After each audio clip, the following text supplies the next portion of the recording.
Prompt AI can steal art. I can steal music. I don't see the problem. Hey everybody, welcome to Noir Bar, live from the Shays District in Noir City in the year of our Lord 1942. And as we can all see from our brand new Vita-Ray Technology trademark powered hyper-accurate mantle clock, it is exactly 11:30 p.m. Eastern on the dot. And keep your grumbling to yourself, it really is. So come on in, grab a seat, put your drink orders in, and get comfortable for a late night laid back time of banter, booze, broads, and bullets. And joining me at the bar tonight, Tard Wrangler 1 and Tard Wrangler 2, Far and Sam. Far, how are you? Are you thinking Thank what I'm you. thinking, T1? I think I am T2. Yeah! What, you think I wouldn't go for that? Who's T2? I'm T2. You're T2, okay. Hmm. I'm in Yeah, I'm T1. flashbacks to when you explained the banana 1, banana 2 thing to me, Far. I did. Yeah, well, that's what that's referencing. Oh, yeah. okay. Yeah. Good. That is the exact thing. God, is this what you think like all the time? I just had to stay up for 48 hours straight and over caffeinate? You live like this? Fuck. Unfortunately, a little bit. Yeah, it's not fun, is it? It's not fun, is it? Hard Wranglers in pajamas. And oh, look, Doesn't yeah, have to say there you words go. to it. Discord overlays on the stream. Default. Oh, lovely. I didn't ask for this. I don't even know how it Should happened. we change our names in Discord then, Sam, to make it appropriate for the stream? Sorry, say again? Should we rename ourselves in Discord to make it appropriate for the stream? We could So do. We it's could right do. there. Yeah, that's not a bad idea. I like that. I like that. Hold on. Yeah. Oh, did Yeah, people 1 minute. like? Did people how really do you need the do this? visual cue? I mean, we have I mean, a male voice that sounds very British, a male voice that sounds American, and a female voice that sounds Australian. We could hardly be more distinct from one another. I don't think they need little lighty up names to tell who's talking. They don't, but I don't know. I think it's funny. I just think it's funny. See, look, I'm ready, T1. Are you ready, T2? Fucking hell. hold on. I am working out how to actually do this now because, reasons and stuff. Let me edit my. There we go. Yeah. Hell yes, we do, you have to Pauline. edit Hey, that nobody proper. you know. You're- How's it wait, going? No, wait, I'm T2 though. No, you're T1. Am I? Yeah, What else T2? you're the number Oh, one wait. Hard Wrangler. Wait, yeah, no, you're right. I'm sorry. I'm sorry. I'm fucking retarded. I'm the redundancy. Yeah, 1 minute. Let me fix my retardation. There we go. There we go. Yeah. Hard wrangling begins at home, Far. Holly, how the hell are you? It really does. I'm well, I'm fairly discombobulated tonight. I was up all night last night working and bemoaning my outcast state. So, I didn't get much sleep. And yeah, I'm feeling it now.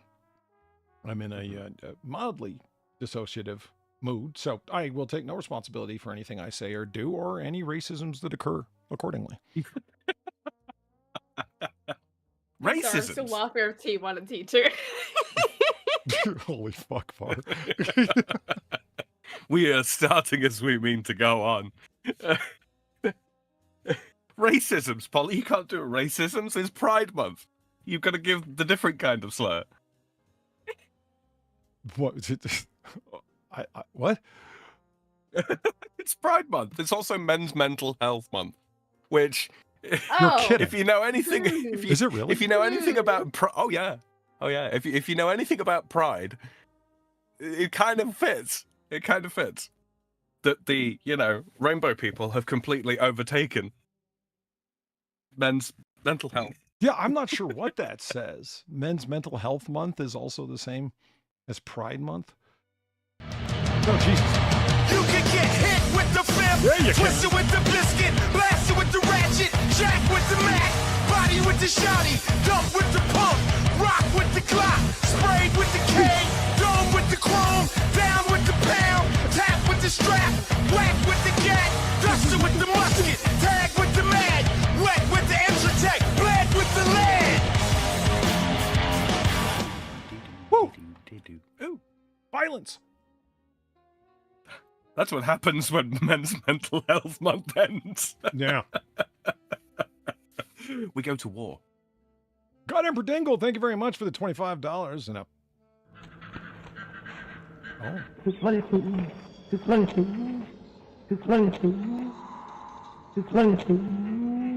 Oh. How the fuck did that get past the censor? That's a good question. Holy shit. Holy shit! What? How did that get past the censor? Faggotry Cheshire made it past Smurf the just censor bar. asks a fairly straightforward question. What sort of faggotry are you on about faggot? What's the problem? Wait, so I got one but not the other one? Yeah. What the fuck? Yeah, and faggotry's in all caps too, so it's not like it was hidden, you know. He didn't encode Right. it. Yeah, it's like right there. Holy shit. Well, I guess we know where Streamlabs stands on Pride Month. You can say Proudly. one, it's not the other. As long as you add a tree to the end, it's fine, I guess.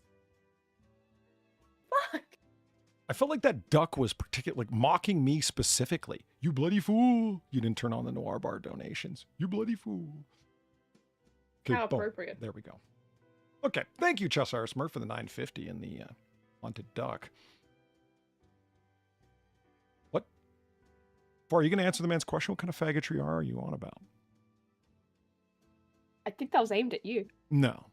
No. No. I'm T1. That's not aimed at me. I think You say that like faggots beside my name or something, or my little otter avatar. I mean, clearly it's you. I don't think that's clear at all. What do you? It got donated to you. So I could pass it along to you. Yeah.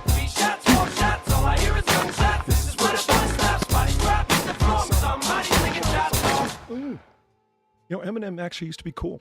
Believe it or not, it's a throwback to when he was. Yeah, but then they took the Red 40 out, and it just it's been downhill ever since. I actually don't think he believed any of the fucking Trump shit he was saying. I think that he just got so out of touch that he actually believed that was like rebel shit. You know what I mean? It's Well, like, look at that absolute pisswipe of a fucking quote-unquote rap that he wrote about the Trump presidency the first time around. It was so No, it's- fucking weak sauce, man. half it was about like Puerto Rico and stuff. And it's like, dude, when every corporation in America and 90% of cable news and every newspaper in the country and every fucking suburban white housewife agrees with you, you by definition cannot be edgy. Yeah. Gamer Valine, thank you for the $18. Good morning now. You'll have to have visual indicators when someone is trying to talk instead of the clusterfuck we normally have in Discord. Also, paracord is just crochet for men. She's right. It's true. No, don't give her that. But if you ever go to Michael's and for paracord, and I've done it, man, they gayed it up. You mean to tell me that there's little troops of like 50, 60-year-old men sitting around gossiping, drinking wine, and making things out of paracord? Well, yeah. But I mean, at Michael's, it's like everything crafty, Excluding the Boy like, Scouts. regardless of what it is. Like, you know, women are buying all the paracord of different, 550 and 125 and so on. But it's just like flower print. I didn't think I'd ever see paisley paracord, but there it is. Oh, God. Yeah. Oh, paisley. Yeah. Oh, no. That was a little wild. Although I did see one that was actually pretty cool. It's like, okay, I want to use that for something. I'm not sure what.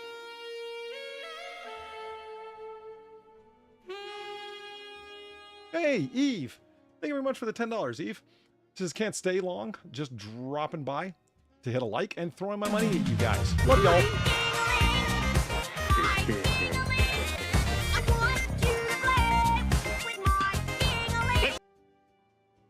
Oh, you cut off Thank Skinner. you for the. What did it? Yeah, cut off Well, Skinner. sorry, like, I'm not logged into Streamlabs, so fucking reason. So give me a second.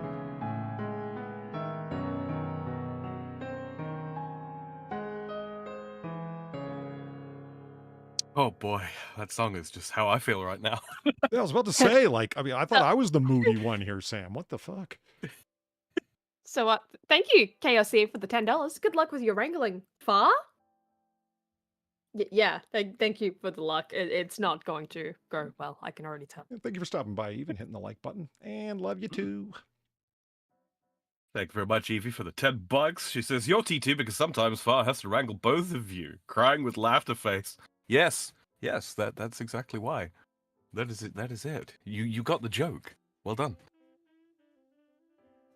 Oh yeah, so before I forget, Love you, because I'm like, we have to start keeping notes, or I'm gonna like start fucking 5 idea threads that go nowhere. Well, it's very simple, Polly. I'm T1 and Sam is T2. No, I've got How that down. complicated can you get? I wrote that on the back of my hand. I'm good. Okay, I'm good there. The of all the paracords I had there was one that was actually cool. It was glow in the dark, and it had the light reflective thread woven through it in a cross stitch pattern. So if you were to replace your bootlaces with that, it would glow like crazy. If you were to have it as like reflective material for whatever you're going to do. For me, it's like, man, I wish I had this shit when I was an EMT. I would have fucking threaded up everything with this. I would have mollied all my stuff with that reflective material. So, you know, cars barreling down the highway will actually fucking see you. Like, You'd have looked like Prince in the night. well, there's sometimes it's a good thing to have reflective fucking material. Your jogging shoes, shit like that. You know what I mean? Your backpack, if you're going to take it when you're running or something. So the drunks driving home at night don't flatten you. Yeah. But the rest of them Real are quick, pretty fucking tacky.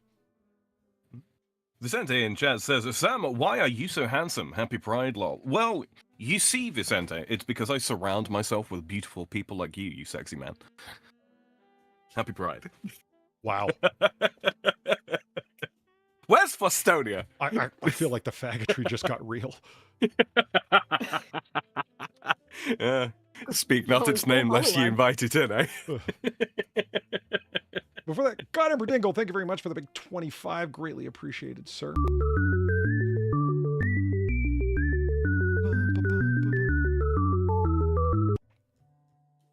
Thank you, Cheshire Smith, for the $5.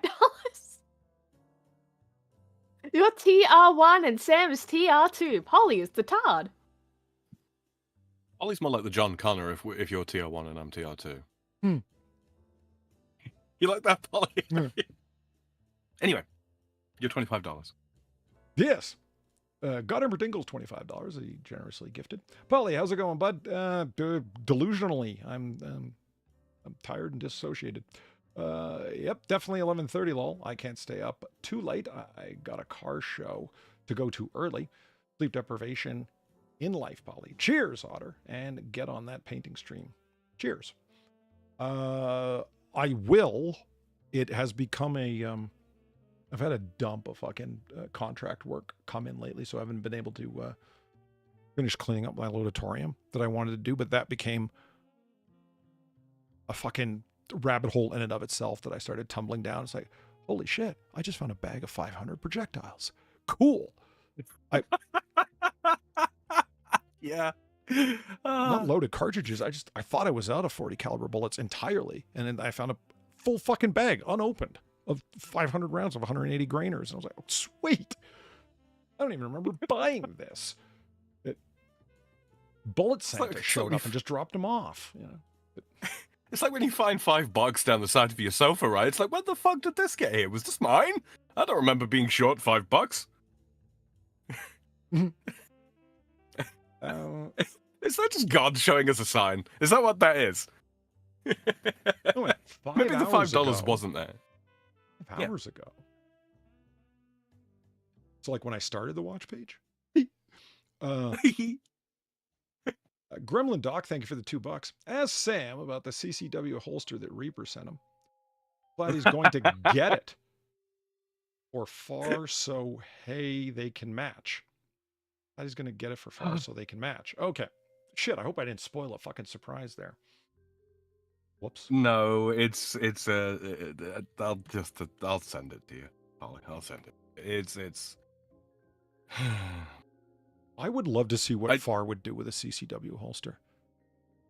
I don't think it's very stream friendly. This, it might be. I can see Far keeping like, what would Far keep in a belt holster? Doilies. Medication. Doilies in a belt holster. I mean, maybe medication. That makes sense. Like I'm Best trying to highlight think for her like drawing things she tablet? needs to quick draw. What would they be? Yeah, quick draw, medication. Got to keep my mind in perfect working order. Well, what's your go-to tool at work at a construction site? What's your tin snips? What's your most common tool? I mean, yeah, that probably. Hammer, maybe. Hammer? A quality pair of gloves?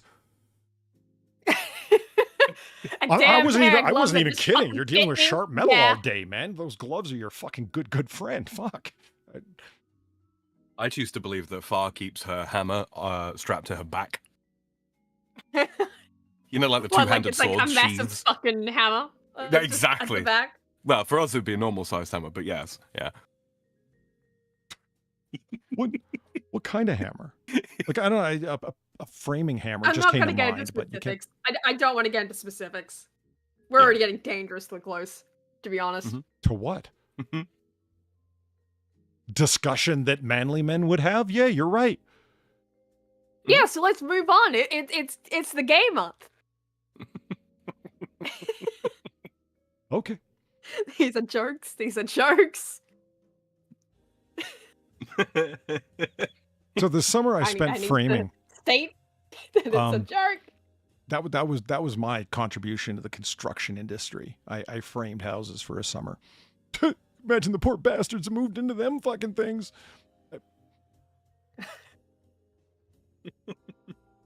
Who framed Rudiger Dubbenstein? Yeah. You never see like a construction crew that like, wow, it's a good thing that blueprints are extremely straightforward and there isn't much Yes. personal Yes, thought all or the fucking creativity time. involved. Because my God, these dudes, they just didn't. Not only did they not give a fuck, they weren't like sharpest tool in the shed and not even close. I watched a guy, and it was. I still tell this story years later because I can't believe somebody actually did this. It's like a scene out of a fucking like a bad SNL comedy movie. He's cutting a particle board that he's got stretched over two sawhorses, precariously balanced, and he cuts his own power line with his circular saw. Oh, fucking hell, yeah. He didn't see the spark shoot out because it happened underneath the board he was cutting. The comedy wasn't even that he cut his own power line. It's that when he's looking around like, who pulled my plug, man? He was looking for someone to tell off. Yeah, because he didn't fucking realize it. Yeah.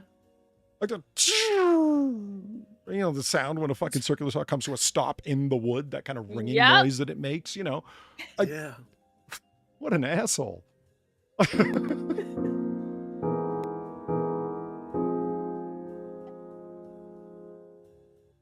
Thank you very much for the $5, Cheshire Smurf. He says, would it help if I pronounced it like .gif by saying fadgetry? Oh, so I'm not saying that last one. That's too close. That's a little too close. I know what he was going for there, because you see, the creator of the GIF image format swears blind that it should be pronounced GIF. And he's wrong. I've heard that. Yeah, no, he's wrong. Sam, do you know what, Yes. my preferred audio file is FLAC, right? Do you know what FLAC stands for? I just found it out today, and I'm like, I could have fucking guessed. Somebody just someone should have prompted me and just said, just description, think simple, don't overcomplicate it. Fully lossless audio container? Very close. Free audio lossless. Oh. Yeah. Gotcha. Codec, not container, but codec. Codec. So literally a description of exactly what it is with no flourishes at all. Free lossless audio codec. Okay. It was designed by a man, wasn't it? Yes, it was.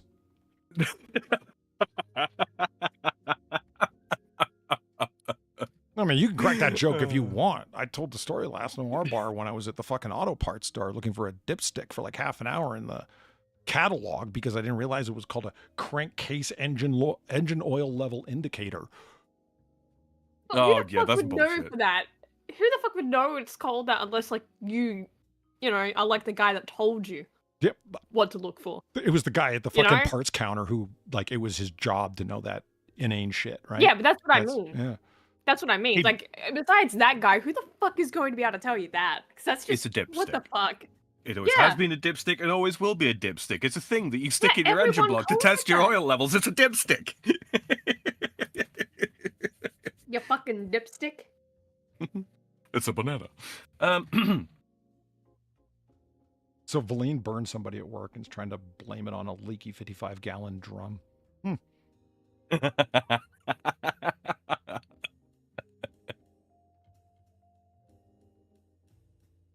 Okay, so what the fuck does dot .OGG stand for then? Oh, the audio The file? I audio- don't know. Yeah, like Og Vorbis. Yep. What the fuck? Don't know. I found out just today, too, that Opus is a codec in and of itself, but it's not the actual file container. That's OGG. Mhm. I'm like, well, why 2 layers? You coding pussies? Do the whole thing.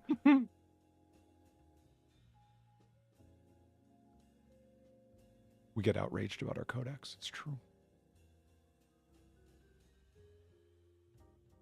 So Jaffrix interchange form. Oh, a JPEG. You know, I've looked up like 3 times what makes a JPEG 2000 a JPEG 2000. I can never remember. It's that minimal. Oh, dude, there's like 50 different flavors of fucking JPEG, right? A JPEG XL. What the fuck's that? I mean, I had to download a specific piece of software just to open some JPEG XLs. Pissed me off.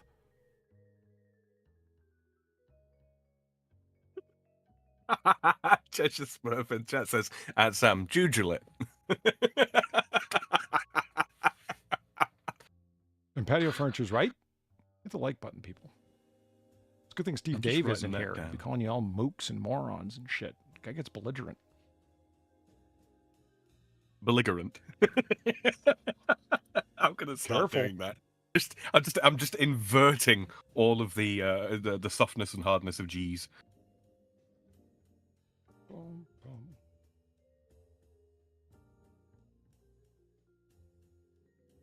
Okay. That.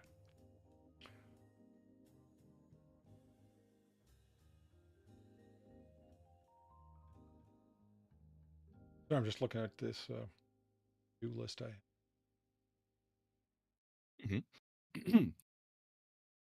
Okay. So far, so good. what have you been up to lately? I knew that was. I knew Yeah, that was I could coming. feel it. I could fucking feel it. Whiskey and whiskey. Son of a bitch. Perfect time for a Clooneyism, man. Yep. The best reversal, Sam, is when you go, so far. She's like, what? So I wanted to ask you. She totally thinks it's coming and then it doesn't happen. Yeah, then he doesn't do it for months and months and months. Sometimes a year, actually. I'm pretty sure that's the longest he's gone at a time. Like a fucking year. Then he just starts up again. I am willing to play the It long is game the to yank worst your chain. form of It's true. psychological warfare. Mhm. I'm going to send an engraved Oh, invitation yeah. I one feel day. those psychic You'll attacks. be like, so far, and then you turn it over. So good. Tee-hee. You know, it'll happen. Gamer Valine, thank you for the 450. Saturday Night Live could make a good movie. It would be about George Washington. Oh, yeah. Fuck. Valine sent me a link to an SNL skit that I actually found funny. And it was made past the 1970s. Go figure. Huh. Yeah. It was like, wait. They're like at a Revolutionary War soldiers camp, and George Washington walks into the center of them, and they all have this conversation. Like it's Saturday Night Live. I thought it was gonna be like woke as fuck, and all the jokes were gonna be about evil slave owners or something. No, it was funny as hell. It really fucking worked. So that just ends up making me extra angry because they could be funny. They're choosing not to be. Okay. Yeah. The rest of it is also, fuck you. I wouldn't try to inhale nitric acid. I was a smoker, aka not fully committed to offing myself. Well, you gotta dig in if you want it to come to an end. I mean, you can't just hope it all works out one day. I mean, I've been waiting on the asteroid, and how's that worked out? You gotta, commit. Oh, Mort in chat comes up with the comes in with the scoop. Og is derived from ogging, jargon from the computer game Netrek or Netrek.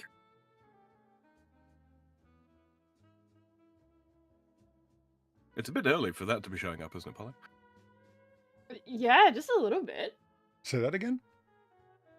You've got the you've got Porky Pig on screen. Yeah. It's a bit early, isn't it? No, he's got the right idea. We haven't even made it past the canapes. The canapes. The canapes. What? It's Pride Month. Come on. I'm fairly certain Cheshire Smith was joking when he said faggotry, man. Why are you leaning into it?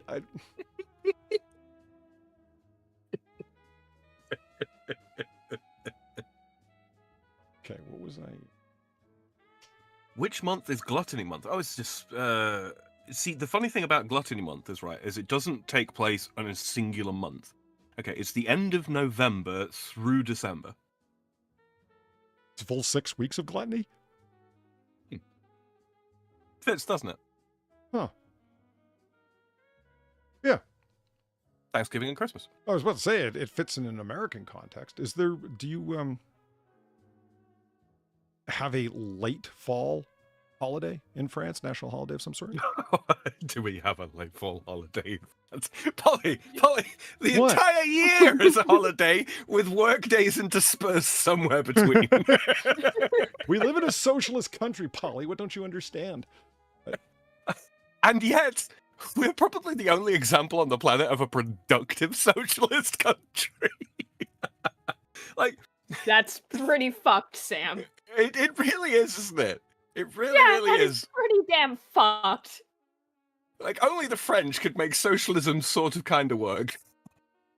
But not really at the same time, but kind of. Yeah. You guys are really just the middle ground. Holy fuck. Yeah. Well, middle ground of freaking everything, right? We've got an Crossroads actual Europe. Frenchman here. I can ask you. People, What's that? including myself, have heard of this for years. Is it true that there are government officials that show up to make sure that people aren't working too many hours? Yes. That there's a Yes, restriction absolutely. upon the work week, and they insist upon it. Fuck off, go home. You can have overtime, obviously, and there are certain. So the business structure of France is very, very, very intricate, right? Very, very intricate. There are a lot of different types of companies, but if you are sort of, I guess what Americans in the audience would consider classically employed, with a company, then yeah, if you have a 36-hour work week, which is full time, Wow. That hurts. yeah, outside of like agreed upon overtime, yeah, they can't just ask you to come and do an extra hour, if that makes sense. And if there are too many instances of people coming in and just doing an extra hour or whatever the fuck over the course of like a month or something like that, yes, you will be audited, and there are fines for it. Yeah, it's seen as what do you call it, anti-competitive. Anti-competitive. Yeah, because everyone else is playing by the same rules, right? It'd be like saying, okay, so minimum wage is like €11.69 an hour, but could you come in and work for like €10.69? It's along that same sort of lines. So how do things like minimum wage not applying to people who work in the service industry because they're getting tips, and then the tips are subsequently taxed as well? How does that strike you? The thing is like we don't have the same sort of tipping culture as such as what you would get in the States.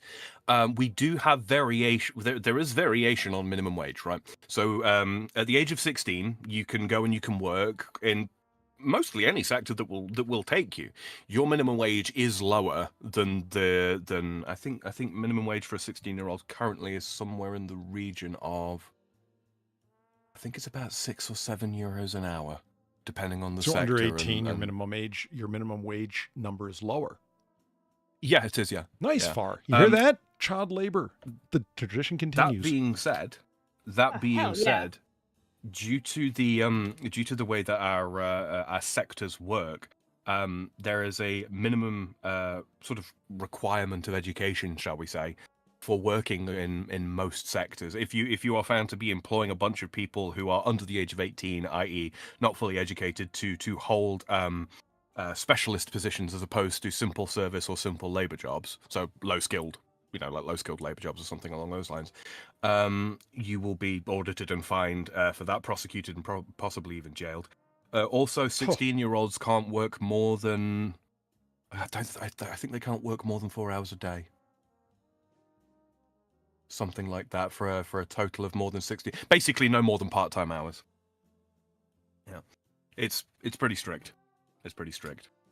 The reason being is they want young people to be able to go to work, to get like work experience, but they don't want companies taking advantage of people who are just trying to get work experience by paying them nothing, which is how it used to be handled in a lot of countries, right? Like apprentices working with masters to learn a trade specifically, they can't be paid nothing.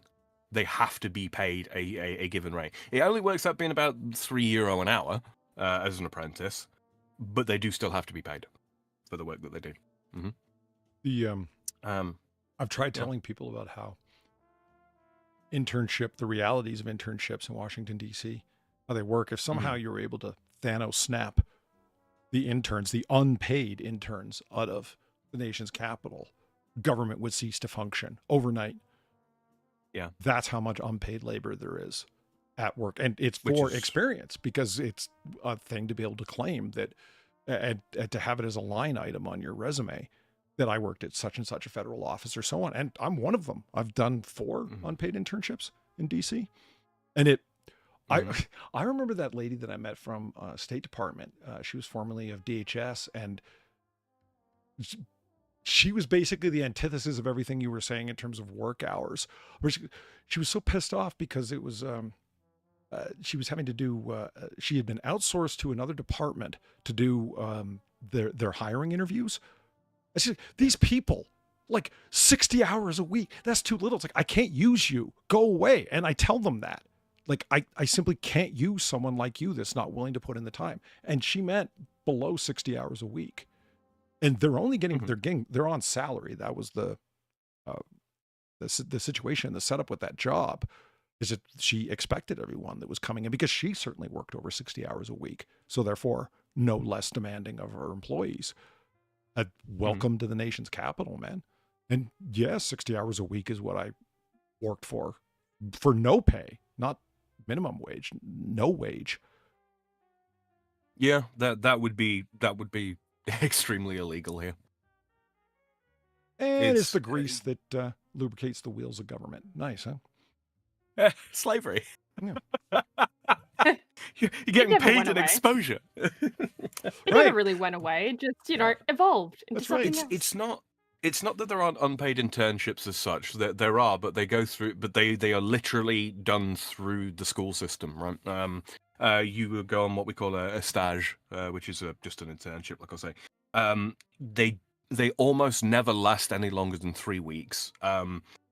Frequently, things like travel expenses and all that kind of thing will be covered by the company providing the stage, which is why it can sometimes be a little bit tricky to get one. But yeah, those are as close as we get to unpaid internships. And yeah, you'll do 1, maybe 2 in a single year. And that's as much as you reasonably will do. Any more than that, and you are expected to be paid. Which I don't think is unreasonable. Is like it is the way that it is, like standard practice. So I mean, we can sit here and lament it, and believe me, as interns, we certainly did. And by lament, I mean drink heavily and bitch. But Mhm. it is the district. Like, I don't know what happy hour is like anywhere else in the world, but I've heard some horror stories. It's like, wait, that glass of shitty local domestic beer that they poured you out of their so-called tap was $8.50, but during happy hour, it's, hey, A young cowboy wrapped up in white linen. Sammy. Shucks, I wouldn't put it on unless I was good at it. Woo! My favorite Jew.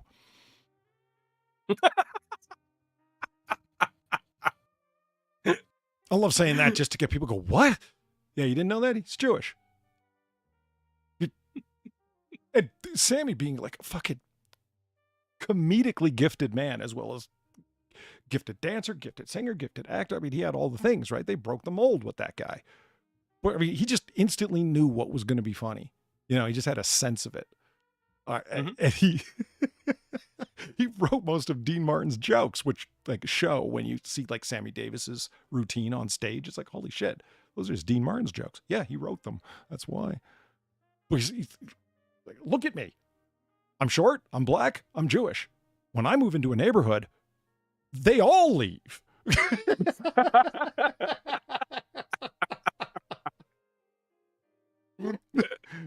And then I introduce them to my tall Norwegian wife. I mean, holy shit, he was funny. I mean, and he's cracking those jokes in front of an all-white audience in 1950. You know, good for you, Sammy. See, he was trying to do like the American melting pot experiment in a very, very concentrated format. Yeah. Uh, Jessar Smurf, thank you very much for the $9.50. And one of my favorite donations, I got a soft spot for that one. I love it. I used to do contract work. No more. Now, is it going to give me money? Is it going to give me Sammy, Silly Otter, Fajot? Fajot. Fajot. Oh, yeah, you don't pronounce the T, right? So Fajot. Yeah, correct. Yeah. We're going to go with Fajot. Sounds a bit like Fat Joe. You got a little Francais there. That was for you, Sam. Mm-hmm. Is that going to give me Sammy? We did. Yeah, I'm glad it did. Fuck up. Well, it is Pride Month. I'm going to have to do a complete fucking item line evaluation of all of my fucking donations. Like from, you ever do that far? Go through all your donations and try and clean up all of the fucking mistakes that have crept in because of your inattention? No, not for a very long time. Yeah, neither have I. And that's why there's so many fucking mistakes. So yeah, I'm glad the right donation came up too. I maxed out the fucking storage space on Streamlabs, actually. I bet you did. Yeah, and you know why? Because I was too short-sighted to compress my files, not realizing I didn't need to upload 2160p images. The files didn't need to be that big. See, I've taken the European existential ennui to a whole other level when it comes to my tip clips. Yeah, I created a flawed masterpiece, Polly, several times over, and now I can't even stand to look at them. Happy Pride, okay. Okay, what were we just talking about? What was I rambling about? Something. Oh, DC and work and happy unpaid hour. Internships and Yeah. happy hour. The $8.50 beer is now like $7.50 for 1 hour on Thursdays. Oh, fuck off. Well, I've been to For real? places where like that's what they call happy hour. In DC, happy That's hour not is happy hour. happy day. Thursdays are intern day because you're broke because they're literally not paying you. So yeah, the bars are overrun with out of town fucking interns who are absolutely taking advantage of happy hour. My favorite is the buy one get one, and people are like, that's a thing. That's happy hour. How's that legal? And I'm like, they're from places where like state law, local municipality ordinances or rules don't allow that. And I'm like, yeah, how does that even work? I'm like, okay, shot in a beer is the way we do it, and a shot is 2 ounces. It's one of the tall shot glasses. So it's not 1 ounce, it's 2 ounces of whatever their rail bourbon or vodka is. And then a can of beer, which is either Pabst Blue Ribbon or Miller. And they give you the receipt. Keep the receipt, because when you're done, go back and hand the receipt to them, and they give you the same thing over again, but this time for free. Buy one, get one. Yeah, that's fucking happy hour. Yeah, man. That's what it always was here. Oh, okay, cool, good. So, I mean, sometimes if they don't have like a quality fucking real whiskey or what have you, or any like vodka, or if it's midweek, spirits don't tend to be served if they do a happy hour midweek. It's usually a weekend kind of thing. But even then, it's just, you know, buy a beer, get a beer free. You know, I just flashed back to that I don't understand. Every bar I've ever been to has a whole line of fucking credit cards on the other side of the bar. People gave them over to the bartender to open up a tab and then just left. Fucking amazes me. I've never done that once. No, I don't think I have, come think of it. That being said, I mean, I only ever run tabs in bars with, you know, barmen that know me and where I live. I really don't get the idea of opening a tab unless you're trying to do, you personally invited like a gaggle of friends over because it's following a bachelor party or whatever the fuck. Like you're the one who's treating, and these 5 people here are all on my tab. That kind of, okay, that makes sense. But just opening a tab for just yourself and you got 7 people that are like splitting up individually at the end of the night, bunch of drunk fools trying to do fucking math. Yeah, right. I don't get it, man. It's pay as you go. Make it easy on yourself. I mean, there is that. I mean, I've still got a tab at my fucking local bar. It's all paid off, like, but you know, I could walk in there. How long has it been there, man? Wait, it's been about a year since I've been in, give or take. And like, this is the thing. See, everything would go on my tab because a lot of the bars here also sell smoke. So yeah, I'd put, you know, drinks and smoke on my tab, and then, you know, end of the week would roll around and it'd be like, all right, here's my card. Like, what do you mean? Like, paid off? Packs of cigarettes or a shisha lounge, or what do you mean? Packs of cigarettes, yeah. I swear, by them the end of the shisha week, lounges, like some of the places I've been to, are fronts for Islamic terror, man. I mean, how can you have 5 shisha lounges on opposing corners of the same intersection, all run by the same fucking family? I mean, there's not that many people that want to smoke off your fucking hookah, man. Come on. No, that definitely sounds like a euphemism. Now, Far, we've watched. Far. Yes. Okay. We've watched a number of commercials from sadly bygone eras. And I know. Whoa. Well, I don't know what the fuck's going on. I just clicked on the share screen button and Discord apparently is updated because I got a whole new fucking, looks like a fucking cockpit display panel. What the fuck is this? Oh, yeah, you guys finally got that fucking one. Do I want to share have fun with that. applications, entire screens, or devices? I don't. Why have you made this so difficult? Okay. Entire screen. Well, I have 2 screens. Which one is it? Okay, here. Put this one. Share screen.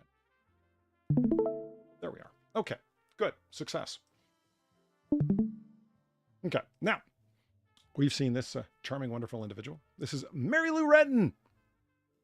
She's on a box of Wheaties. I see that. Yeah. This was America's sweetheart. Still is America's sweetheart. She would jump and do some runny, flippy, kicky, spinny things, and then stop and land and go, eat your Wheaties. And they'd pay her a lot of money for it. She was like the winningest person to win gymnastics at the Olympics. It made people actually give a fuck about the floor event, which nobody did before and still doesn't. But she was cool, so it made it all right. You know the stupidest Olympic sport? Okay, not the stupidest, but it's top 5. That ribbon thing they do in gymnastics floor events. It's some idiot in a leotard dancing around with 2 ribbons. How the fuck is that a sport? I'm like, Holly, they're very, very, very fit. And some of them are women.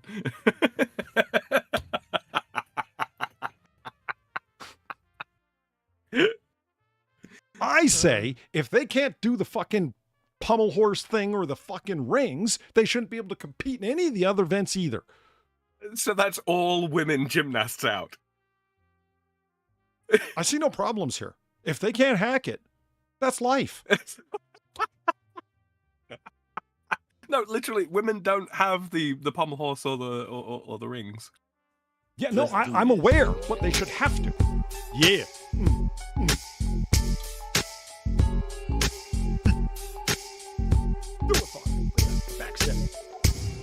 I told you guys that I found a clip of a nun beatboxing, right? Yeah. Fucking sweet. Still working on making it work properly. I've got it fed into Sony Vegas, but much like a whole bunch of other things I started this week, I haven't been able to get it finished. Like a good night's sleep. Giverly, thank you for the 1050. Come with me, my child. I will teach you the ways of the drunken tard wrangling in a bar district. Also, still waiting on potato. Ooh, right. Hold on. I'm going to make a note about that. Potatoes. I just think they're neat. Yeah.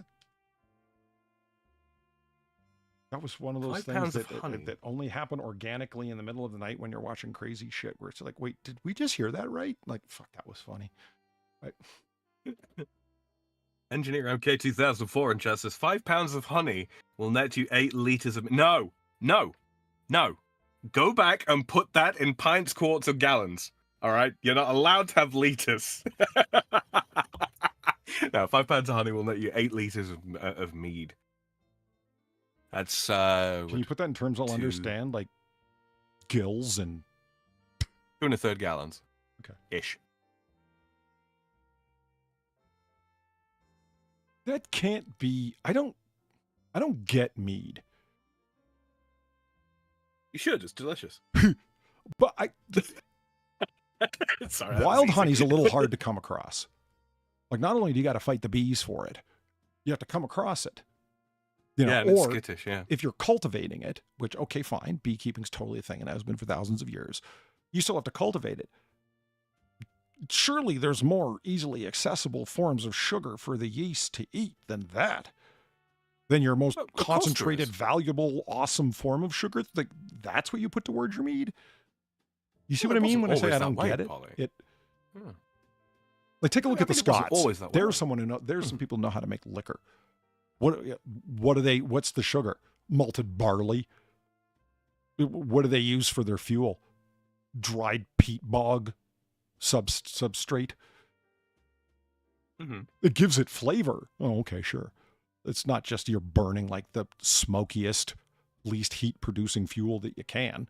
Welcome to Scotland. I mean, don't get me wrong. I love Scotch. I'm a big fan of single malt, but they're not wasting honey on that shit. To be honest with you, Polly, it's the only thing that they can actually taste through the heroin.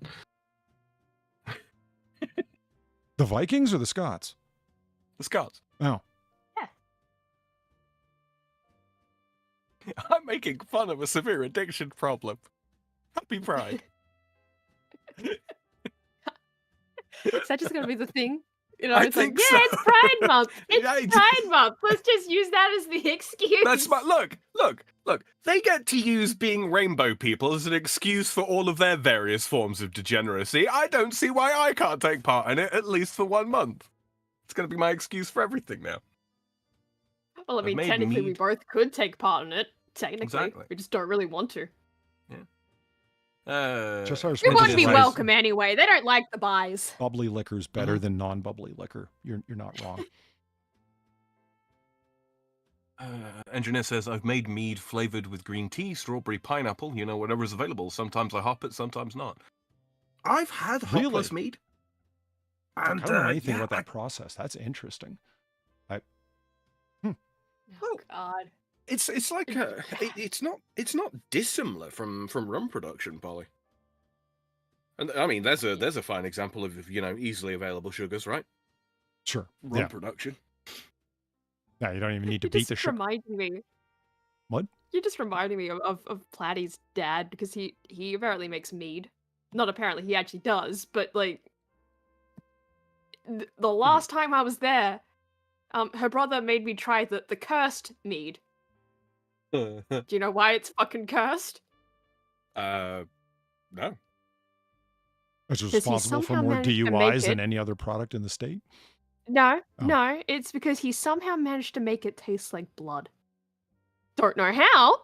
Oh, that's fucking Don't awesome. know why. But I mean, it it's fucking disgusting, did. but it's awesome. It was weird. It was really fucking weird. It's like, yeah, so it tastes like blood, right? Yeah, what the fuck? Yeah. Yeah. No idea how he managed it. Okay, so no more stealing communion wine and wafers for the fucking satanic temple. Now they just get Yeah, blood just go meat. to Platty's dad, because No, apparently right, he yeah. knows how to That's make fine, that that's what shit came to actually mind. taste like blood. It's like, It's fucking weird. are like edgy goth kids throughout the state like clamoring for this stuff? You think they would be? I don't. You think? Well, maybe they probably don't know about it. It's just. It was fucking weird.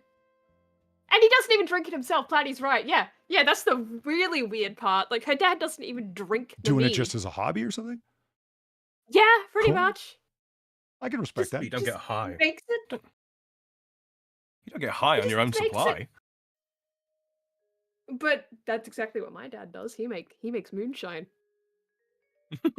Such a proper Aussie. It's Fuck, your such dad's a awesome. weird commonality. It's such a weird commonality between my dad and Platty's dad. Honest to God, it's just I they love that. both make their own fucking booze. It's just only one of them actually drinks it. You were brought together by the midichlorians you inherited from your fathers, respectively. It's the Force, Far. It's the Force. I mean, the man once owned a truck with no doors. This guy is a beast. No, he still owns it. Okay, I He take still it. owns it. I'm pretty The sure man it's still still in the shed. owns a truck with no doors. He is a right It's not even proper a tr- it's just a bogan. ute. I It's just a appreciate it and respect fucking the ute. moxie, damn it. I think it still is registered and everything. It's just too fucked to drive. Okay, so Mary Lou Retton. I thought Alright. I thought I would present her in her former glory, because apparently I just saw the story and it's like she's dying. I'm like, oh my god, of what? Well, we're all dying, Like Polly. terminal happiness? Look at her. She's a delight. Like, that's America's sweetheart right there. What the fuck? But apparently her gymnastics have her gymnastics career caused her failing health and ultimately her need for oxygen, like that she's on, like rolling around with her oxygen tanks all the time. And I'm like, what? I think there's a very, very dark irony here of this being America's sweetheart when you consider the state of the country as it currently is. Happy Pride Month. Okay, where is Just that me? story? Okay, fine. Okay, there we go. Okay, I'm just gonna like pull the Band-Aid off quick. Mm. This is our Oh, she does not look well. yeah, this is our poor dear now. Oh. I don't know what's going on. Like, Oh, that's just, no. it's saddening. It's just, It is. I'm not even making fun. I want to see what happened to Mary Lou Retton, because like, she was the mighty mite. She was such a positive person. Gave millions to fucking charity. You know what I mean? Like so what happened? Okay, so Fall of a Hero. Okay, she didn't fall if she got sick, you fuckers. You're so drunk you can't hit nothing. You're probably seeing double. I have 2 guns, one for each of you. Valine said in chat, fuck you, Polly, it's not a phase. Valine's a lifelong goth, I'll have you know. Valine, thank you for the 550. Or it's to get sympathy after that DUI. Yeah. I need to get a little metal drinking mint julep mug to have on a chain like Doc Holliday does in that movie. Fall of a Hero. What? Men should not drink juleps.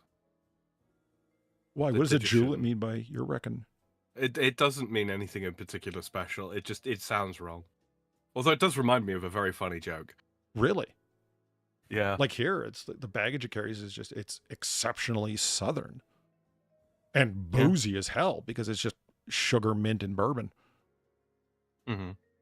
and cold. Yeah. Coming out of the whole, creme de menthe kind of bullshit that you get all across Western Europe. That's our fault, by the way. Sorry about that one. Do they just drink it straight up, creme de menthe? Really? Not like, not undiluted, as it were. It's just that the dilution is usually, Creme de eau de menthe's vie. only running like 14% ABV anyway. It's already diluted. It's not diluted enough. It usually comes in syrup form here. Okay. I mean, it's pretty thick and syrupy to begin with. I mean, it's great for mixing with several other things to make like an actual cocktail where all the ingredients are alcoholic. Yeah. If you want to put like a minty back taste in whatever it is you're mixing up, sure. But like on its own, that's weird. I like blue curacao, Pernod, and creme de menthe all together in one. It causes your brain to try and escape through the rear of your skull, if you know what I mean. You hear that, chat? Curacao. He's one of the few people, present at least vocally on the continent that can actually pronounce that fucking thing. Do you know the amount of times I've heard people suffer their way through cacao and shit? Like, fuck. What? Yeah, no, seriously. But it's got the little cedilla on the C. We're American. We don't pay attention to accents, especially on letters. Much less when they're coming out of people's faces. So Okay. you don't pay attention to the way I say no. Find a word. We Sam find it can't delightful, Far. I don't know why you take offense at it. It's quite the skill to have 7 syllables in a 2-letter word. There's only so much you can hear before you start going fucking crazy. Crazy. I was crazy once. Don't you fucking start. Don't you fucking start. Have you ever had somebody like point out something you did wrong or sometime you fucked up, and at the time No. you didn't realize that it hit you some kind of way, that you were actually sensitive about it, you didn't know, and then later on it'll just kind of like come up out of nowhere? That happened with me with the word pronounce. Really? Yeah. Pronunciation. It's pronunciation. I don't say pronunciation anymore, and I say schedule or rendezvous. You know why? I'm not gay. Ollie, it's P-R-O-N-U-N. I don't know what to tell you, man. Okay, it's also elephant, but did you ever drop a knife on your knee? What does the spelling got to do with it? No, the PH is like a TH in English, all right. For some reason, you're dissatisfied with the notion of a single fucking, what would you even call it? Symbol representing a not even particularly complex sound. So you started to have to put 2 letters together. Hey, I know how to represent a say single curacao. sound. Get off my case, all right? What was wrong with the letter Thorn, Polly? Come on, it was a perfectly good letter. I've never once said in my life Grand Mariner. Okay, leave me alone. Okay, if you and I were at a bar and you asked for Grand Mariner, I would laugh at you. I would.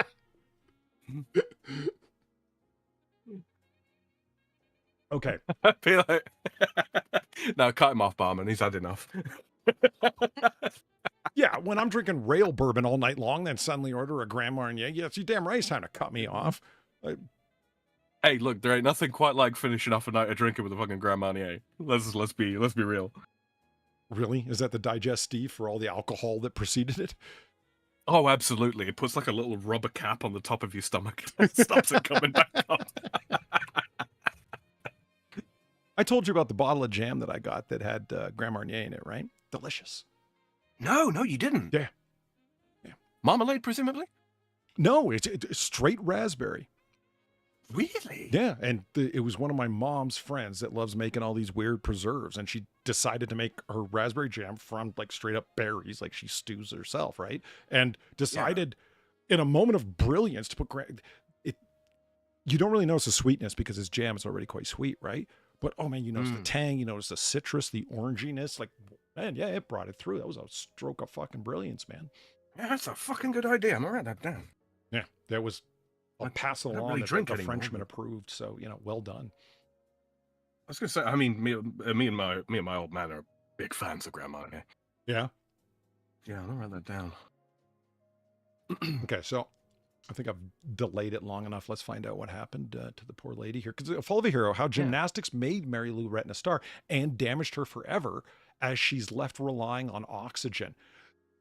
Is it just me, or does this headline read like, you know, at the end? Like, are you mocking her? I'm reading it as like, oh, Fall of a Hero, okay, but it isn't. I'll get that in just a second. Yeah, Fall of a Hero, okay, well, it's not a Fall of a Hero. And also, as she's left relying on oxygen. Motherfucker, we all rely on oxygen! Yeah. What kind of plant-based faggotry are you talking about? I legitimately don't even have a guess how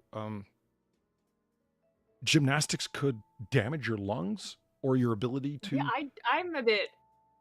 Maybe the chalk? Oh. Diaphragm tears, maybe? Okay. Like, maybe it's not...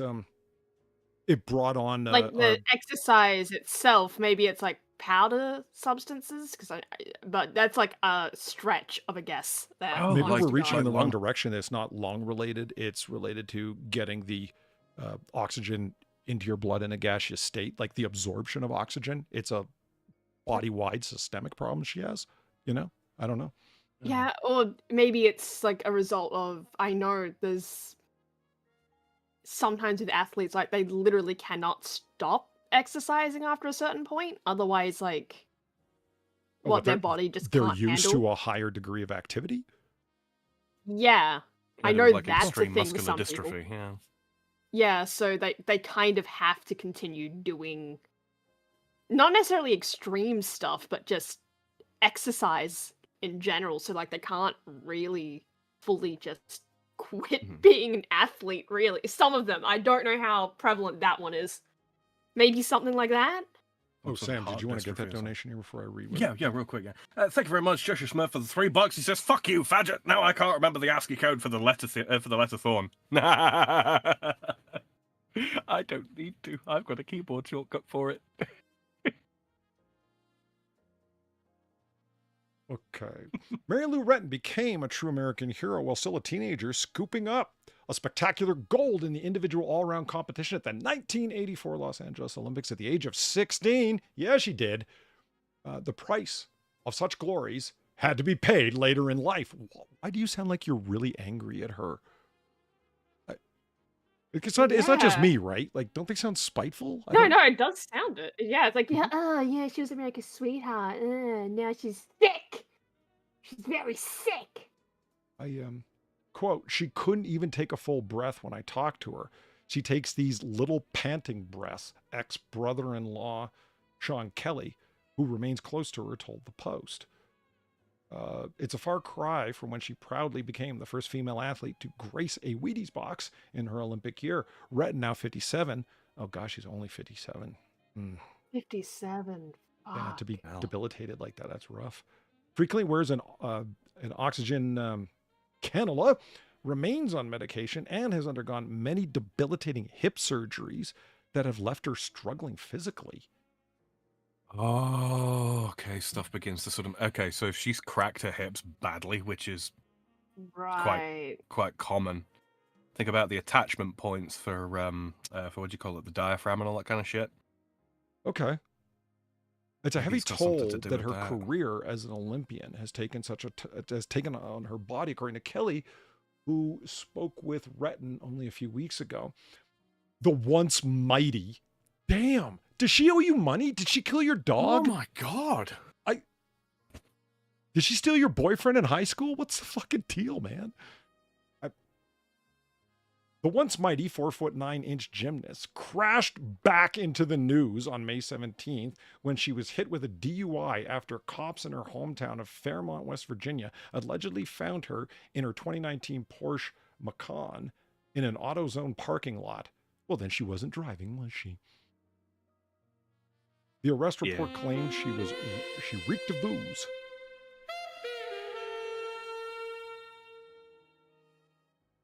Was slurring her words and had a bottle of wine by her side. Somewhat ironically, she was just 2 miles away from her namesake, Mary Lou Retton Drive, when it happened. Oh, And- God. They're just getting digs in. Yeah. That's all this is.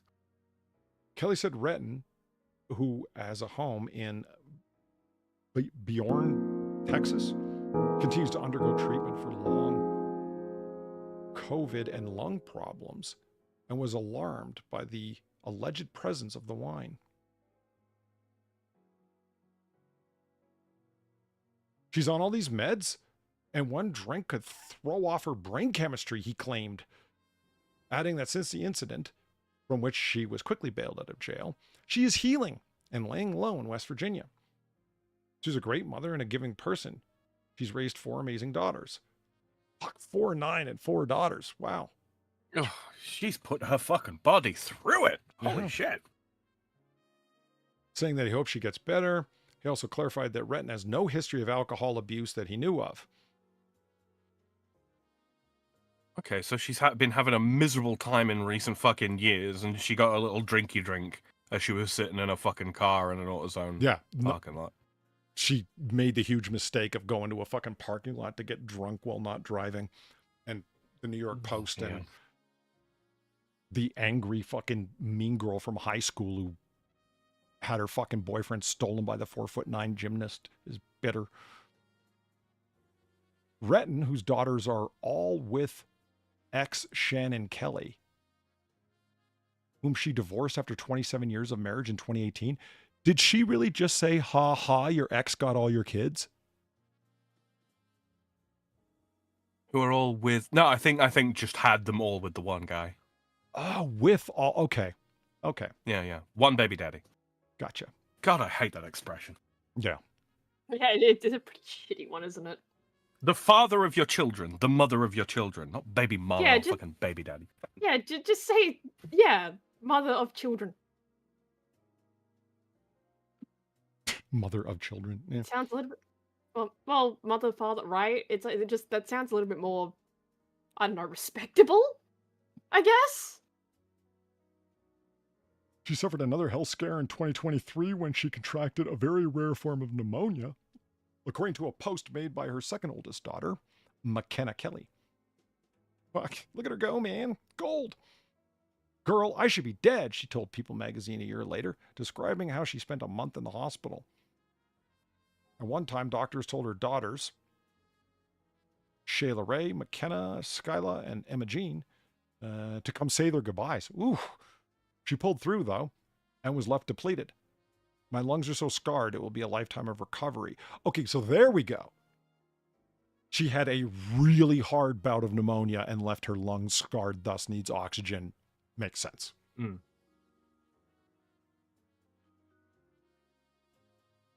Damn. Your mom's Mary Lou Retton. How'd you get them long legs? Okay, I guess we know where Dad's genes cropped up. You're right? Yeah. Your dad must have legs that go right up to his fucking neck. Right. Look at their faces, though. They've all got Mom's face. Ah. What a... Okay, And I'm not trying to yeah, make fun of anyone, looks but just as look at the well. range of body types for 4 related siblings. Is Yeah, the one that is the one on the left pregnant, perhaps? Maybe. Oh, the one in the She blue looks is like she's probably- yeah. Okay, yeah. Yeah, she looks like she's carrying weight. I sincerely hope I'm right. It's just the way she's carrying the weight on her hips as well is quite indicative of pregnancy. Yeah. They've all got mom's smile and face, though, huh? Wow. Absolutely. Absolutely. That's a pretty smile. Real Thank quick. You, Cheshire Smurf. Oh, Go ahead, sorry. thank you, Cheshire Smurf, for the $5. Bucks be upon you at Sam the Free Frog, tipping far over that thorn. What? I have no idea what the fuck you mean, but thank you. Polly, you got one a little while back as well. No. Oh, I did. What the hell? Hold on. Oh, yeah. How did I You miss thinking it? what? I'm thinking T1. Well, I don't know how I missed the siren saxophone. Carmela's Materialism, thank you for the $3. Wow. That's some inside baseball sopranos right there. Mary Lou Retton never had the makings of a varsity athlete. In similar news, Big Puss never had the makings of a Pokemon trainer. That's where I got the Poker Man thing from. That's from The Sopranos. Big Puss he hijacked a trailer truckload full of Pokemon cards, and he kept calling them Pokemon cards. And at one point he called them Pokerman cards, and I was like, holy shit, that's hilarious. He doesn't even know what they are, but he knows they're valuable, so he's stealing them. Committed criminal, I guess. Thank you, Game Eveline, for the $5, who says, given that oxygen concentration is about 21% in air, and medical oxygen for home is about 95%, I'd say that she Whiskey. needs it more than you. Whiskey. That was never a point of contention, Valene. Son of a bitch.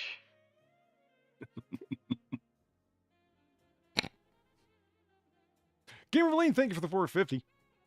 Well-timed, Judgy Chino. They are all in tall shoes that lengthens their legs. Her daughters are probably my height. Yeah, I did notice that. You can clearly see they've got the sandals on that got like 4 inches of material. Yeah. This one may look tall and thin, but she's probably, far-sized. I mean, that doesn't stop them being all leg. I mean, look at the waist I mean, versus the hip. that's also my body type, honestly. Mhm. Yeah. And then Yeah, look from very hip. individual. Look from hip to heel. That's what you're actually got to look at. Ignore the feet, you perverse bastards. See, I make fun of short people, but the joke's on me when we get on an airplane. Is there anything more Yeah. frustrating? Get wrecked, you tall fuck. Yeah. Being over 6 feet and you walk by the fucking, the bulkhead seats with the extra leg room, and there's some fucking little munchkin person with their dangling little Lilliputian feet that can't touch the ground. The fuck are you doing sitting there? I should be put you in the illegal, shouldn't overhead compartment. Sit down there instead of you. Right. Bastards. And you really want me to believe sitting in the emergency exit aisle that you're going to be able to pick up that door and heave it out of the way? Come on. Absolutely not. Well, Far might be able to. She has uncommon strength. They're called children, Polly. Nice, Mort.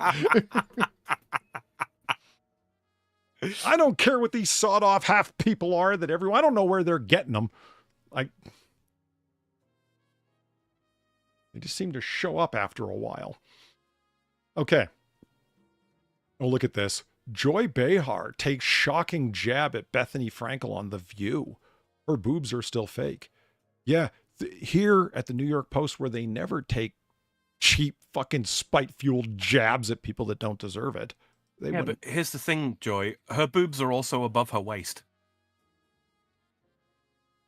And people aren't constantly mistaking her for being a Jewish stereotype when she's not remotely. Well, the name doesn't help. It sounds all foreign and shit. It doesn't sound remotely Italian, does it? Now that I didn't think about that before right now. It's like, yeah, Joy Behar? That doesn't sound... She's Italian as fuck. I don't get that. If it was spelt like Vejar, you could make the argument that it sounds Spanish at that point, right? But no. Misfits, sawed off half people. Yeah. It's funny. I once got called to a departmental disciplinary meeting. The only time I've ever been to one. You didn't. Not you. Yeah, once. But it was their fault. They had already accepted me to the doctoral program. What are you gonna do? Kick me out? I've already spent the scholarship money. You should have fucking kicked me out before I signed the contract, you fuckers. Anyway, there was this one professor I didn't like, and we got into a disagreement. Whiskey and whiskey. Son of a bitch. Like that. Yeah. Gamer Blaine, thank you for the 450. Me, I sit in the exit row. The spring-loaded doors are one-hand operation, unless you're a weak ass. Yeah, like these halflings that people bring on flights for some reason. You see, Polly, this is the problem, all right? Because I, as a large, relatively, powerfully built gentleman, should really be looking for a tall, also similarly, strongly built woman, right? In order to, have the perfect children. Yeah.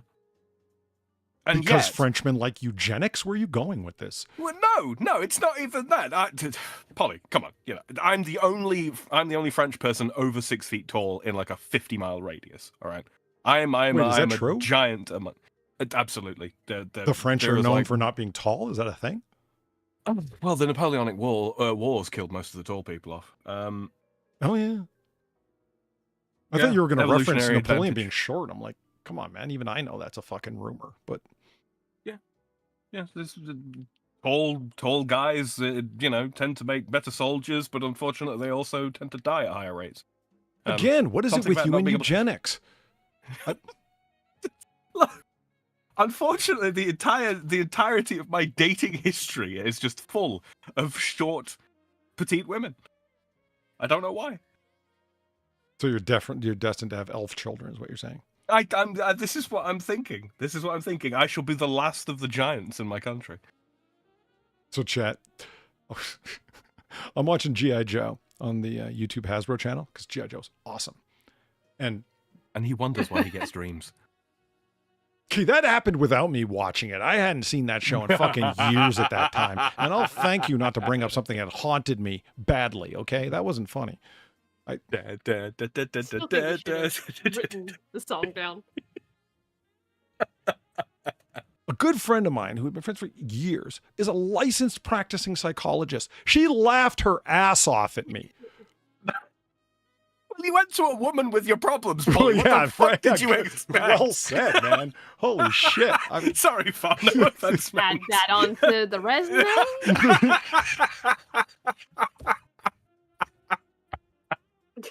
It's not bigotry if it has the virtue of being true. Well, I mean, we're talking about a licensed psychologist. What difference does that make? Yeah, that's what I don't know, mean. think None you make all, a at all. licensed- I think if you make a licensed psychologist laugh at your dream, that you're winning. You're winning something.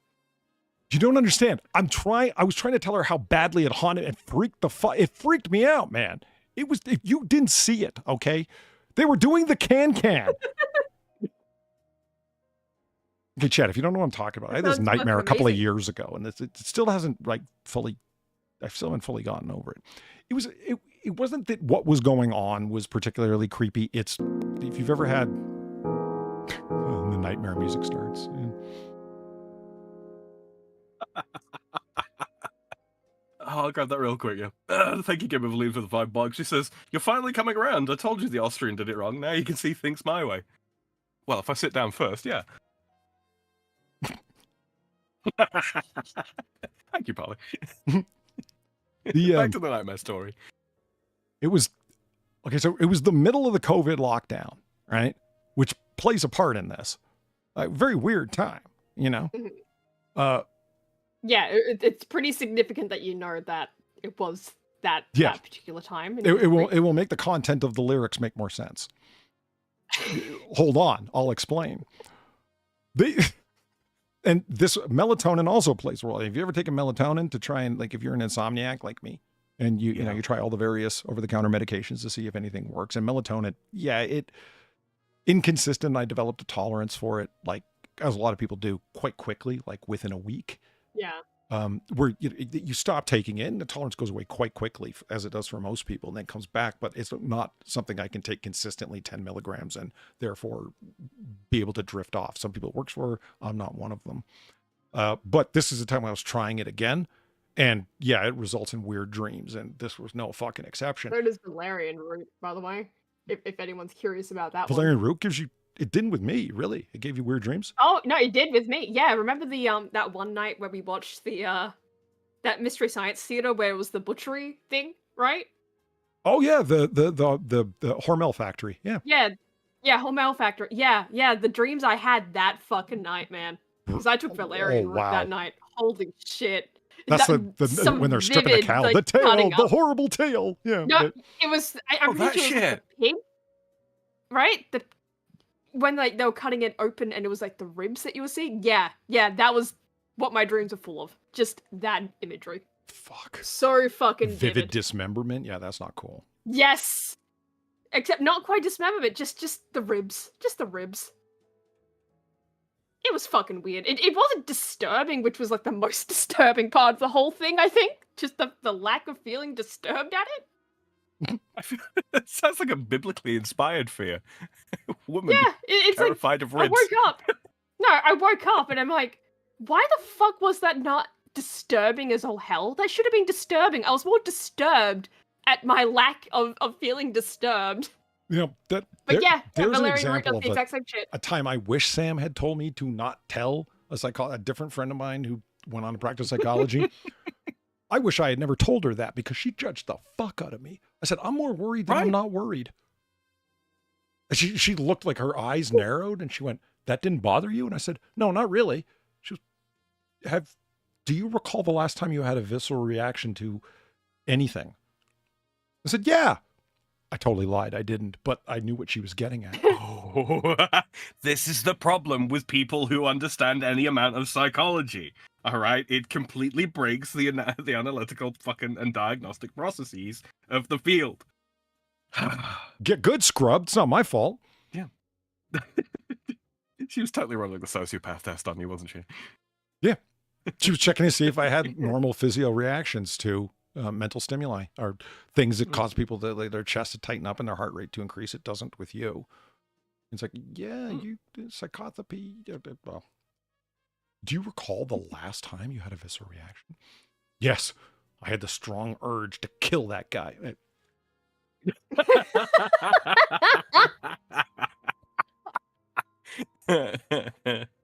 So, I what was disturbing about this dream? Yeah, okay, the dream itself was really fucking weird, but it was the vividness of it.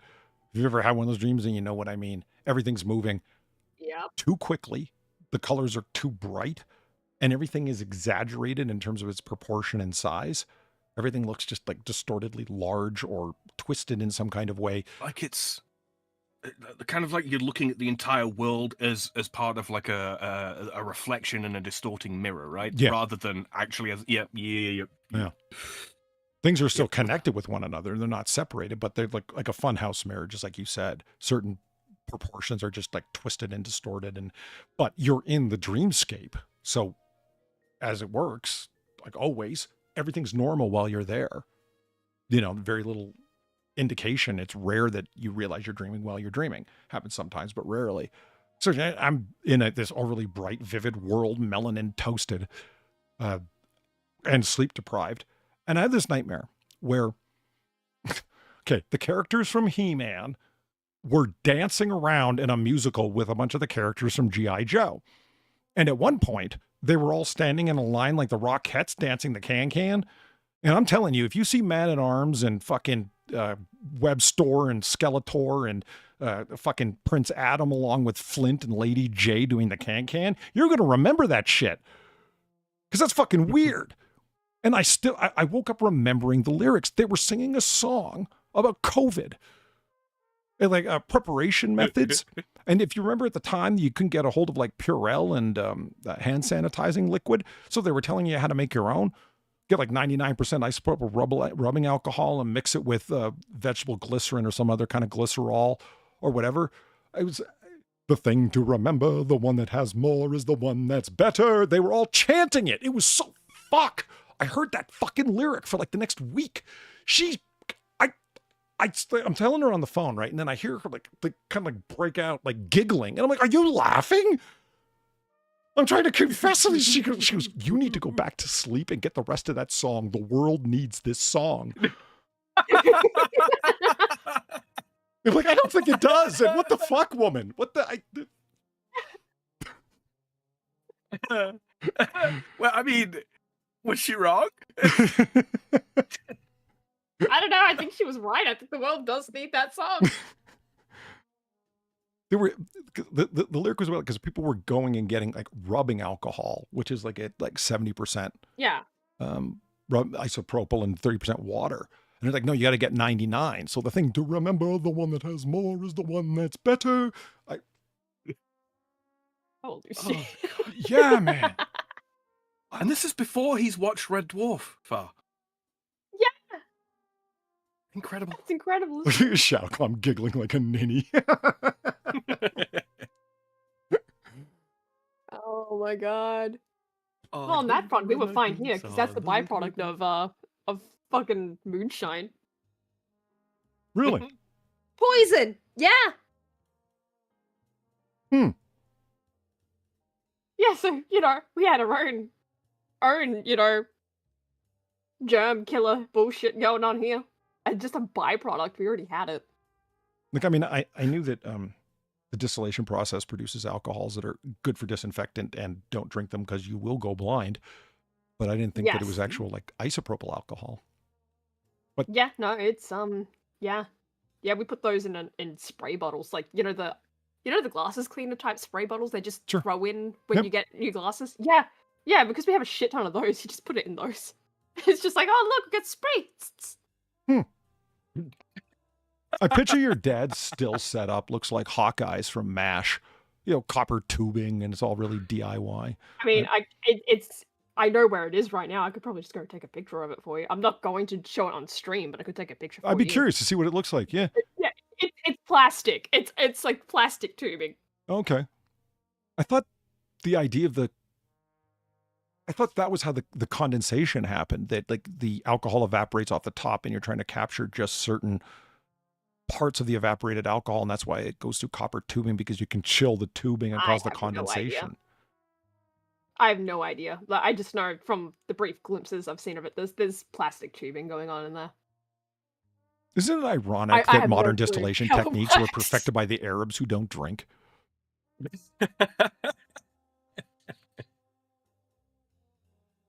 That's one of my favorite lines in Body of Lies, a really underrated movie, by the way. Shit, what's his name? Guy plays Robin Hood, and he was the titular gladiator in Gladiator. Russell Crowe. Russell Crowe. He actually plays a great character, a really memorable guy. Not a likable guy, but that's the whole point. And he's Leonardo DiCaprio's boss at CIA.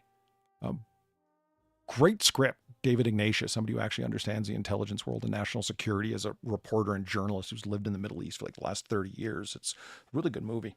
Anyway, there's this one point where he flies in, Russell Crowe's character, to speak to the head of Jordanian intelligence, the king of Jordan's right-hand man as it comes to national security and intelligence matters. He walks in the room, he goes, okay, you may be the guys who invented algebra, but we're the ones who figured out how to use it. Now, let me tell you what you don't know. Oh, Jesus.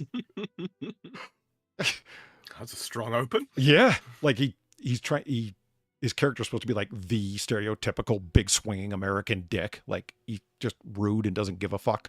It plays well. Okay. Engineer says you'll only go blind if you have excess cellulose in your mash. Methanol is produced from the woody fibers of the mash, while the sucrose and glucose make the delicious ethanol. The more you know. Ooh, Dancing with the Stars. It's there are forms of dance that men can do where they don't look gay. I think that's just a costume choice in this instance. Oh, I don't think the yellow shoes and tight yellow pants are helping, but it's also the dance moves. You're not even seeing it in motion. You don't need to. Yeah, no, you don't. That picture moves. Yeah. And I mean, he's got like a fluffy shirt on and no buttons. Honestly, the shirt needs to just not be like that. What Yeah, the never fuck? trust the Spanish around costumery. That's kind of true, huh?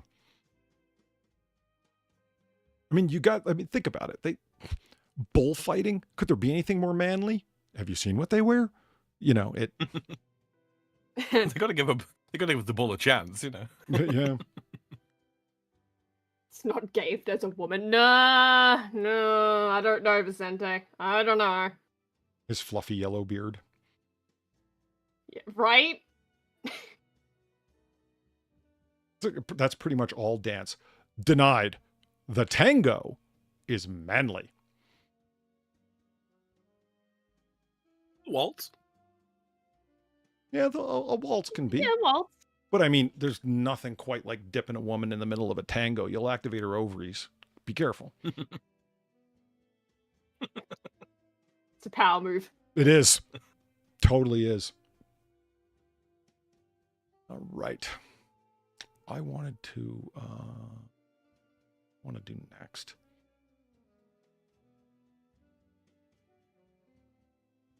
Gotta get rid of all this Mary Lou Retton stuff. Depressing. And man, New York Post sunk to a whole new low on this one, yo. Oh, I just refused to delete this story because it was so awesome. When the gang of otters beat the hell out of that guy and then took off across the parking lot. Love it. Yeah. Gangster otters, man. Okay, so you know bath beads, right? Yeah. No. They're like, I think of paintballs. Plastic balls containing a liquid, except the thing that's inside is like smelly and bubbly and shit. You throw them in bath water and the Bath bomb? a bath bomb. Yeah, there you go. Yeah, that. Right. Okay. Now I'm with yeah. you. Now I'm Okay. with you. Yeah. I was like thinking like bath bomb. What? Bath beads? What? I mean, beads because they're. I'm assuming it's because they're like the smaller ones where it's like a cornucopia of aromas and shit here. And toss like 15 of them Yeah, fuckers in. I don't know. But bath bomb. Yeah, I know what that is. Okay. And so bath bombs. Yeah. Did you know that they've got shower steamers? Yeah, I've seen Oh. those around. Yeah, I don't really understand it. But Neither yeah, did I've I. seen them around. It's like, because to me, it's like colorful urinal cakes. What? Real flower petals. Yeah, I really just want that at the bottom of the shower. Yeah. And they, what's funny is that there's, no one's hugging someone this happy when getting No. some, urinal cakes you hang in your shower. That's just not happening. You don't even hang it. You just toss it on the floor. Look at that. You just Exactly. toss that bitch on the floor. They show pictures of people like hanging them, but then the instructions say, and the other pictures show, you just drop them on the fucking ground. I mean, it's literally a urinal cake for your Threw it on shower the stall. ground because you're a fucking adult. That's the thing. I don't think a man could have one of those in the shower without being tempted to, do the same thing we do in pub bathrooms. Push it where you around try while pissing and, on it. Exactly. Mhm. Exactly. Shower hockey. Self-care shower bombs for stress relief and relaxation. One of them smells like Ugh. sandalwood, doesn't it? Doesn't it? Probably. It absolutely. Oh, yeah. here's the aromas right here. Lavender, watermelon, peppermint, grapefruit, menthol, and eucalyptus, vanilla, and orange. Oh, that's pretty, Oh, there's no basic. sandalwood. Okay. yeah. I thought there would have been like, morning on the beach with sandalwood and lilac, Yeah. Okay, menthol and eucalyptus. I can kind of understand that one a little bit if you're sick, right? Toss that bitch on the floor. Why would that open your airways? Yeah. Yeah. Oh yeah. Oh yeah. Yeah, but the problem is your butthole's lower than your nose. Christ, Sam. I'm just saying, like that's the only one out of them all I can see a use for. The only one. Excuse me. Bless you. Bless you. Excuse me. And again. Oh, wow. That snuck up like a ninja. No, it's a rejuvenating stress relief aromatherapy home spa experience. Really? There's going to be some old guy letting his dangly schlong flap all You're over so the place in the drunk you change can't room? Nothing. You're probably seeing double. I have 2 guns. 1 for each of you. Every change room I've ever been in has some sadly under-modest old man walking around in it. Frequently Italian, yeah. Yeah. What the fuck is with that? The hairier they are, the more likely they are. What do they think? They're partially clothed? Gamer Valine, thank you for the 550. Far might be too young. You're talking about the bath oil beads that came from Avon. Am I? See, Far, there's a thing called Oh, God, Avon. Avon. Yeah, I know you what know Avon Okay. is. All right. Avon. I fucking know what Avon is. All right. But just, yeah, I haven't thought of Avon in fucking years. No, Oh neither my have I. God. I guess that's according to Valine, it's like a product specifically from Avon. I don't know what cultural Probably. osmosis I absorbed that from, but there you go. Superior self-care. Our aromatherapy shower steamers for women and men are made cruelty-free. Aw, well, I don't want them anymore. If you didn't rub these things in a pig's eye to see if it would blind them, I don't want it. Yeah, if this compound was not packed in a dolphin's blowhole, I'm not interested. Right? Nothing suffered to make this? Well, what the fuck? I thought this was supposed to be soothing. Natural fragrances offer pleasantly strong scents. Enjoy the benefits of an aromatherapy spa from home. The perfect gift. Need some unique ideas for bridal shower gifts? Try our crap instead. Bachelorette gifts. I find it difficult to believe that any soon-to-be married woman is going to be happy at receiving urinal cakes for her shower.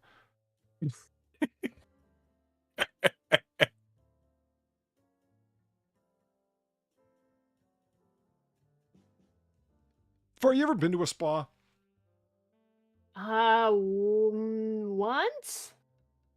See, I've been led by popular media sources, movies and shit, to think that women really go out of their way to enjoy going to spas. I've always been confused by that. And I figured it was just the writers ham-fisting their own bullshit into the stories but then again, I encounter all these people that go for massages. I'm not interested in a stranger rubbing me. Oh, well. Yeah, we've had this conversation before, and I remember still thinking, like, okay. If you want to pay It's, a quasi-prostitute to rub you down, that's your own affair. Yeah. Because that's the thought that you have with that. It's just that, no. What the fuck, man? What? Are you going to try and tell me it's like physiotherapy? You got something wrong with your back that they're... Yes! And It does work! They're not a quantum physicist, Far. They're just a chiropractor. I knew that was God. coming. I felt it. I felt it in the phone. I'm getting slandered in chat. Polly says, I stream 3 times a week with that at Upside Down Holland at Polydub. Yeah, you do. Polly is wrong here. What? Okay, that's got to be Valine. Yeah, I'm with you. I don't even like shaking people's hands. Like, yeah, you know what I mean? It's a little familiar. Okay. The Fartful Dodger. Thank you for the $3. I'm not going to buy my wife any panties unless I know Eva Green wore them first. Hold on. What? Let me think about that. What? Oh, what? Does that make What sense? the I'm not certain that makes any sense at all. I don't want it to make any amount of sense, I frankly. don't either. Mhm.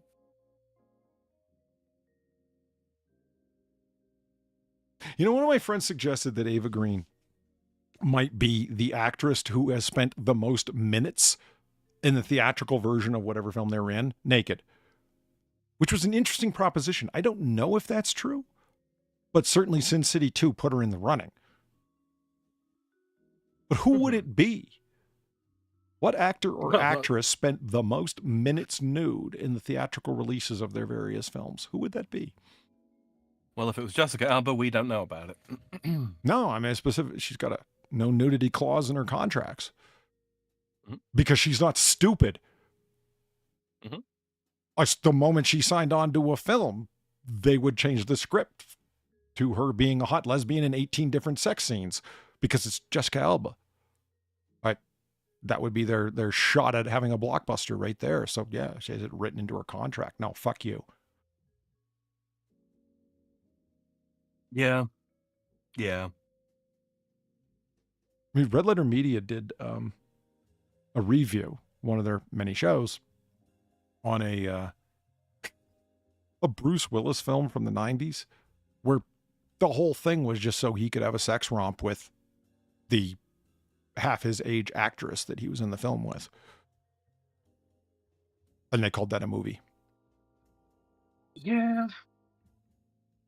Because you can't just go away to Aspen for the weekend with, you got to make a movie out of it, I guess. You know, I've heard the rumors swirling around the how tawdry Last Tango in Paris was. Never seen it myself. Marlon Brando film. The actress who was in it has strong words about what happened on set. Oh, man. Look, I haven't seen that donation in a while. That's cool.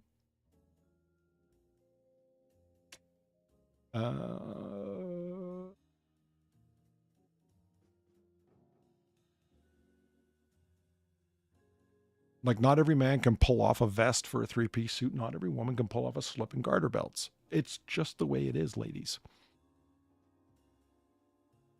But every woman should try. Yeah. I mean, within reason. Mm-hmm. You know, one of the harshest judgments that I've ever had laid out at me, you know, when it's honest, that's when it really hurts, you know? A friend of mine and I were watching Batman v Superman when it first came out on Blu-ray. We're watching over his place, and he's got like big media center, big TV, and 7.2 surround sound, right? So we're sitting here watching it. It's like the intro scene where Gotham City's undergoing all the damage when Superman and Zod are fighting it out, and buildings are being destroyed. It's like the fucking apocalypse, right? Bruce Wayne is running around down in the streets with all of these fucking regular people just like him, getting hit by fallen rocks and concrete and shit from multiple floors above while the Kryptonians are fighting it out above. That's when he makes a decision. This guy's got to go. Well, kill all the aliens.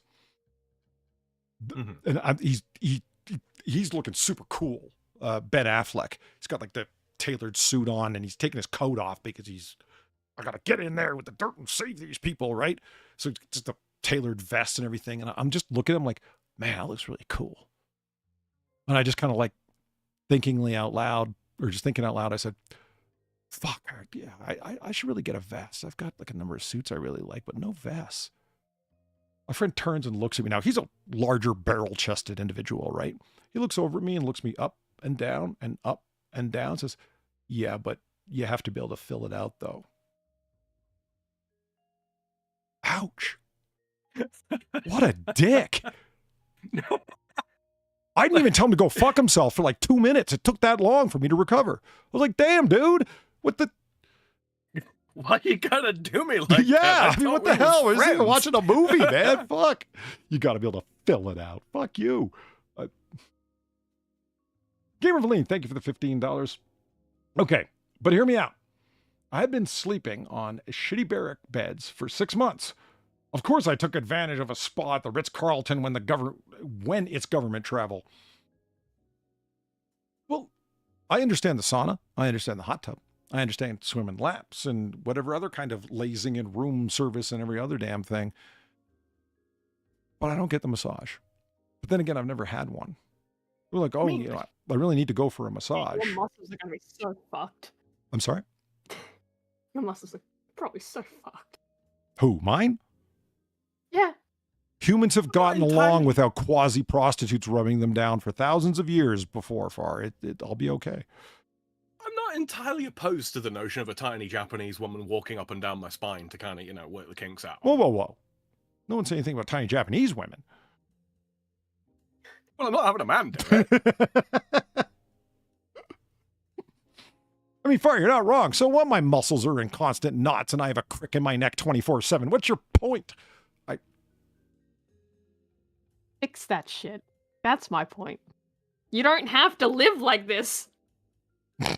Next thing you'll be telling me is waking up to the sound of my own screams isn't necessary either. No, it's not. My body is a temple in the modern era, a Greek temple. A temple OS, if you will. Mm.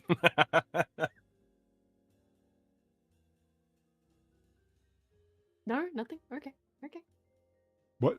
I'm sorry, what? Okay, I just started reading chat. I just go to the doctor, Polly. Yeah, well.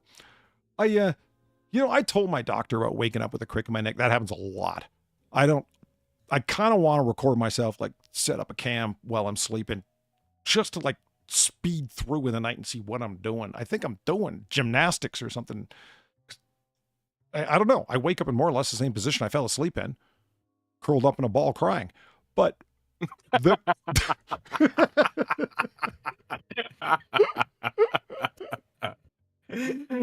never happened to me. the classic crick in your neck where you can't look off to the side. And people like, I told my doctor about it. He's like, yeah, get a different pillow. Really? That's the fuck. You're such a prude. Women come in the office, you know, every woman I know has got like a fucking pharmacy worth of fucking drugs in their purse. I can't get fun drugs to save my life. Get a new pillow. Give me drugs. I don't know. Maybe buying the cheapest pillows that Walmart has to offer isn't a good idea. Yeah, probably not. Yeah. Doctor, I keep coming down with a cold. Have you considered buying an eiderdown? Fuck you. Give me drugs. Consider buying a what? Eiderdown. Eiderdown what? An eiderdown. Oh, I don't even.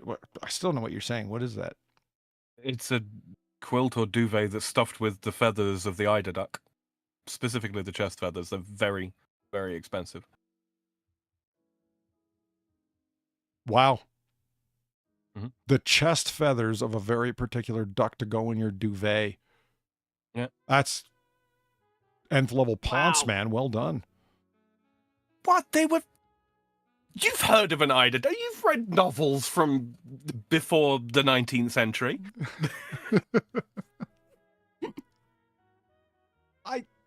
If I did, my eyes glanced over it as one of the foreign words I didn't understand, and I just kept going. Holly, you know women, all right? You have a mother. Ask any one of them what an eiderdown is. They'll tell. Chester Smith, I don't have a doctor's appointment without the script I wanted. Learn how to talk to a doctor. I just think they're too well trained to identify drug-seeking behavior. Bastards. Hmm.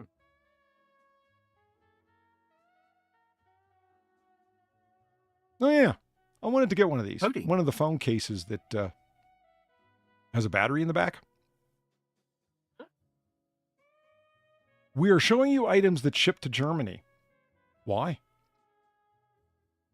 Because that's where your VPN is currently located. I guess so. It's funny, I felt like I was in the middle of the Islamic Republic. Justin Wilson says Sam's French is coming out. Eiderdown's not French. I believe the eider duck is Norwegian? And down is just an English word for feathers. Specifically the fluffy feathers. 7 chakra tree of life crystals and healing stones birthday gifts for women. Ouch. Far, I'm offended on your behalf. Yeah. Hope you don't mind. I no, it's fine. Feel offended. Go ahead. Crystal This is, tree for positive energy, spiritual gifts for women. I mean, This is more insulting than anything I've ever said about women. ever. absolutely. Are you a superficial twit? Give us your money.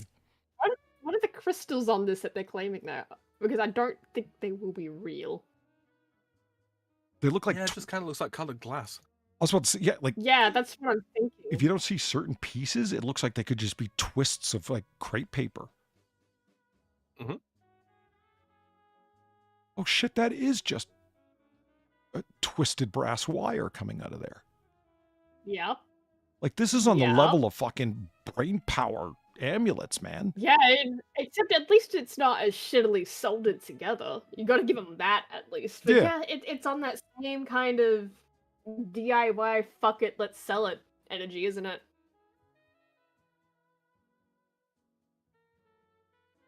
This is reminding me when Weebo was showing me that little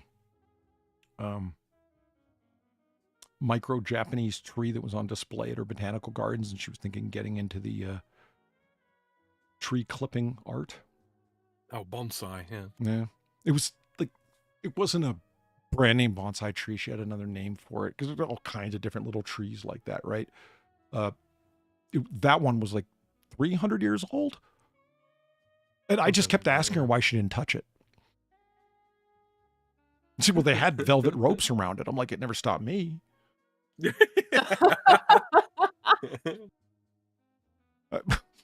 Come on. Reach beyond your years. Touch the old tree. Chakra points explained. The 7 chakras refer to the energy points that store and regulate energy. This tree represents all 7 chakras. The root chakra, the foreign word, solar plexus chakra, the heart, the ideal gifts for women, or as an astrology gift for women. Fuck. Why does it look like it's coming in a whiskey box? I was just thinking that. Right? They've wasted a perfectly good whiskey box on this fucking tree. And their tagline is, all you need is love and healing. And our cheap Michael's crap. They're insisting that there's something wrong with you that needs to be healed and that you are unloved. Yeah. Holy shit. Look at this shit. We got one Haven't seen Buddha. this much, We got another Buddha in the middle of some palmistry shit. Fantastic. I haven't seen this much misogyny since Leah Thomas tried to compete in women's swimming. Happy Pride Month.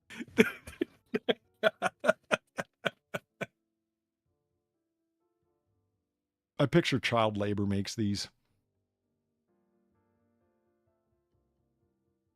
Yeah. The manufacturer is Yatatsuka. Okay. Yep. Yeah. It's cute, but small. Cute, but smaller than expected. Well, they gave you the measurements. Oh, and here comes the misandry.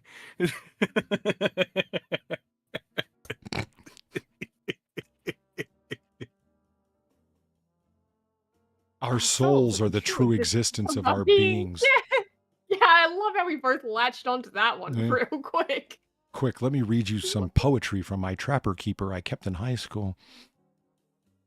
This was a very nice spiritual gift for that special soul who has touched my spirit. That's very heartening, Daryl. Oh yeah, Daryl. I didn't even... Yeah, it's a guy. Daryl, Allegedly. Just Daryl. Daryl, have you considered spending some time thinking about what it is that you've done with your life? I don't think Daryl's really real, honestly. It's an exceptionally gay Daryl's a bot fake someone person. programmed. Yeah, I think Daryl is just he's an AI. A gay eye, if Sick you of will. hearing. I I'm sick of refuse to hearing- believe Daryl is real. I'm sick of I'm not hearing gonna about like gay that. bots. Why does nobody ever talk about gay tops anymore? Happy Pride Month. Alpine tree frogs infected with Scheitgrid vuncus breed more, study finds. They do shrooms and fuck. My kind of frog. Let's go. Sam, is this a cousin of yours? I don't know. Let's find out what the chytroid fungus is first. I don't know. I just created like a whole headcanon with this frog because he looks like he's, rising up to fight a fight with his like wizard staff. You know what I mean? Right. He does. The Legend of the Frog. Yeah, he looks like he's defiantly crawling up to take on his enemies or something. It's a cool frog. He's the frog warlock. He's going to war against the lizard wizards. Fuck, such a tiny little guy. I take it that's a Q-tip that he's got. Looks like it. Yeah, it does. Yeah. Look at the expression on his face. He knows what he's getting up to do. That frog is resolved, Polly. An endangered frog from the Australian Alps. Australian. Yeah, that's not Australian Alps. Do they have mountains in Australia, Far? Yeah. Yeah, they are. I mean, I know they got skiing and shit, but They've got Alps? Yeah, Maybe. there are mountains. Like it's more on the east coast though. Mm-hmm. I just didn't think the alpine we climate don't- existed yeah. there at all. Yeah, yeah, on the west where I am, we don't really like there's hilly areas, but they don't like very rare for mountains. East Coast, shit ton of them. There's like there's whole mountain ranges over there.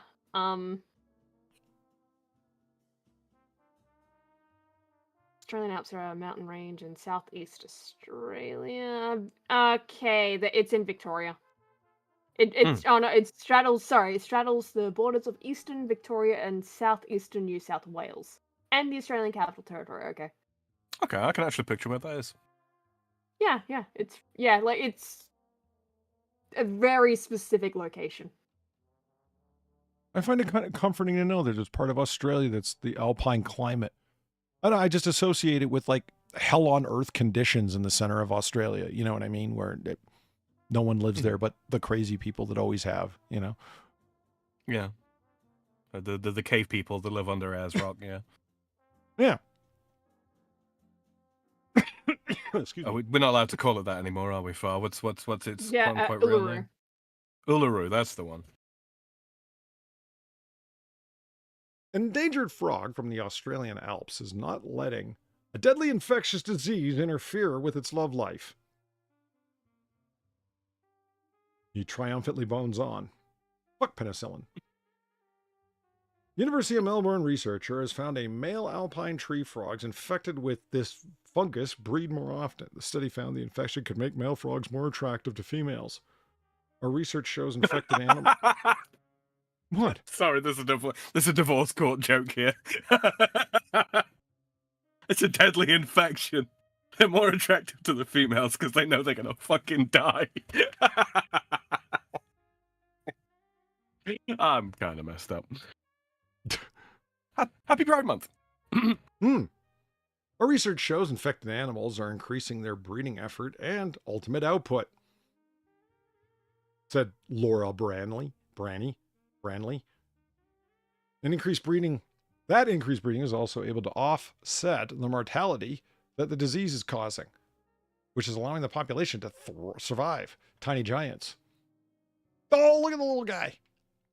Look at him. Fuck, that's good alpine camo. Holy fuck. Yeah. They just disappear in the woods, Yeah, wouldn't very good. Yeah. That how he folds up. Like you could fit that frog in a Pokeball. You absolutely could. Oh, yeah. No problems. Alpine tree frog, I choose you. Ribbit jumps on the fucking just fucks the other Pokemon and dies. Alpine tree frogs inhabit 8 known spots in the New South Wales and Victorian Alps, but the population size at each of these sites is unknown. Oh, shit. I was hoping they were going to say how many specimens they believe are in the wild. I always find that interesting when it's like, there's some 500 only left to assume to exist still. And it's like, really? I'd like to know how you came up with that number. I don't think it's wildly off or anything, but how do you know there's only 500 of those whales left? And how do I get them before the Japanese do? Yeah, the Japanese always take the good parts. What are the good parts? The light meat. The what? The light meat. Oh, the light. Oh.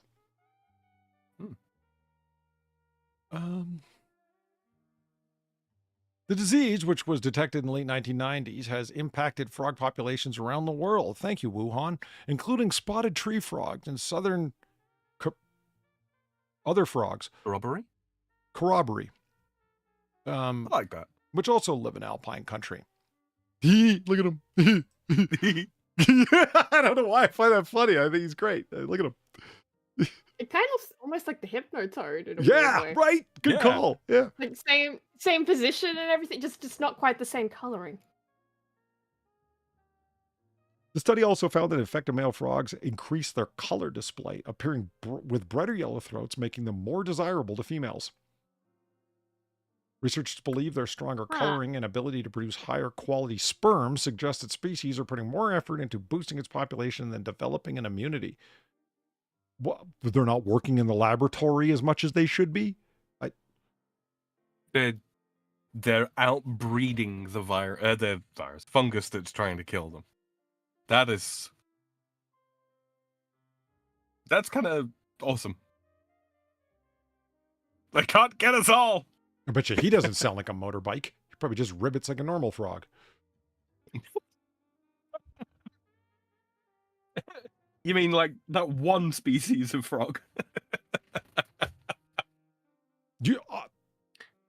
I choose to believe, Polly, that his call is actually also camouflaged, and it just sounds like the rustling of leaves. Nice. It kind of defeats the purpose, but cool still.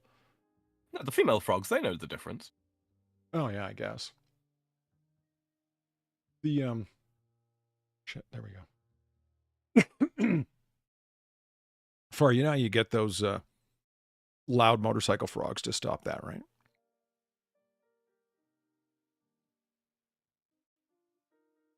No. You get one of these. Okay? Oh. Oh, Well, shoot that's the very fucking... illegal. On multiple levels, I don't think you're actually allowed to kill those.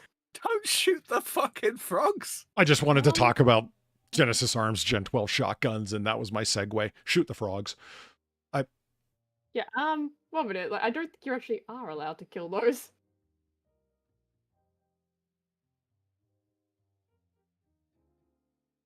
I'm actually kind of curious now. What are they? Yeah, no, I'm trying to. Are they a think about hero it. of the motherland, or are they rarefied, or why not? Oh no, you might be able to. Never mind. They're least concern. Yep. All right, shotgun them. The Noongar I name would for the rather motorbike you frog. didn't. Say that again. I'm sorry. They've got several Not you. names. They're called them. Oh, well, use names, Polly. Use your fucking Oh words. no, he's the one talking. Sam, what did you mean, Noongar? No, it's all You're right. saying Noongar word? No, it's fine. 'Cause I wasn't really saying anything either. No, it's just got different names for the motorbike frog, so I was looking them up. Moors frog, western bell frog, western green and golden bell frog. Okay, that's just putting on airs. The western green tree frog, and the Noongar name for it is Kuya. Is what? Kuya, Kyoooya. Kuyar. Oh yeah, flamethrower. If they're crispy, they won't be making that noise. Okay, but if you're gonna do that, you need a little salt and some garlic. Fucking I don't think Did you get one of them So, I fucking don't wood think skewers? you You know, the can. ones you soak in water so they don't crisp up, but your meat does. Get 7 or 8 of them on one. Some frog kebabs. You know, I have had frog kebabs before. how were It's they? totally a thing. Delicious. Dude, just the legs, right? I mean, isn't that the only part with any meat on them? Well, I mean, there's various parts that you can get the meat from, but the legs predominantly, yeah. And it wasn't like whole legs; they'd been deboned, and then sort of the meat had been scrunched, if that makes sense, so that it would stick onto the skewer. Mm-hmm. Yeah, it was really good. I pictured they were just like meat kebabs, or sorry, chicken kebabs. I mean, Yeah, very much so. Very much so. Got that slightly you know when you eat various river fish, how they've got that kind of earthy flavor is the only way I can really describe it. Got an element of that to it. yeah, I don't know if I'd be eating frogs, but the meat looks so similar to eel, and I'm a huge fan, so I'm like, that's probably fine. You know? Not a bad comparison, actually. Yeah. Like Yeah, a it's not tender got white quite- meat that still has some density to it. That's what I Yeah, pictured. it's got some bite. I would say it's a little stringier than eel. Like it's more tendon-esque. Right. Not right. quite full rubbery like tendons are, obviously, but yeah, there's more stringed. So for those of you who Hey, haven't, look, man, we're gonna have to listen to this thing. For those of you who haven't heard them, they're just hilarious. Motorbike frog. hear me out on this, Polly. Cajun fried frog legs. Oh yeah. You know, you You had go me for a that, right? Cajun fried.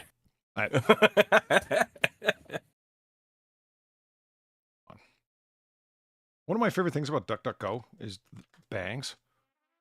Bang YouTube just takes you to YouTube. Bang A takes you to Amazon. Fucking sweet. All right. Let's listen to this little fucker. Far's like, why would you listen to the thing that I closed my window to shut out? Fuck. I'd play it. I've sent videos of this shit to people before.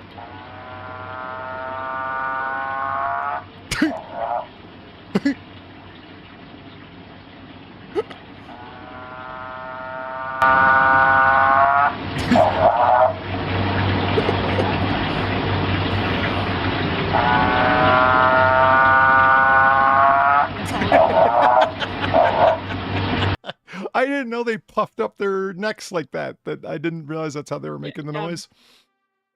Yeah, Polly, we can't hear that. Oh. Well, chat could hear it, and that's what counts. We know what this. Well, you know what they sound like. Yeah, yeah, I am very familiar with what this shit sounds like. I actually, it's a. You know what, guys? I really got to take the plunge, and just set up a separate soundboard so I can control all of the separate sounds instead of mixing them like this. You guys absolutely should be able to hear whatever it is I'm playing, and if I had spliced off all the sounds separately instead of running them all through desktop audio, this wouldn't be a thing. I just got to come to realistic terms that Windows desktop audio lets mix all the sounds together at once. Just ain't working. It's bullshit, man. Yeah, I arrived at a similar point with my Obis and Linux sound. It's like, okay, you know what? I'm just gonna, even stuff that's not showing up on screen, I'm gonna capture the fucking window, and then I'm gonna shrink it right down so it's not even visible on the screen. But control audio via Obis rather than fucking about trying to isolate individual things. I mean, we run separate control panels for every visual thing that we got going on. Different graphics cards and the different settings that people have for their graphics card. They get all tweaky with it, and each monitor is running it. Has its own separate output. Fuck it. Do the same with audio. What's the worst that can happen? Set it up and then minimize it and let it run. Yeah. It's not like I'm so desperate to parse out system resources that like 8% off the top's going to be noticed. You know what I mean? We won't even be 8%. It's closer to 1. It really is. Yeah. It's just a pain in the ass. I don't understand why they do this Unimix thing with desktop audio. Let's run everything together. You have to get virtual audio cables if you want to run something separately. That annoys me. There's no good reason for it. There's no good reason for it. Can I point out what an oddly picturesque scene this is? We got a little lotus flower there. He's sitting on a lily pad. Everything's all like, wow. You know what he doesn't have though, Polly? Right, that makes him clearly a lower class frog. Yeah. What's that? He doesn't have a soup can in his bulrushes. That's true. There is no rusty turned over can for him to reside in. It's true. Right. I mean, where is he going to hold his secret meetings? Bloody fool. I don't know. That seems like a good place to hold it on the lily pad. All right. Have a good night, Vicente. Good night, Vicente. Yeah, good night. The frogs of the round lily pad. No, but I mean, they'd be sitting there talking. They'd be engrossed in their conversations about, how it is that they're going to defeat the skinks, right? And before they know where they are, they're so engrossed they're not paying attention. A stork just flies down and picks one of them off, like a piece of sushi from one of those wonderful conveyor belts that goes around the sushi restaurants. Right? That's no good. No, I never thought about it. Storks probably do eat frogs, don't they? I'm fairly sure they do. Oh yeah. Pelicans will.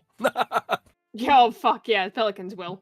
Fucking pelicans. Like the only time I encounter storks and pelicans is in cartoons. I don't, so. What the hell do I know? Yeah, they're very common. They're very common. Maybe not storks, but herons. I'm almost confident that herons eat frogs. You ever seen a heron, Polly? I think so. Do herons even go to the States? I don't know now.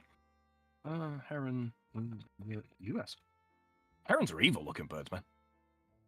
How many times I've brought up that Far's from the land of the black swans? You have no idea how bad that kills me. It's What, the black swans? Yeah. I know it seems normal to you, right? So I get it, right? But you kind of have to, like, to understand why it's so odd. The traditional way of explaining the difference between induction and deduction is to reference a black swan. Because it's the unlikely thing that no one ever sees, but you know are out there somewhere. So you can induce, not deduce, that they exist. You're from the land of the black swans. That's odd. It's like you live in Avalon or something. Do they have black swans in the Isle of Apples? That's a good question. What? First, we need Avalon, the Isle of Apples, which is what it is. Is that what that means? Yeah. I just think of it Comes as from magical island of Oberon. I don't know. Old High German, Apfelon, land of the apples. Huh. Which is also thought of at some point that it might actually be somewhere in Kazakhstan, because that's where apples come from originally. Kazakhstan? Yeah. Well, what's now Kazakhstan, yes. The last good thing that place ever produced. Fuck.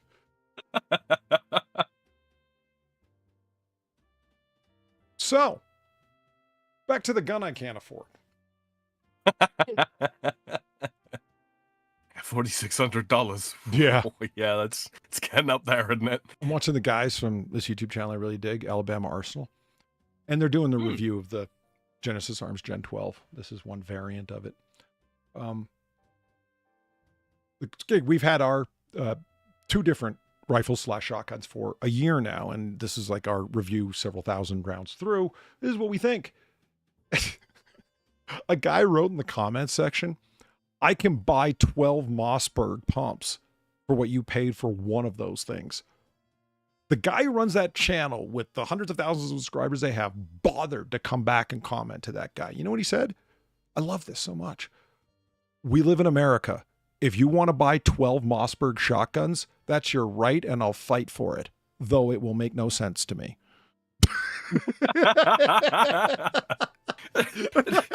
It was this guy in the fucking comment. Did he have a General Grievous avatar picture by any chance? I was like, that was the most patriotic way of telling someone to fuck off I have ever heard. Well done, sir. Yeah. That's a step above, bless your heart. Yeah. I mean, yeah, it's expensive. Do you have any idea how much R&D, not just, Genesis Arms, but every company is dumped into magazine-fed shotguns, semi-automatic magazine-fed shotguns to get them to work? That's what's amazing about the Gen 12. You would think, wouldn't you? You genuinely would think that something as old as a shotgun should be so easily converted into semi-automatic or even fully automatic mag-fed. Hell no. Yeah, right? And yet. Yeah. And yet. It's been an elusive mechanical mystery for a long, long time. And some companies, some mag-fed semi-autos are better than others. Yeah, you're getting what you paid for. They dumped unfucking believable amounts of R&D money into it, and it finally fucking worked. They cracked it.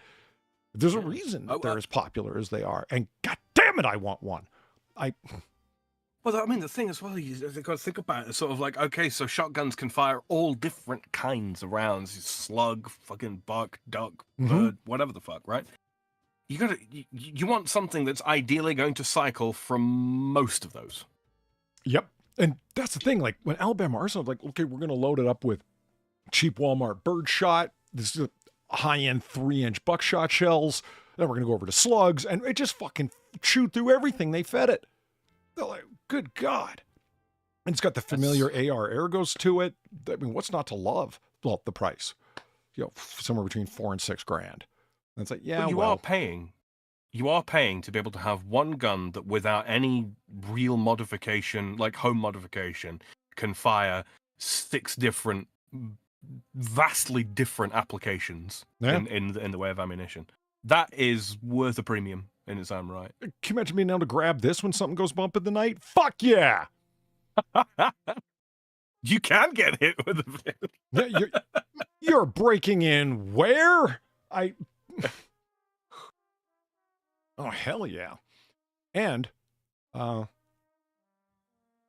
shotgun is complete without a suppressor? Hell yeah!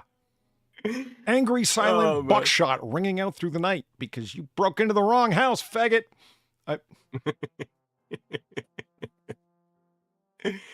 I'm reminded of that one joke about what these guys with guns. What's wrong with their dicks? Well, the last time I tried to use my dick on someone that broke into my house, they needed therapy. I was arrested. Just use a gun. Oh, Sam, here, you'll dig this. Look at the PDW version. Oh, look at that. Yeah. That's sleek. With the 7-round mag. Yeah. That's an angry little package right there. That's what she said. Oh, hell yeah. Let's kit it out like we're playing Call of Duty. Why not? Holy shit. What's that, 30-round drum mag? No, it can't be. It's too small for that, surely. Yeah. Yeah. 12, I'm going to guess. The big extra long mags, those are 10-rounders. Yeah. It's like, oh my God, it only fits 10 rounds? I'm like, yeah, 10 rounds of angry buckshot, man. That's fuck off devastation to a couple of smart asses coming into your house and it's like, oh, they got a handgun. Oh, you do you? Tally ho, lads. Oh, look, they've even got one in orange for when you want to run fucking dragon breath around. Yeah, right? Aren't you afraid that you're going to be spotted? I don't care. How'd Gather you around, figure? everyone. We're making ground meat in my parlor. There we go. Back to the frog. Not on the Afghan tree. Because, of course, your wife, girlfriend, significant other's got to have one as well. I'd be okay with that. Mhm. Okay. Want to know what's been plaguing me at night? What's been keeping me up? Absolutely. The pigeonhole principle. The what? Right. The pigeonhole principle. Now, I was under the impression that I had left mathematical theorems behind in undergrad. I was wrong. FarZoosme. I was disappointed to find out that I had been tasked by my contractor with explaining the pigeonhole principle and how it relates to intelligence analysis to a room full of people that aren't going to remember what I tell them anyway. But in case they ask any questions, I need to be fully informed on the matter. Fuck. Mm-hmm. Listen, I'm what you call, get this, okay? This joke's between us, and I'll deny it if you repeat it. I'm what they call a professional. I know. But I can't pretend to have internet issues and just shut down Google Meet and leave. They'll expect that I'll go to another fucking, communication outlet and reconnect. I thought about that. Not just a professional, but a polyvalent professional. Got it heard saying it that way. I'm sitting here reading this stuff and I'm like, okay, you know what? I've grasped what you're talking about. And I remember the pigeonhole principle from undergrad. Like, I remember the reference to it, but I didn't remember what it was. I'm like, okay, hold on. Then what does this have to do with what you guys are doing? Oh my God, it's only vaguely connected.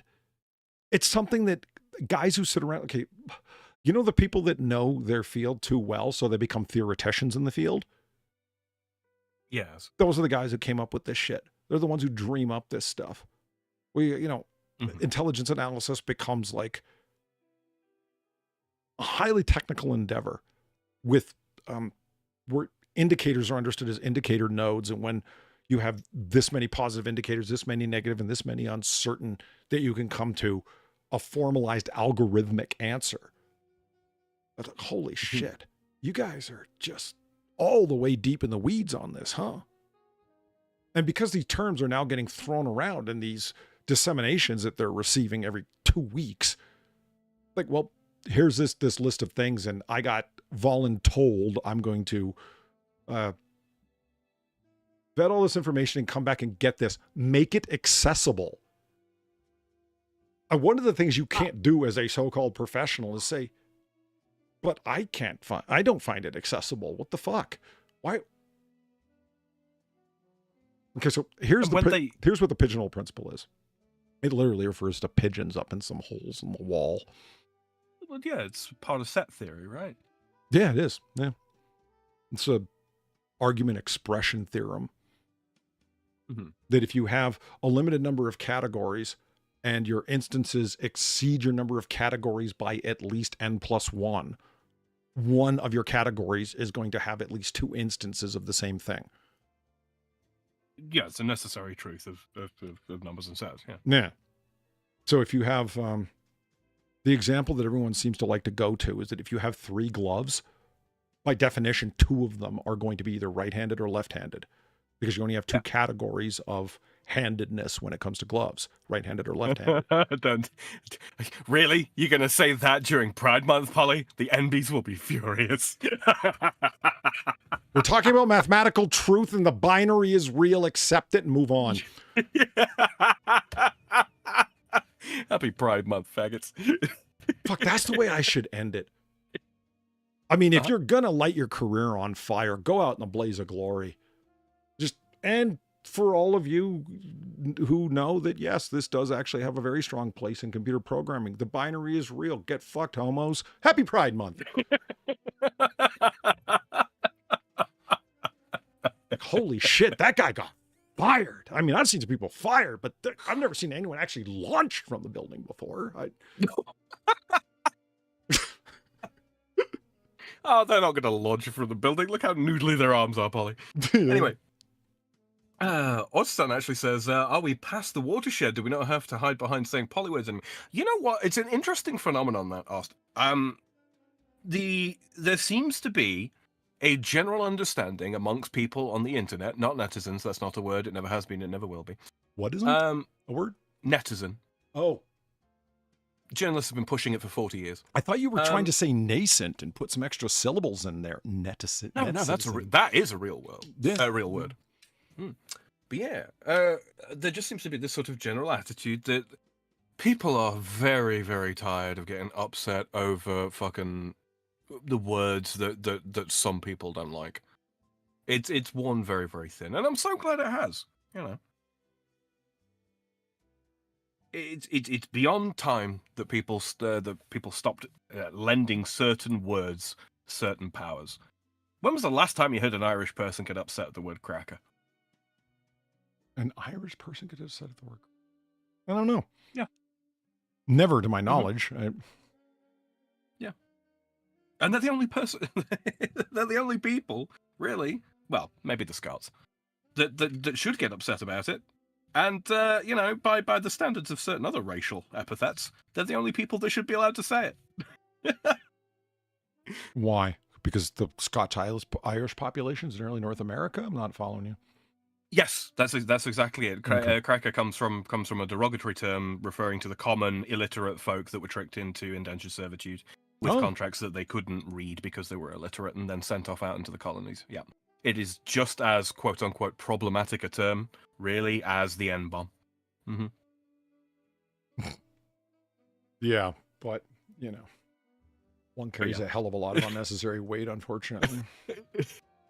Well, that and the Irish kind of enjoy being oppressed, I think. So I'm unceremoniously. That's kind of funny.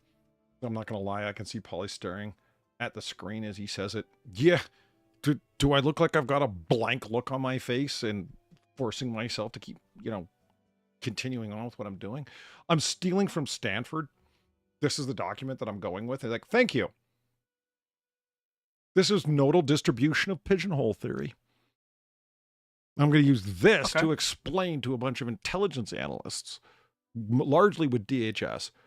And if they're not, I don't get to know where the fuck they're from. So whatever. How nodal distribution of pigeonhole theory works. Thank you, Stanford. Now I don't have to draw it up. A question. Yeah. How do security and intelligence analysts not know, like, one of the foundational elements of set theory? Because set theory doesn't come up a lot until you get, well, people trying to, you know, backronym force it into place. Fair enough. I would have thought it'd be a key part of, Well, basic stats. people want why it's kind of an interest. I think it's interesting the way that it came about. Footnote wars are responsible. People would Right. Okay. this is what they got. That actually makes complete sense. People got this is what it got nicknamed is that people would offer analyses, and Yeah. everything that would be said in the main body was very milquetoast and middle of the road, and it didn't sound like they were taking reaching out for anything. They were very risk averse. Became the noticeable descriptor.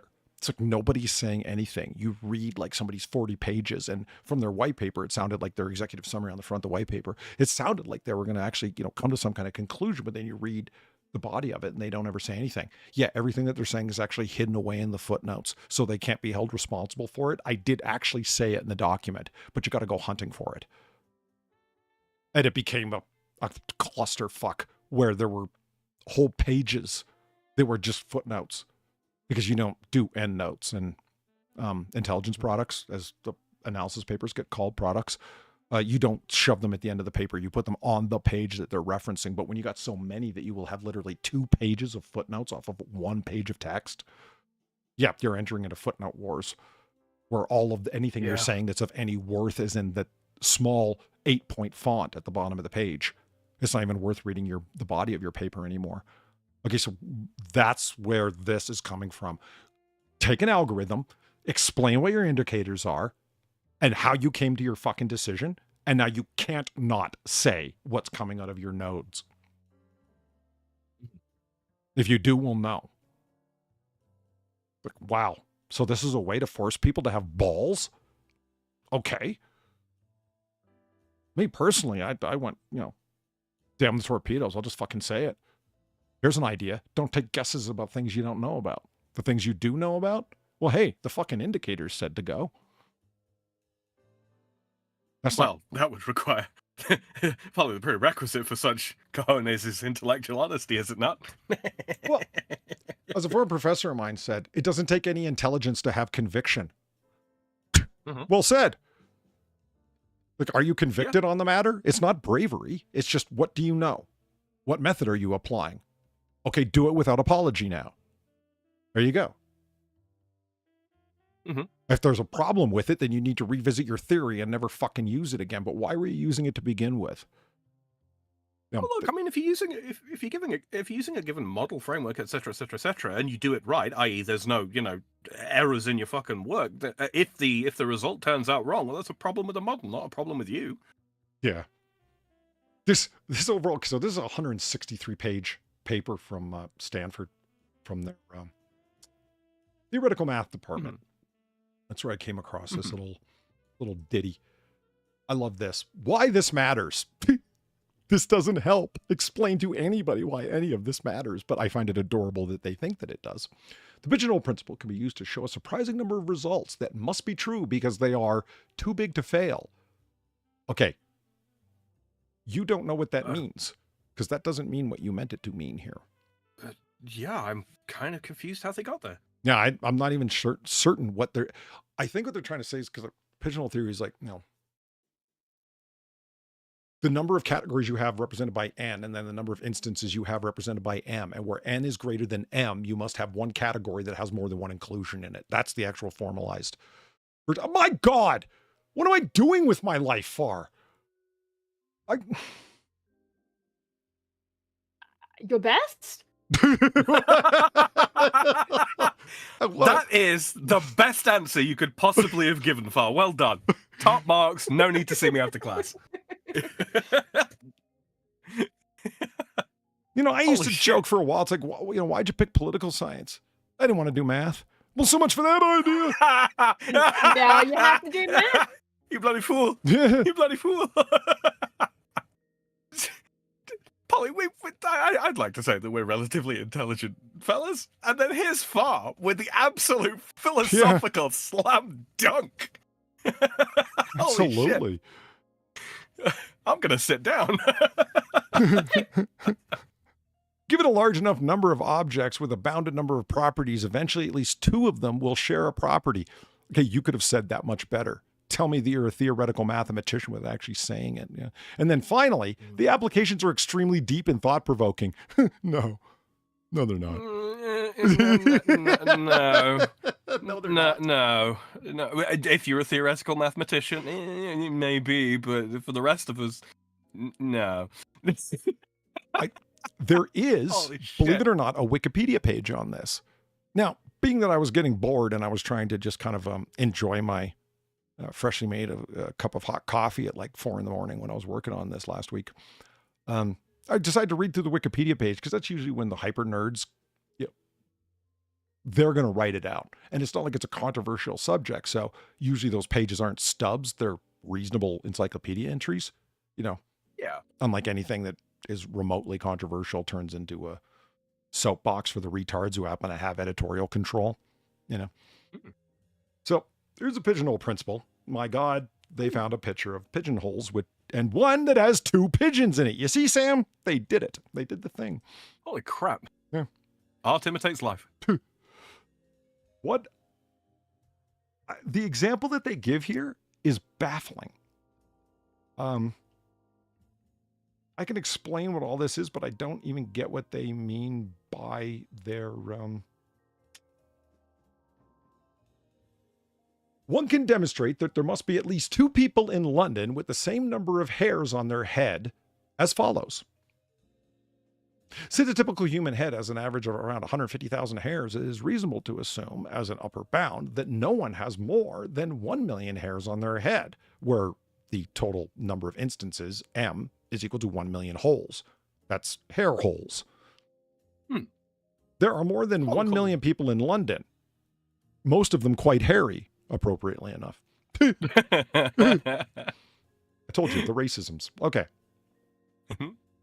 There are more than 1 million people in London. N is bigger than the 1 million items, assigning a pigeonhole to each number of hair on a person's head and assigning people to each pigeonholes according to the number of hairs on their head. There must be at least 2 people assigned to the same pigeonhole by at least the 1 million and first assignment because they have the same number of hairs on their head, where N is greater than M. Okay, you know what? I guess it's like, okay, I get it, but why is that your example? Because it's just baffling. It's a baffling example to use. You've got a graphic example right here. Pigeons. Or the gloves is a great one. That actually makes sense. Yeah. Kind of stinks of bamboozling with large figures, really, doesn't it? Because the guy who wrote that section went to Oxford. Yeah.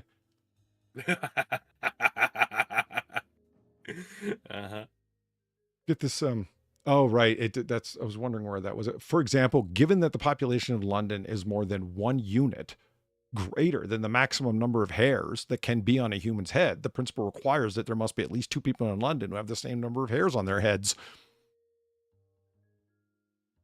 Fuck. My brain is melting poly.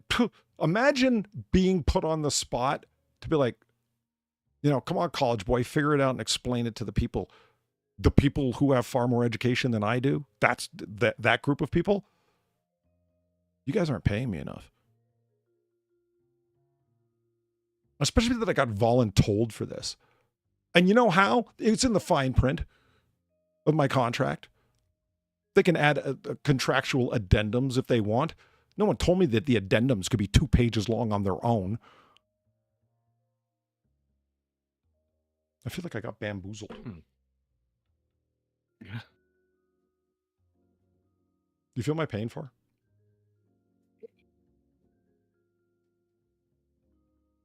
Yes, I do. Back to the frog. I like his lily pad. frog. It makes me feel calm. They do have a calming effect. I mean, it looks like everything's plastic. I find it hard to believe that there's like an area of nature that's like laid out that, I don't know. Serenely. Yeah.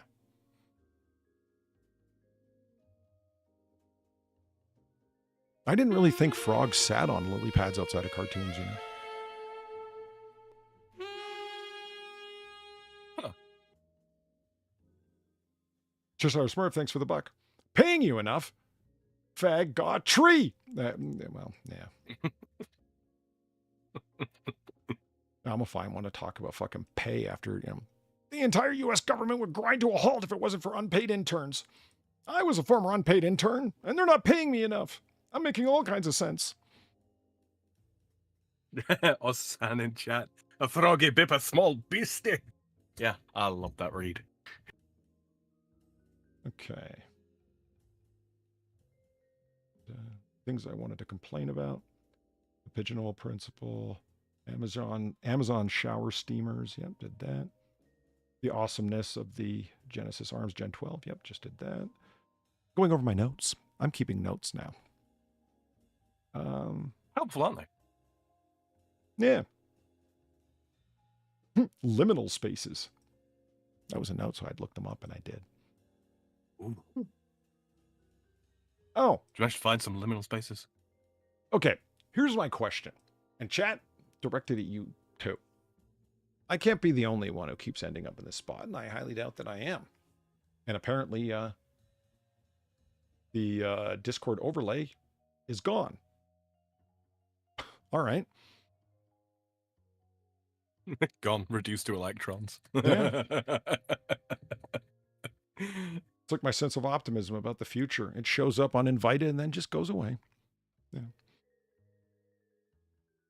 It's evanescent, is it, Polly? Yeah. It evaporates in gossamer-like fumes. Okay,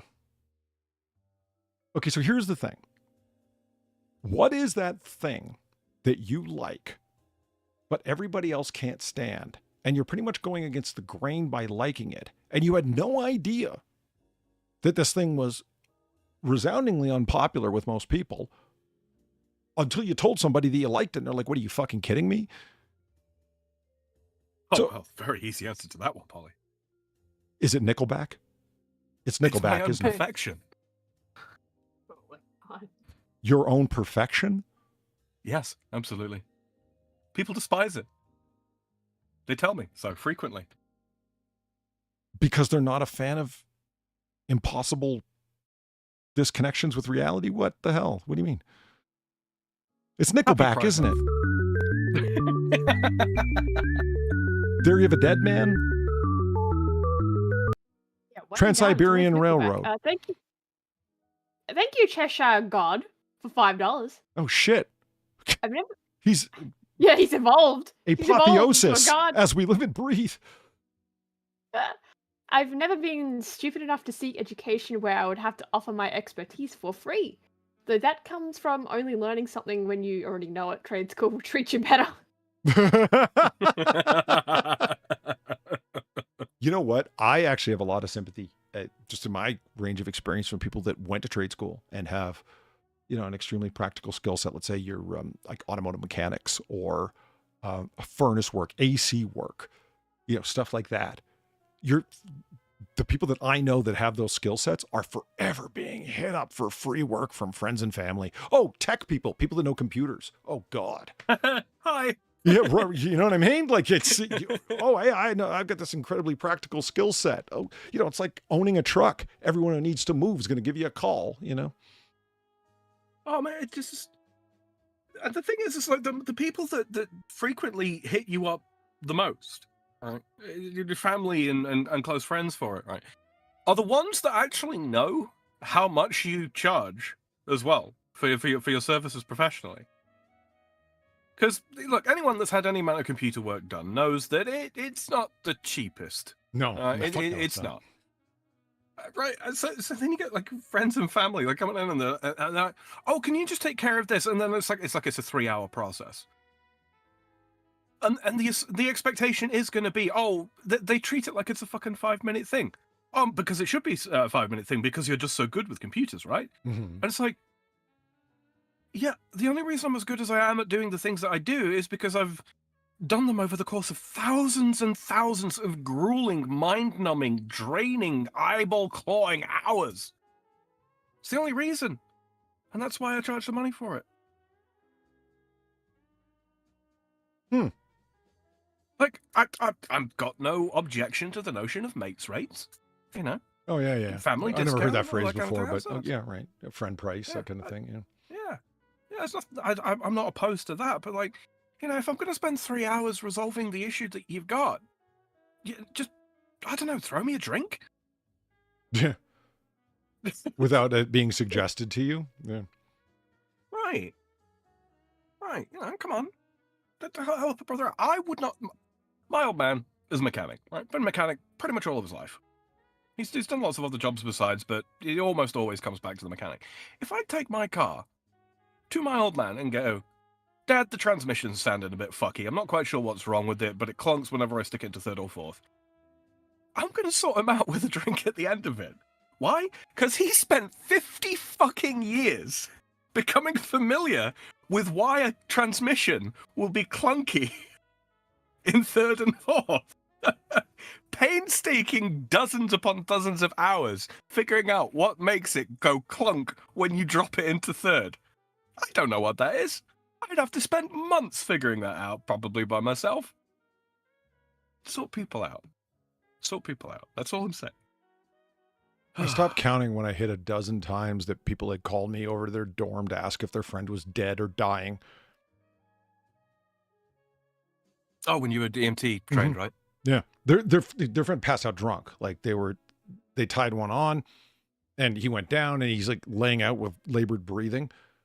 And it's like, it doesn't sound like he's doing well. Like, can you just like come over and check just so we can be sure? And it's like, if you are actually worried for the man's life, why would you take the extra time to take to call somebody that lives on the other side of campus in a dorm to come over? Like, are you actually worried, or is like liability taking, you know what I mean? Like, I can't help but notice that you have a bounded concern for your possibly dying friend. But no, never once was the person dying. They're just, well, fat.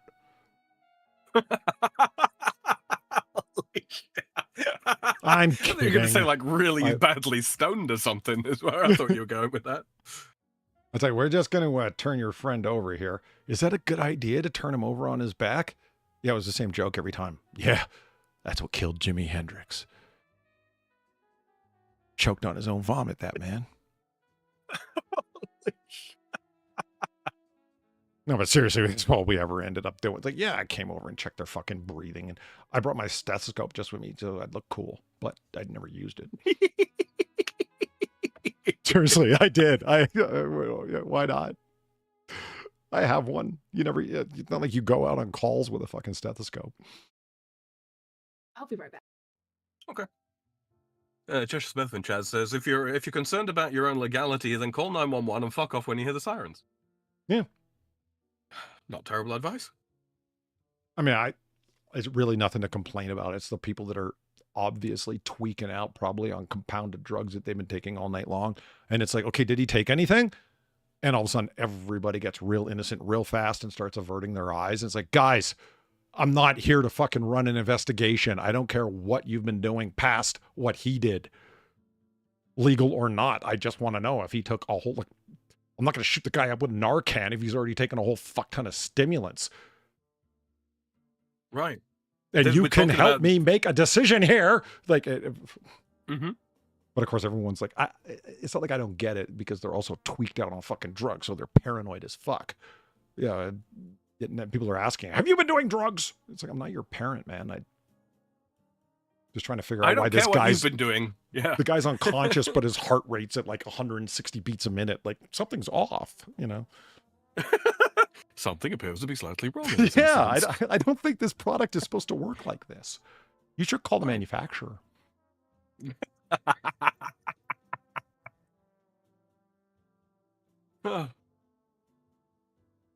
So for me, like, because I think everybody has these things that they just don't think of it that way. Some people mistakenly think of it as a guilty pleasure. Somebody else was the first one to raise this question. I said, there's this thing. And what was it that he really loved that? Fuck, because we ran through so many of them. I forget what his original thing was, the impetus for the whole discussion. He goes, it's the weirdest thing. I only found out that like nobody liked it but me when I said this thing is awesome, and people looked at me and said, you're fucking crazy. So Sam, my go-to example, right? True Detective season 2. Yes. If you go anywhere on the internet, True Detective Season 2 is trash. Season 1 was awesome. It was the greatest thing since sliced bread. Season 2 was a complete fall off, and the writer must have just crapped out that script and not even tried because Season 1 was so awesome by comparison. Dude, no. Season 2 was the peak in feline sleepwear. It is an awesome fucking set of scripts. You kidding me? So much more rewatchable than Season 1. I don't think Season 1 is trash, but Season 2's peak. And I didn't know that until I went onto the internet to read some background story of it. And just all the stories that exist are, it's trash, it's crap, the guy got laughed out of Hollywood for it, blah, blah, blah. And I'm like, what? Are you I feel like the world's one Nickelback fan. What's going on? You see, you might be on the money actually there with the with the Nickelback thing, Polly, because here's the thing. Most people like at least one Nickelback song. They won't admit it, but most people like at least one. Right? For a lot of people, it's Burn It to the Ground. That's the name of the song, Burn It to the Ground? I think it's called Burn It to the Ground. Okay. I'm saying, wait, are you the one Nickelback fan, Polly? Yeah, it's like, I've heard he's out there somewhere. I had no idea I'd run into him, though. Yeah. But this is the I think a lot of people, and we've discussed this previously, Polly, haven't we? But I think most people that watched Season 2 probably did extract some measure of enjoyment out of it, but don't feel like they can express it because of the setting of their life versus Season 1, which is sufficiently foreign to them. I don't think we discussed that. That's an interesting suggestion. Well, the laughing at the country bumpkins and that sort of thing versus the, frankly, much more realistic, city-bound part, yeah. City-bound corruption and absolute fucketry. Yeah, They don't want to talk about it. He got laughed out of Hollywood. More likely he got hushed out of Hollywood. Oh. Hit a little too close to home. Yeah, I didn't even think about that. I didn't even think about that angle of it. I mean, the whole thing is urban, institutional, professional corruption. Yeah, it's not Southern Gothic at all, which the first season is steeped in Southern Gothic, ritualized or ritualistic, what appears to be a ritualistic murder that sets the whole thing off, where it's like the city manager of Vinci, like ultra corrupt fictional city. And yeah, the whole thing is happening in ultra corrupt California, isn't it? Yeah. And it's all gangsters and moneyed and juiced in sex pest criminals that are in official positions of protection. Yeah. Yeah. Yeah, just like LA. Yeah. So, like, come on, man. It's supposed to be fiction, not just telling me what happened last week. Yeah. No, you know what? I've read such glowing praises of Season 1. Yeah. I've lost most of the will to actually go and watch it. But I will absolutely sit here and rewatch Season 2. I've rewatched it by myself 2 or 3 times now. Have you? Fuck, it's just... Yeah. Like I said, I think the characters are... people say there was none of the time spent on Season 2 that there clearly was on Season 1. Oh, fuck off. That's it. You don't come up with character designs that fucking rich. Like, every little side character has a full background story that's been thought out. That doesn't happen fast. It's a world. Yeah. The city of Vinci is a world unto itself. It really fucking is. And it doesn't insist upon itself. No. And Chad, I mean, this was like a running joke when I watched it with Weebo and Sam, True Detective Season 2. I said, okay, guys, let me just point some stuff out, some imagery that you see in the first episode that will not come to manifest or mean anything until like episode 4 and 6 and shit. And it's like, Nick, I think you're thinking these people have a lot longer memory than, like, it's only on the second and third watch through that I'm like, oh, that's why one of the first things you see is a field that's been marked with survey stakes showing where all the cadmium poisoning was that they laid out to make the land that the corridor was running through cheap. That was Frank Simeon deliberately poisoned that ground with the mine runoff. So the farmers would leave and the land would be cheap and they could buy up pork barrel land the corridor was running through. And you're not going to know that until like episode 4 or 5. All you see are survey spikes stuck throughout the California Midlands. What is that? it was clearly a story that Nick Pizzolatto was excited to tell. Yeah. You can tell that if you, in his own sort of neo-noir, way, there is a thick vein of excitement that runs throughout the entire series. I had always come away from like the difference as just simply one of perspective. Brad Jones, cinema snobby YouTuber that I really dig. He's funny and he's got good insights into material. He's got quirky taste too, which is cool. But he was doing a review of True Detective Season 2, and his description that was supposed to be a criticism and mocking the thing, I completely agreed with, except I just took it as a positive statement. He said, these 3 detectives, I'm supposed to think that they're depressed and they're put upon. They're sad people that are the authors of their own problems. They just need a vacation, a Xanax, and a hug. What? Yes, you're right. That's the tragedy of their characters. They don't see it. And that's honestly, that's the part that Polly, we can't find that relatable at all. That was the one weak part of season 2, frankly, is just the unrelatability of the 3 detectives. Being the architects of their own, issues, problems, and sadnesses. Yeah, I don't know anything about that. Yeah. Everything, the world puts everything upon me. I don't help it along at all. Mm-hmm. I am a neutral stone that sits in the bed of the river of existence, being tossed to and fro by the angry river. Yeah, exactly. Yeah. How many of us, if we took like full two-fisted control of our life and simply moved away from the place that causes us so many problems, made some fucking positive, convicted career decisions, etc., yeeted the fucking problematic people from our life, even though it'll suck temporarily? I mean, every single one of them. And to add insult to injury, they're all smokers. They're all heavy drinkers. Ugh, that in the mix is not going to fucking... And then Ray Velcoro does every drug under the sun. Oh, the Candyman himself. Yeah. He's got a fucking glove box full of fucking every drug you can name. And tragically, every one of them is a detective, either for California Highway Patrol, City of Vinci, or Bezzarides was what? Metropolitan Los Angeles.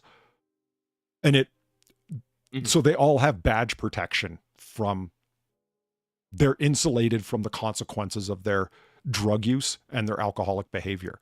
Remember Bezzarides getting kicked out of the fucking casino? Because she had drank her fucking self stupid and started getting in an argument with one of the pit bosses or security guards, and they just fucking launched her out of there. Why didn't they arrest her and take her down to the ground? Because she was a homicide detective. That's why. Like they're isolated from the consequences of the bullshit they do. And so they can't see it, that they're the ones causing it. I don't know.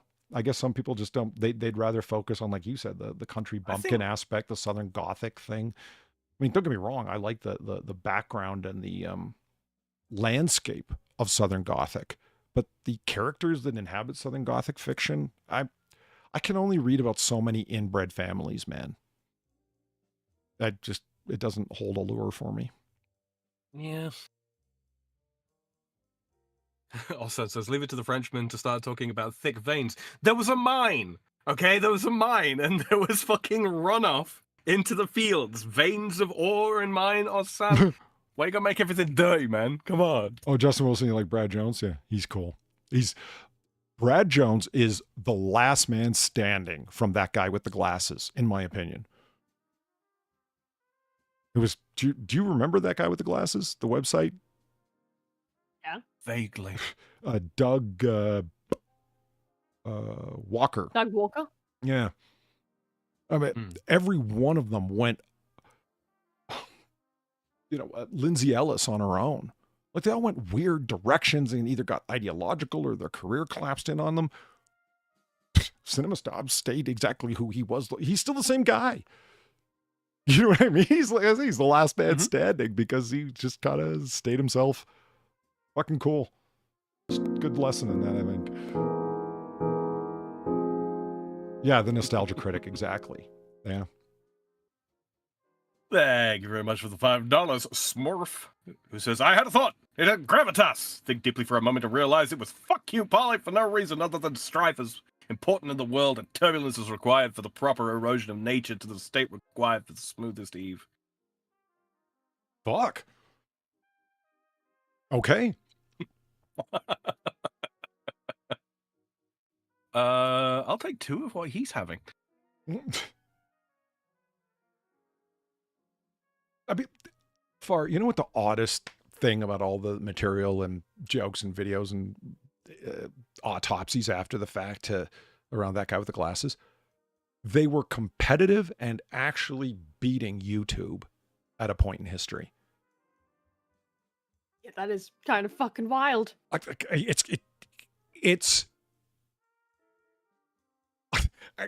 It's very much unbelievable. Do you know what I mean? It's like, no, I know it's true, Yeah. but my mind goes, oh, no, they misunderstood the numbers. No, they didn't. YouTube was at one point not nearly as big as it was, and that guy with the glasses was fuck off large. It's like somebody's own DIY website they set up with fucking WordPress was beating YouTube. Yep. Well, yeah, but it's one of those things when one company has to run at a profit and the other doesn't. Right. Yeah. You know, it's having kind of Alphabet's inevitable, really, pockets isn't it? fucking helps, doesn't it? Yeah. I think Yeah. that actually started before Google appropriated YouTube to Yes. begin with. Yeah. It was like YouTube was like a private concern of I forget those two guys' names. It was like their thing. So people, you know, my day at the zoo. Your grandma posting her knitting videos, you know.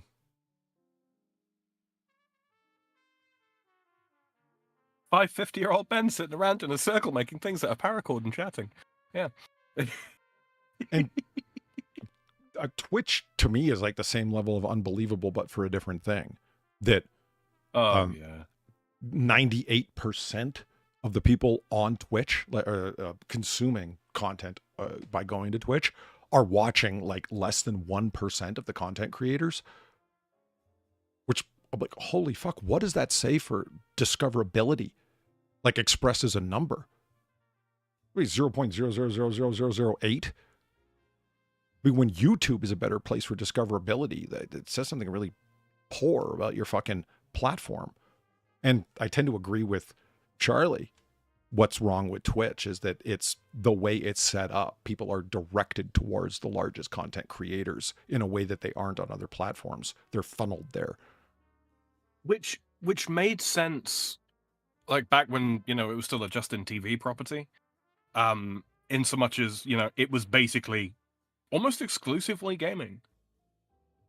You know, because if someone's got the sort of the gravitas on their stream to attract like 600, 700, 800 people all at once, chances are they're probably doing something interesting gameplay wise, or they've got a decent personality for streaming. That kind of made sense. The moment that you inject, shall we say, decorated ladies into the mix, the whole formula falls apart. Doing Because, oily girl bikini tub streams weren't a thing yet? How'd that platform survive? Oh, no. Right. Well, that's just the thing. It's like, you know, we can sit here and we can say, oh, I enjoy a good game stream. I enjoy somebody who's, you know, competent at playing a competitive game. People do. Most people that have an interest in sort of competitive gaming are going to be relatively young males, and of that demographic of young males, social awkwardness tends to run a little bit high, which means the moment that you introduce, you know, oiled ladies into the mix, it's gonna siphon a lot of the interest away. It really is. So yeah, the formula doesn't work anymore. Drunk, so drunk, I cannot get up. Been there. Cheshire Smurf, thank you for the $2. Fuck you! Okay. You realize my existential ennui makes that argument redundant and useless in my long-term desire to see the world burn around me even while I suffer, causing me a modicum of just trails off.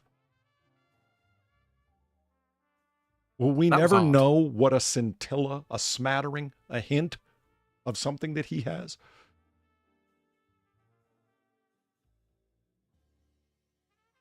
I love the word scintilla. Yes, it is oddly scintillating, isn't it? I don't know why, but I always associate scintilla with sarsaparilla, the drink. I don't know why. Well, you are a creature of whimsy, Polly. Yeah, and I mean, they're And both it is vaguely oddly southern. poetic. Yeah. And what the hell is this thing? Is Temu selling armor? If it is, I'm not buying any. I wouldn't trust it. Buy it for Father's Day. Plastic I Iron don't think Man? I would. What is that? Well, I guess I can just read. A perfect gift for father. A shoulder heating pad. Oh, Father, I have the perfect gift for you.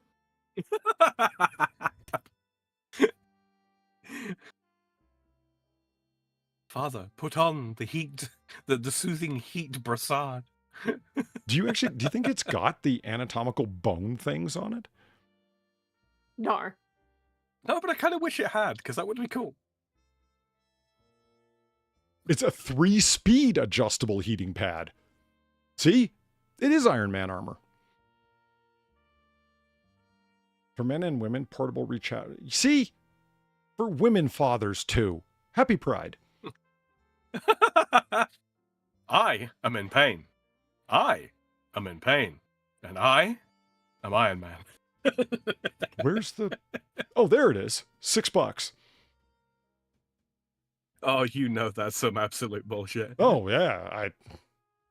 Temu, you know? Mhm. I heard somebody call... Holy shit. Every now and then somebody just nails someone with like a... I was watching... oh, fuck, what's his name? Guy used to be on Young Turks like a million years ago when he was very liberal when he started out. Dave Rubin? Dave Rubin, thank you. He called Akeem Jeffries Temu Obama. And I was like, ouch! Holy shit, man! Oh, there is some catty gay in him after all. Yeah! Holy shit. Like, that was... If you've never seen Akeem Jeffries talk, Wow. the congressman, just watch the video of him speaking at any point for like 10 seconds, and you'll go, oh my God, he is like a knockoff Obama, like from Temu. Like, Jesus Christ. He wants to be Obama so bad as well. Yeah, you could tell with the fake stentorian way that is stilted speech patterns, you're a little too practiced and rehearsed at that, man. It's kind of obvious. Oh, shit. I've always wanted to cauterize my feet.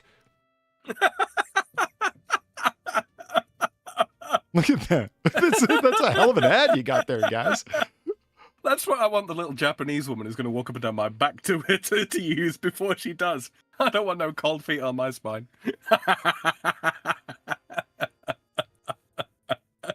Your feet aren't blackened and charred? Well, don't come near me, Ice Cube toes. Foot massager for circulation and relaxation. Foot massager machine for relaxation with heat. Father's Day gift. Mother's Day gift. Oh, I see. Her feet aren't burning. They're just vibrating so fast that they're fucking blurring out and Oh, emitting Sam, photons. fire walk with me. Yeah. Have you ever seen those things, the like the foot soaker that got like the vibration thing in the bottom, then it got like heating elements in the water? You can soak your feet while sitting in your easy chair. Those look like they'd work. That doesn't seem like a completely hokey idea. This seems like the kind of thing that's going to like vibe your feet with spiritual crystal power or something, you know?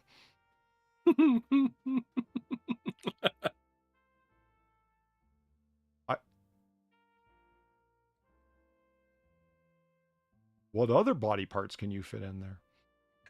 Yeah, let's not ask that question.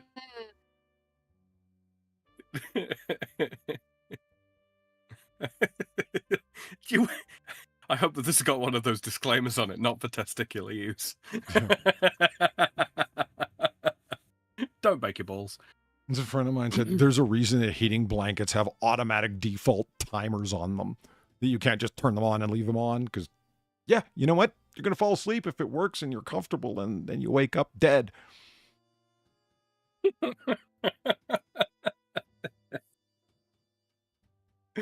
Oh, I remember being a very young child, right? Very young child, and I don't. and electric blankets had been a thing for a little time, right?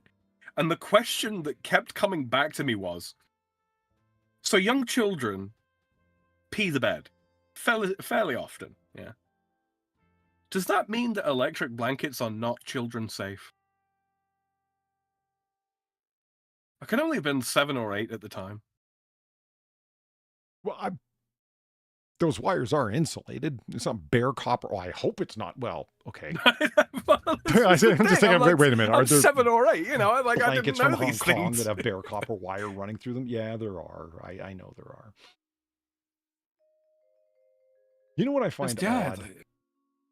What's that? The 120 volt fucking portable drill with this drill bit set and every fucking bit known to man is $17.30. Yet the giant large blue crane statue's $38. Well, yeah, they sell less of them, don't they? Is that what's going on? I think so.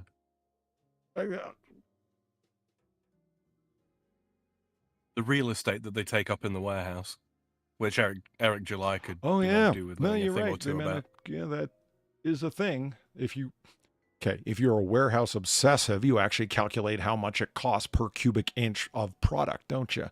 When you're Eric July warehouse guy. Oh, we used to do that with our stockroom. I say we used to do that. They still do that. do. I'm just not involved in that side of things anymore. 36 inches is not giant, man. That's 3 feet. 1 yard. It's a yard bird. That doesn't look like it's 36 inches. That looks like it's 3.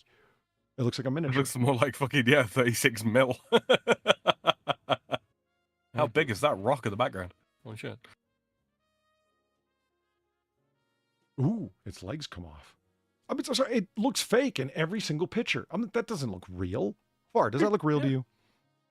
No, it does not. I mean, I'd believe that there's an animal that looks like that because, fuck, I've seen Australian animals, man. It's a weird, wonderful place, but that just doesn't look like a real representation of something.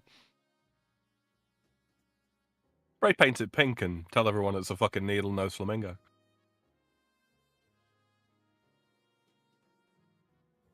Super value, pleased, 100% love it. We see the heron fly over daily. Oh, I'm sure you do. Great size, well worth the money. Perfect for us. Okay, totally real person. Gorgeous, highly recommend. I bought another one. Heron and the masters of the fishing pond. Temu's tree planting program. They've got over 19 million trees planted, man. What?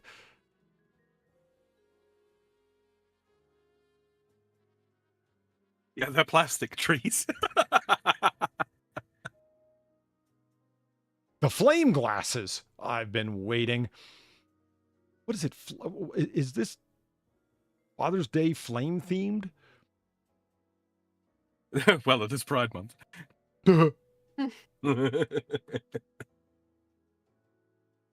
it an orbital sander? A multifunction milling machine for $12. Oh, it's a fucking cheap router on a jig. Is that what that is? A fucking inverted router? Yeah, looks like it. Okay. I said it before and I'll say it again. My theme for Temu is, if that works, I'll eat my hat. Yeah, just don't eat a hat that you bought off Temu. I was blind. Probably toxic. Because I bought eye drops on Temu. Why would you buy eye drops from it? Got chickens? We'll buy our $40 ladder. Yeah, it's Sure. a metal thing. Sure, yeah, just really let those fuckers get out of your There's your a backyard, chicken yeah. who's sure all that glitters is gold, so we bought it a stairway to heaven. Get it? Because it goes nowhere. Anyway. Oh. What is this? I had to click on it because I wanted to know Yeah, what a lawn leveling rake was. Yeah, what the fuck is that? I- Like a giant razor blade you run across the grass? Like what? What? I know. The It's, latest offering from Gillette. it's got an This is what happened. whatever it is, it has an ergonomic orange handle. This is what happens when the BMI reaches critical mass. You need a razorless. Okay, I mean, multi-purpose yard level for soil, sand, or dirt. I guess I could see it having some kind of purpose for leveling out sand traps on a golf course, maybe, but they have specific tools for that, and it doesn't look like this. Holly, my old man's birthday's coming up. Can you shoot me this link so I can get him one just to see the fucking look on his face? He's gonna be so upset. It's gonna be great. What kind of color is 30 by 10 inch? Yeah, I know. I saw that. It's just leveling rake, 30 by 10 inch with ergonomic orange handle. Golf course farm use. Oh. You can, a great corn yield this year. And it was made easier with modern technology from Temu.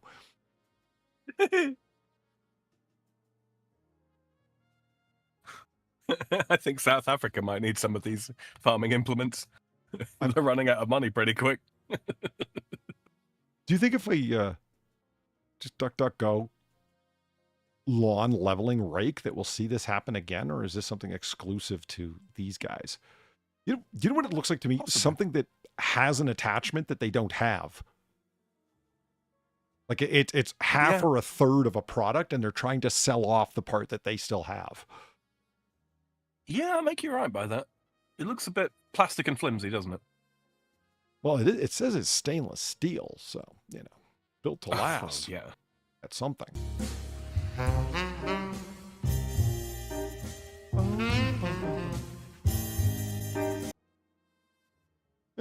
Alan, thank you for the $5, who simply says, Polly.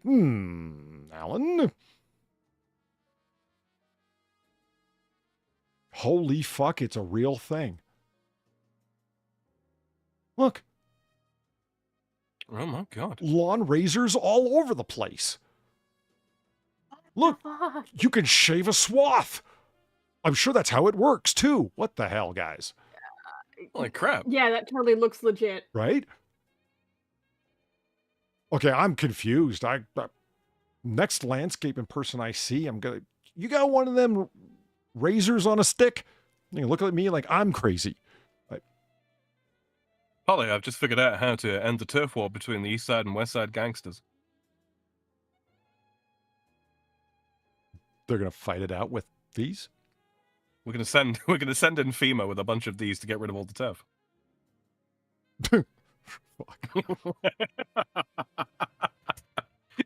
Lawn leveling rake with 36 by 10 inch size ground plate. Hey, did you guys go to Temu for yours? That's the same measurement. No, Shorter that's selling that leveling for cheaper. time. Powerful. Was that 8 to 16 pound weight, or is that 8.16 pound weight? Very good question. It looks like it's fucking hollow. Like, the handle looks like it's hollow, and then it's just simple. I don't. You know what I would understand if you were laying down soil before you laid down sod. Yes. So this is just a wide, flat thing to level out soil that was dumped off the back of a truck, and now you need to spread it out. So it's a soil trowel, basically. That makes sense, but people are running it up and down on grass in all of these pictures, and the sense just fell apart for me. I don't get it at all. Yeah, because I mean, you run this up and down grass, and sure, it'll remove the grass and eventually remove the root and all that kind of thing. So you're getting, what would you even call it? Knolls of earth out from your lawn that you're trying to sculpt. But then you're gonna have to plant the grass back. Wouldn't it make more sense to, cut the turf up and then level out the underneath and then put the turf back down? I don't know. I'm not a landscape gardener. Is this a giant hoax? Say goodbye to aches and pains, convenient and thoughtful details. Oh, it pivots and what the fuck? Who's running a useless object over their grass like this? I see people in my neighborhood. Do you have these old folks in your neighborhood that they sit there on their fucking porch and just spray water on their fucking driveway? They have a hose in their hand and the thumb over the end of the hose, and they're just spraying their driveway. Not their lawn, not plants, their fucking driveway and their sidewalk. Like they're not washing it because they don't have the pressure that comes with a jet wash. That's right. They're just watering the concrete. Yeah. Well, didn't you know it gets brittle without additional water?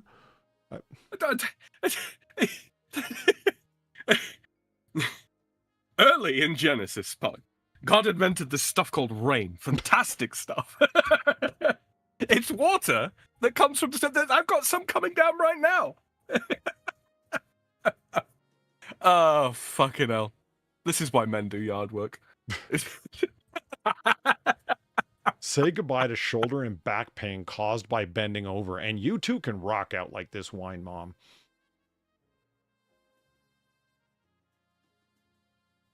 I don't know, man. She looks a bit young to be a wine mom. I could be wrong. Are you kidding me? The fucking seam of her jeans goes up right under her bra. That's a mom. Polly, high-rise jeans have been a thing in fashion, regrettably now, for some time.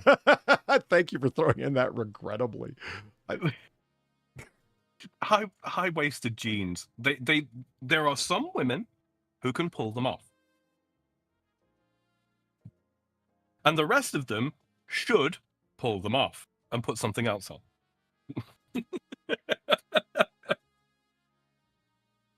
I don't know when mom jeans came back in. I just noticed it's like, why are all the teenage girls wearing jeans that are for women whose bodies have been destroyed by wine abuse and pregnancy? Fuck.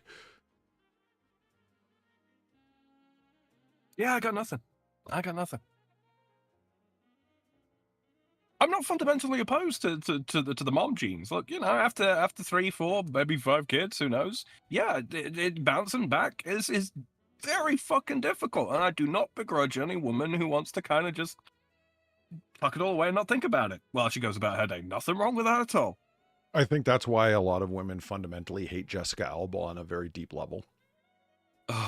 Well, because she's had 3 kids, is a billionaire, and still has the figure of a 20-year-old. It's kind of weird. Yeah, well, you know, like I was saying earlier about my own perfection, you know. Oh, fuck. People don't like it.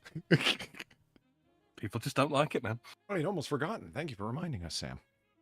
Oh, that's quite all right. I'll be sure to remind you in 5 minutes.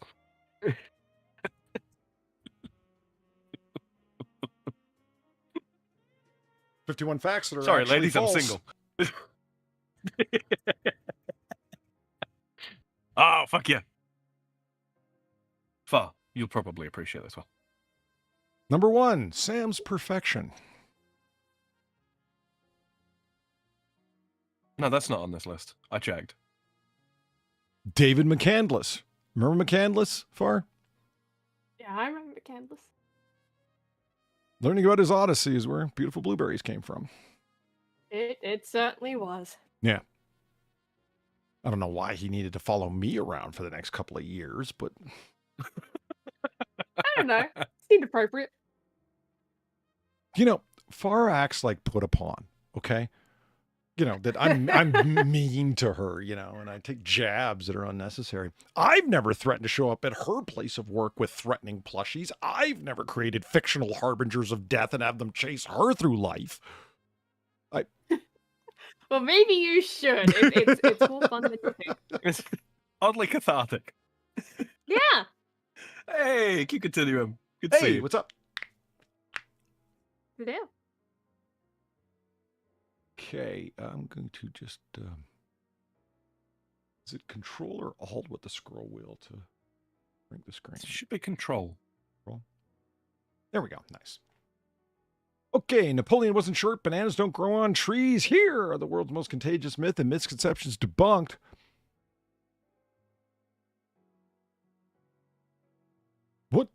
What kind of sign is this? This bathroom is for like adults and children fighting in World War I. If I speak, I Adult will and be child banned. soldiers only. Yeah. Or full-size Westerner, Asian ready for the rice paddy. You know. Yeah, that hat in profile does look a bit like that, doesn't it? Okay, you know what? I just fucking clued in. That's such a bad silhouette image, I guess. Stylized silhouette. So it's supposed to be the. What do you guys call your sideways hats? Bicorns? Yeah, we call them tricorns, even if they only got 2 bi-tris. Oh yeah. Oh, Yeah. fair enough then. I mean, it's a misnomer, but whatever. Everyone knows what you mean when you say tricorn hat. So I've got one. I don't have a tricorn specifically. I do have a hat with a brim that could be turned into a tricorn, though, if I pinned it properly. Oh, okay. I wear it when I'm painting the Revolutionary War soldiers. Yeah, I don't give a fuck. It's jaunty and fun, and I'll thank you to leave me alone. Do you slightly offset it at an angle? Of course. I thought A so, good rakish man. angle. Right. I'm glad I live The Admiral alone so isn't no one here, can son. walk in and see me doing that. Like, what are you doing? I picture is what half the things my wife is going to say to me will start with that. What are you doing? Like, trying to escape the doldrum of living here? Don't ever say that to your spouse, Far. It won't go over well. No. Was not planning on it. Well, okay, I hate to break it to you, but you're the jaunty one who's going to do weird things that people will be inquiring after. So I'm trying to advise you, okay? I'm not so sure about that one. I've spent a lot of time with both of them now, and I think they're fairly evenly matched. They are very, very good together, I'll say that much. Happy Pride. Yay! John Paul Dub. Yeah, nice. Okay, the truth about Napoleon. Yeah, he won shout. I mean, 5'6" is no giant, but... Yeah, it's just all the tall Frenchmen were killed. Mm-hmm. So now it's only short ones left because Well, we eugenics. kept taking 6 inches off the top. It was bound to happen. The truth about swimming after eating. Don't eat and swim. This doesn't increase the risk of cramps. Alcohol is the biggest risk increaser, but a full stomach will make you short of breath. I heard this one a hell of a lot when I was a kid. Wait 30 minutes before you go swimming after eating? Yeah, absolutely. Far, you live near the water. You must have heard that. Yeah. Oh, yeah. I mean, you guys lost a prime minister this way. He had a big meal and then, that was it. Yeah, he A just kind of succulent went out to the Chinese ocean. meal? Yeah, he just kind of walked down to the ocean, never returned. Then they named a swimming center after him. It was kind of fucked. That is so fucked. What the hell? That is Yeah, that's real. unintentionally That's dark, real. man. You're probably seeing double. I Oh, have 2 God, guns. that's like calling it Princess Diana one for Avenue. each of you. Gamer Valine, Oh, thank sorry, you for the Polly. 550. Yeah, sorry. Yeah, one more time. You're so drunk you can't hit nothing. You're probably seeing double. I have 2 guns. One for each of you. If I showed you what that Vegas file looks like, you'd be like, why? Fuck, that was a complicated thing to edit together. To get all that happening on the screen at one time, I had to go sample a knife drawing noise from another source. It was nuts. Anyway, Gamer Valine, thank you for the 550. And when he wears that hat, Polly removes the extra U's from the words, except for glamour. Only glamour. It's a joke from that SNL skit. Mhm. Washington is saying all the things that he's going to do in this country that he's envisioning. And one of them is remove all the unnecessary U's from words. And someone goes, except for the word glamour? That's right. But only glamour. Because we leave that in for some reason.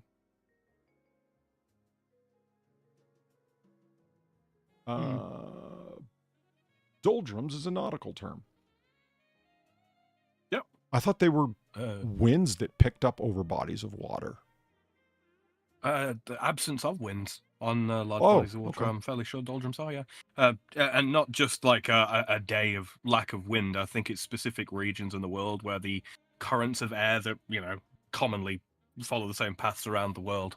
Where they where they tend not to blow much at all. If I'm remembering my my seafaring correctly. See, Lillian, you know these kinds of things. Like, I can't specifically. I don't know where I got this from. It's one of those things. I don't know. I just thought. I thought they were cylindrical winds that kept you trapped in a certain area over a body of water, like the eye of a hurricane kind of thing. That when you were there, it was like dead, but you were stuck there. That I don't know where I got that from, and I'm not saying it's right. Like that's just the impression I had. You might actually be right there, Polly. Actually, let's actually. And I did think they were localized, like they're somewhere in the North Atlantic, like they're in a specific place because of whatever global weather patterns and whatnot. Mm-hmm. Let's see, intertropical convergence zone. No, I don't like that. Doldrums is fine. Known by sailors as the doldrums or the calms because of its monotonous windless weather, is an area where the northeast and the southeast trade winds converge. It encircles the Earth near the thermal equator, though its specific position varies seasonally, as you would imagine it does. When it lies near the geographic equator, it is called the near-equatorial trough. When the ITCZ is drawn into and merges with the monsoonal circulation, it is sometimes referred to as the monsoon trough. So yeah, you're kind of right, Polly. In a very grand, in a very large sense. It's not a small isolated area. It's a very big wind system. If I don't know where I got some basic information about the world from, I just assume it was Sesame Street. Probably fair. Probably right. Before they started teaching kids about the gays, they talked about stuff that mattered. And they had the count. Mm-hmm.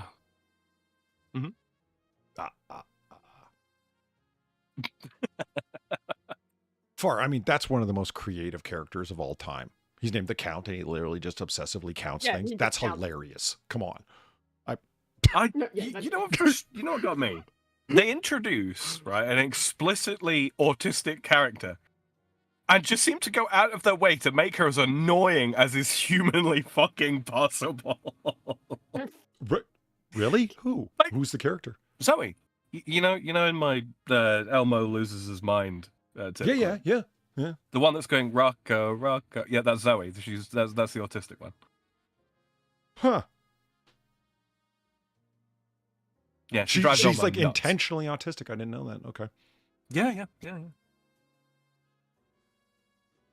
know they made an autistic one, but like I didn't realize it was Zoe. Yeah. I was like, what did they mean by this? Holy shit.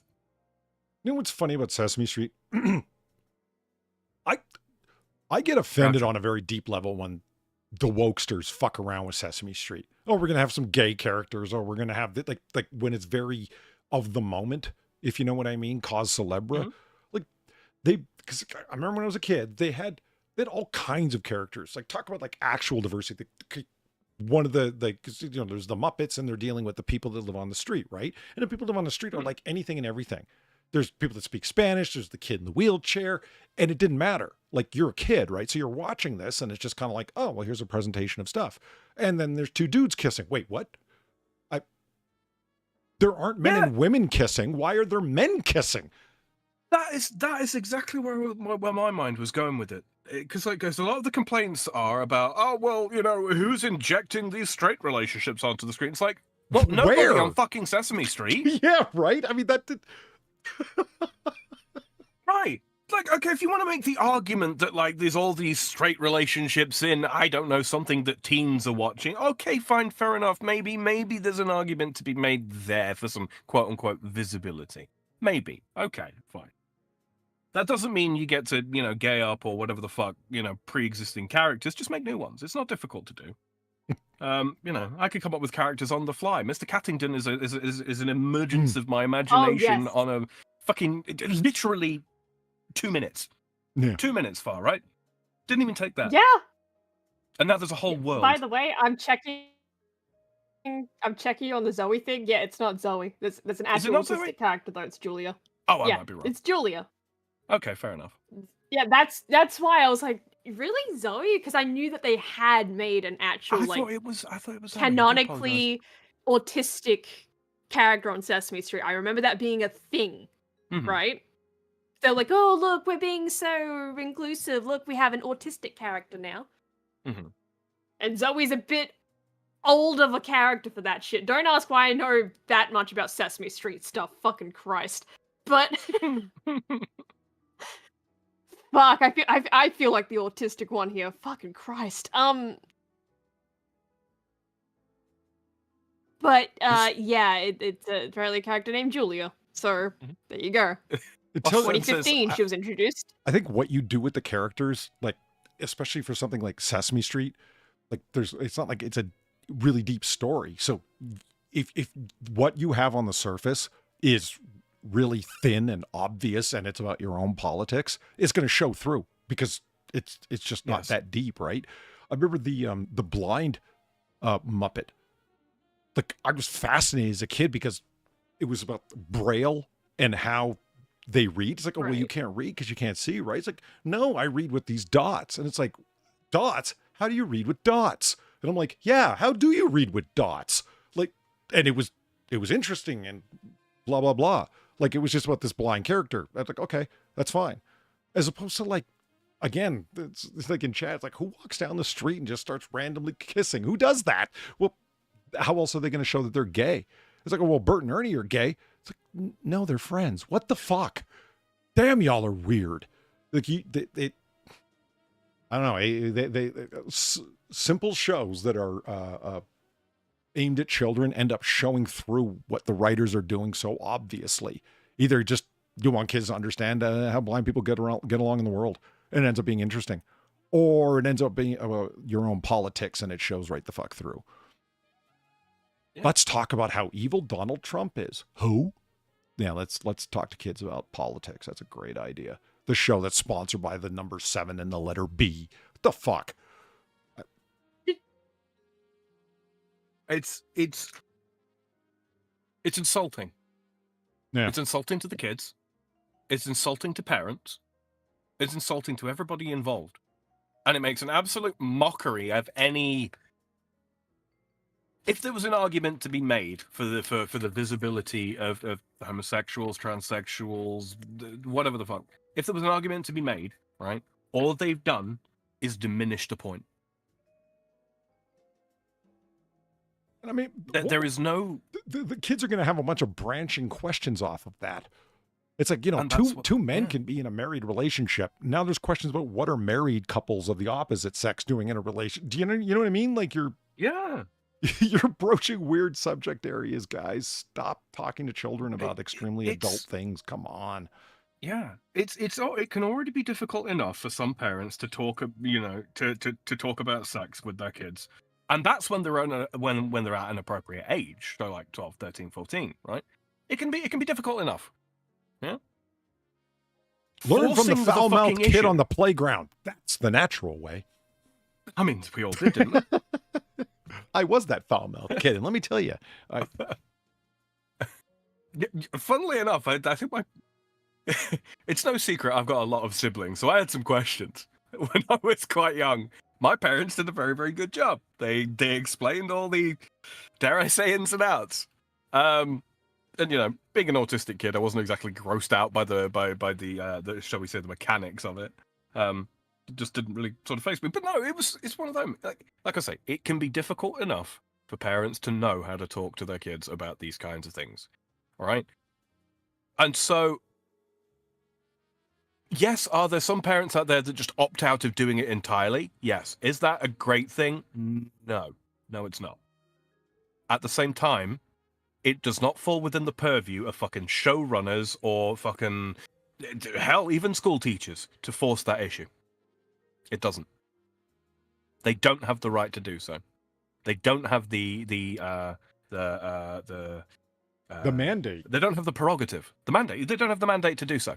Yeah, I mean, they're on a self-arrived mandate, but that's a sanctimonious mission, not a mandate. Mission is right. Mission is absolutely right. I know we've joked about sort of like the cult of the rainbow and all that kind of thing before. We say that jokingly. We don't say it enough. It is very much trying to operate as a cult. There are the righteous There are the illuminated, and then there's everybody else, the unsaved, unwashed masses who need to be, enlightened. It's fucking wrong. Absolutely fucking wrong. It's none of their fucking business. Oh, before we get too far from it. Yeah, I'm sorry. Some of the best headcanon that I've come across online is, Far's notion of what happened to the Prime Minister lost at sea. He's still out there. And he will return in the Australians' hour of need. He was so Our Australian. hope will rise from the sea in our time of need. Yeah. During their darkest he hour, is. their realized King Arthur shall return. I love that idea. He's just kind of treading water out there for decades, waiting for his time. No. It gets better. It gets better. He is the one man so Australian that the alien fish women did fuck him.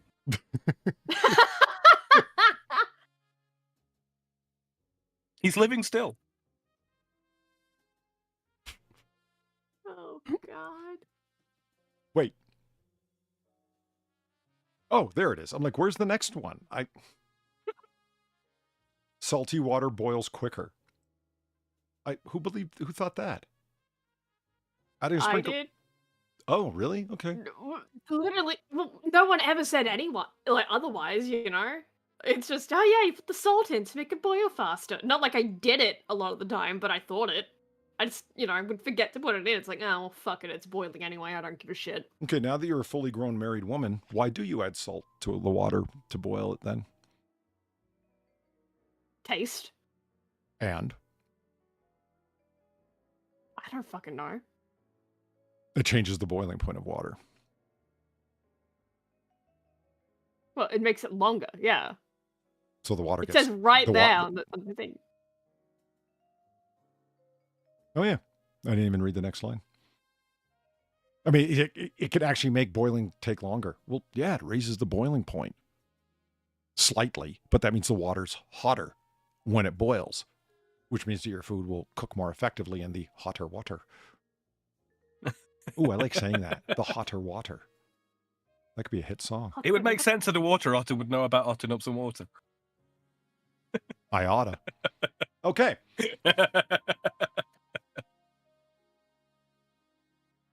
Oil stops stuck pasta.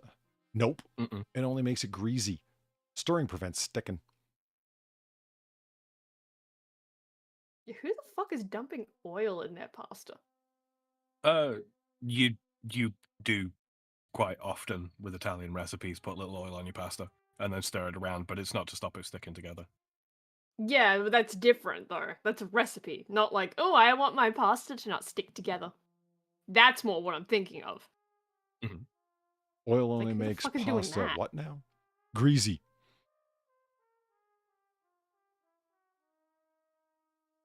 It's an East Coast thing, guys. He means greasy.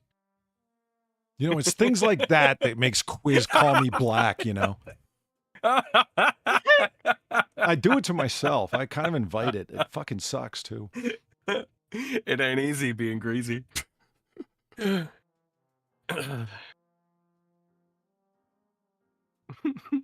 Left and right brain. Oh, this is a good one. I wish people would fuck off with this. Fuck, yeah, I fucking hate this. Yeah.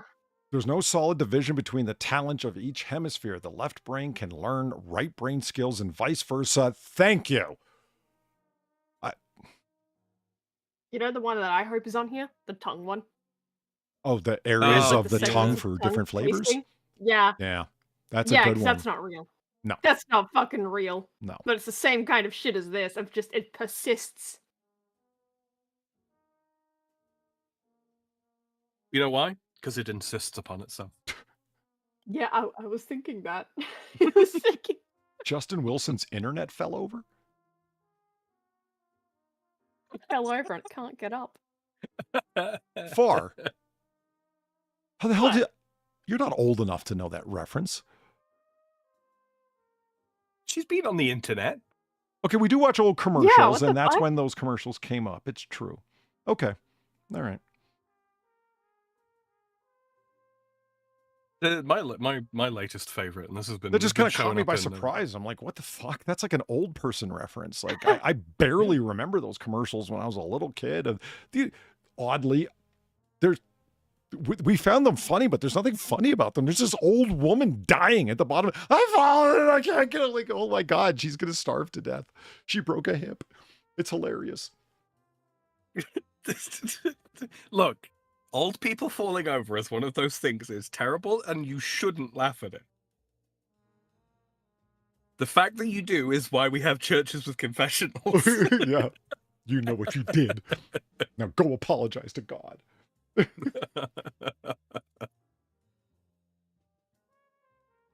The elasticity, and I love that they really call it neuroelasticity of the brain, never ceased to amaze me. That was one of the things I really liked about the neurology aspects of psychology studies in undergrad. People that tragically had severe trauma to one side of their head, or had oxygen deprivation to only parts of their brain, so extreme tissue necrosis resulted. A whole, like a third of their brain died, sadly, right? Other areas of the brain simply take over, and there's no knowledge nor skill loss. It does take them time to get back up to where they were before, and they might have behavioral tics that they didn't, but you would think that, like, that kid who had half of his head, like, and I don't say this as a joke, like, it was tragic. Somebody shot him in the head and he blew half of his brain away with a shotgun. He only had the left side of his brain. And okay, and yeah, that guy graduated university. I mean, one, he makes you feel really lazy. But two, good God, talk about neuroelasticity. Damn, man. Yeah. No. How is it that an organ which is supposed to be so fragile that it needs literal bone armor, some of the thickest, most rigid bone armor in the body, can somehow keep doing everything that it needs to do after an injury like that? And I mean, granted, you're modern not medicine wrong, plays a huge actually. part. It needs bone armor and mild, not shock. Well, I guess shock would count. Any kind of impact where, like 5 miles per hour, your brain bouncing off the inside of your skull is enough to, like, screw you up. Mm-hmm. And yet, yeah, severe trauma and tissue necrosis, and people come back. Like I said, yeah, there's lasting effects, but you would think the way that people, left brain, right brain, and the whole, you know, the kind of pop culture way that we understand the brain, that there would be knowledge lost if that part of the area, if that area of the brain was removed. And it's like, no, knowledge is not localized in that way at all. That's simply not the way the brain works. Crazy. Which kind of begs the question, why? Why not? Is that not a more efficient way of doing it? Surely. I think it's more conceivable, but more efficient. I don't know. We'd have to know how it actually works to be able to compare. And unfortunately, it's... I mean, like, you know, having localized autonomous function is not ridiculous. I mean, there's plenty of parts of the human body that are basically bordering on autonomous. I mean, the sheer amount of functions that the liver can do by itself, requiring no impulse from the brain whatsoever, is incredible. But still, surely memory's just displaced throughout the brain? What? Yeah. It's almost like it is certainly not like data storage on any storage medium you can think of. It's nothing like that. It's like, so it's stored as a set of impulses, like as in, like the firing patterns of the neurons, supposedly. And I say supposedly because, yeah, ask any neurologist. They're at a loss to explain a lot of it. And it's like, yeah, memories are stored as RNA sequences. Okay, that was really cute and technical sounding. Can you explain precisely how that works? No.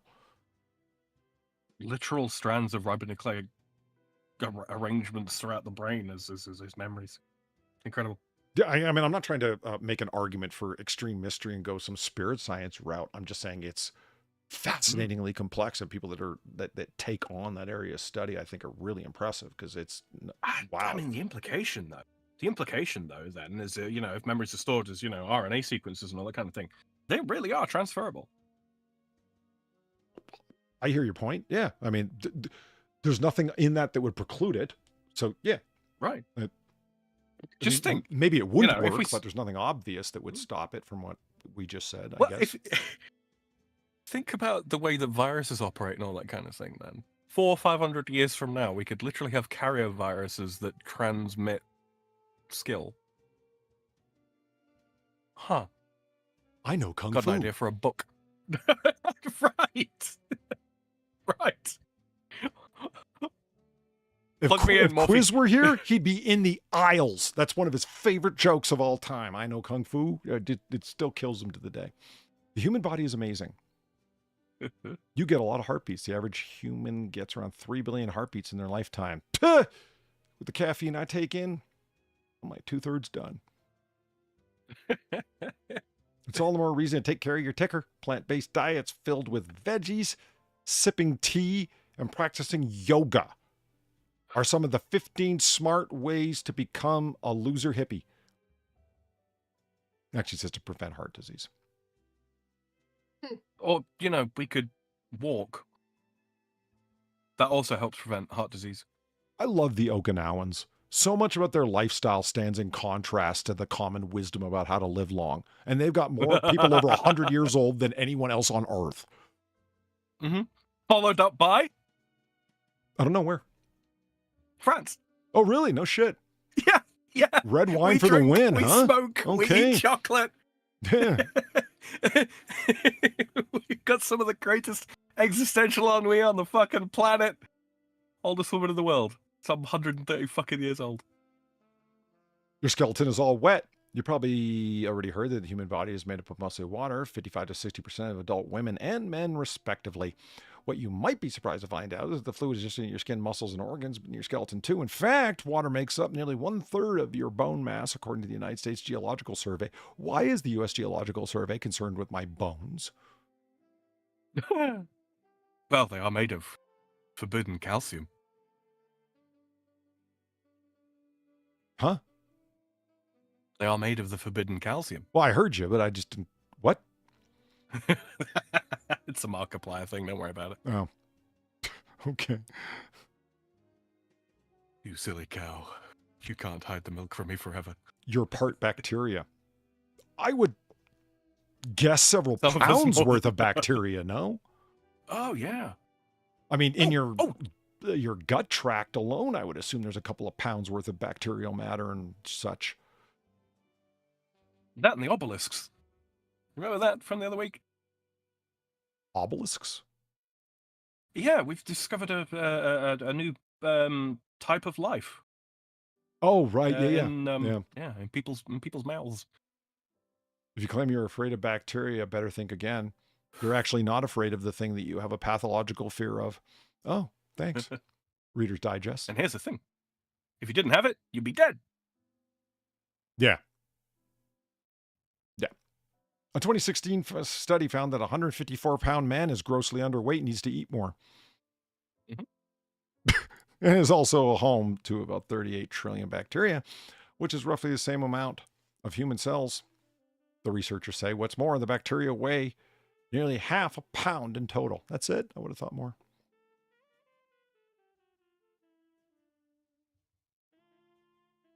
Ooh. Huh. Your sneeze is Interesting powerful. cross-section. There's a long-standing stat that a sneeze travels 100 miles per hour, but newer researcher found it's not even close. Still, that achoo is rather impressive. A 2013 Yeet study found that a sneeze moves at a rate of about 10 miles per hour. Still, cover your mouth and nose to safeguard against all forms of germs. Less Chinese wet markets will be the death of us all. Okay. Mm-hmm. What the hell?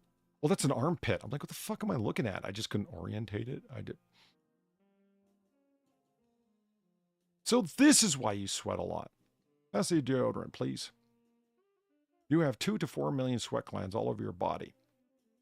Now, points out the International Hypohidrosis Society, the wet bunch.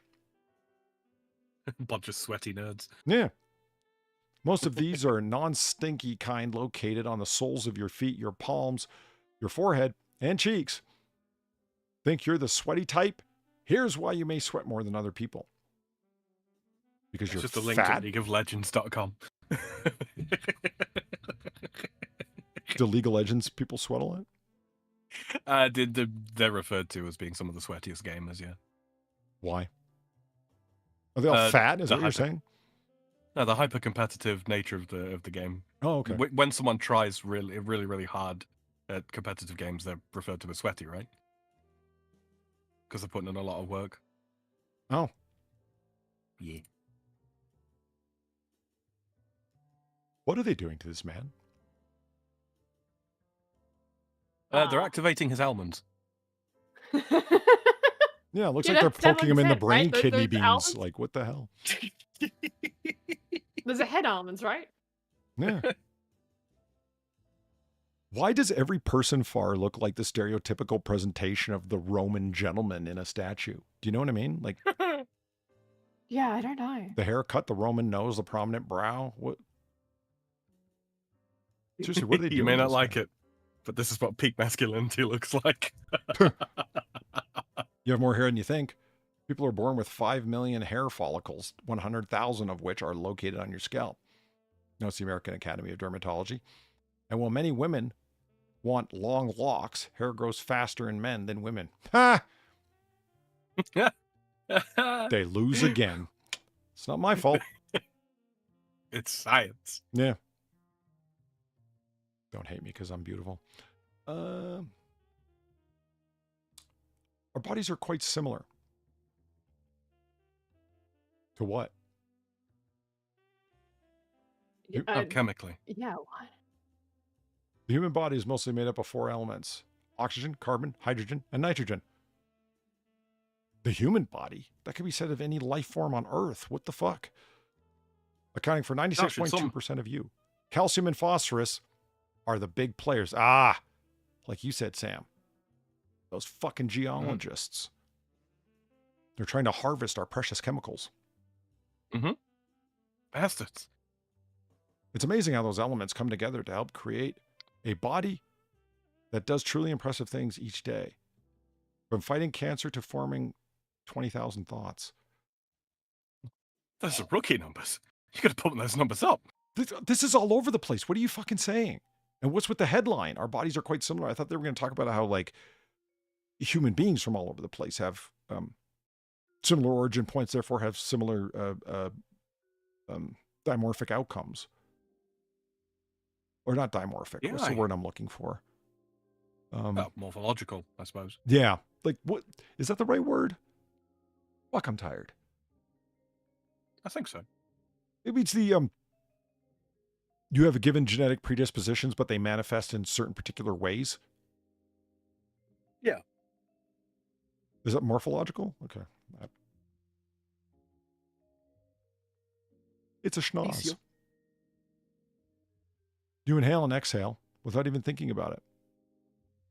To the tune of 17,280 to 23,040 breaths per day. And well, it's an automatic habit. It can bring big benefits. Eat these foods for better lung health. What would be healthy lung food, Far? Take a guess. Healthy lung food. Yeah. I've never considered this as even what? Yeah, I don't know. I don't know what the fuck that would be. Protein and antioxidants, I would have guessed. Phenotype. Maybe that's it. I think it's phenotype. Like genotype would be according to your genetic makeup, and then how it particularly manifests as the phenotype, something. Mm-hmm.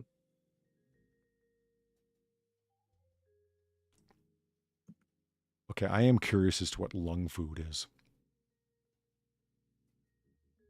11 foods that may help you breathe, or some nutrients improve conditions in the air passageways, which can be helpful for asthma, allergies, or if you're trying to quit smoking. Apples. They're packed with some type of acid and flavonoids.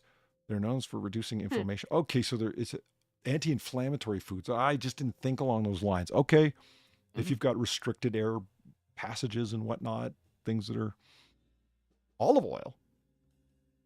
Always back to the Romans. What is the story?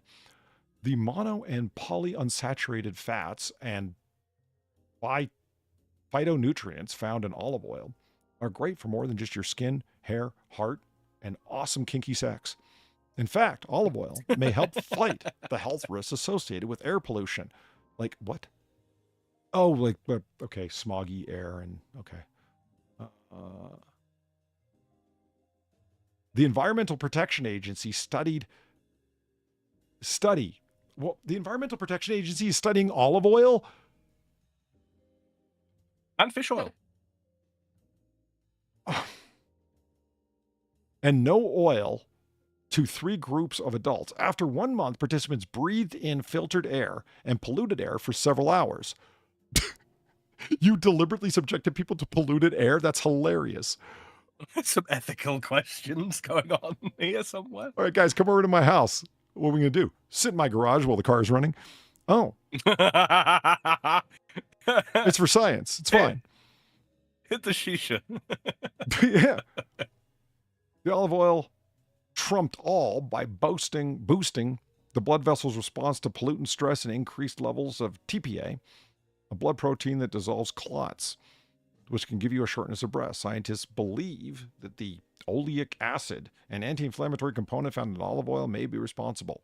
And it's also delicious when mixed with balsamic when you dip your good bread in it. Mm-hmm. I mean, seriously, holy fuck, that's good for something so simple. Wow. Coffee. Oh, is there anything it can't do? A cup of Joe does more than... It dices. It juliennes. Yeah. Could also alleviate your asthma symptoms. Caffeine is a mild bronchodilator. I get, yeah, that, okay. However, it doesn't compare to an inhaler, one would have to guess. Says Dr. Mensch. I trust him. He's the man. Yeah. Which means it's the safest ways to have your inhaler in tow. Make sure you know how to use an inhaler the right way too. Yeah. And don't try and atomize your coffee into your lungs. It's a bad idea. Oh, salmon. Omega-3 fatty acids found in fish like salmon helps reduce inflammation in the lungs. Okay. Green tea. Here you go, Far. Hippiedom. Ooh. Yeah, it does. QQT, you're not wrong. This does read like it was written by AI. It's all very bland and. Yeah. I've noticed ChatGPT has, especially GTP4, has an unfortunate tendency to give me lame general counsel advice. Like, always remember to look both ways before you cross the street. Like, stuff that, yeah, like, fuck off. What the hell? Don't store your toaster in the bathroom. Yeah.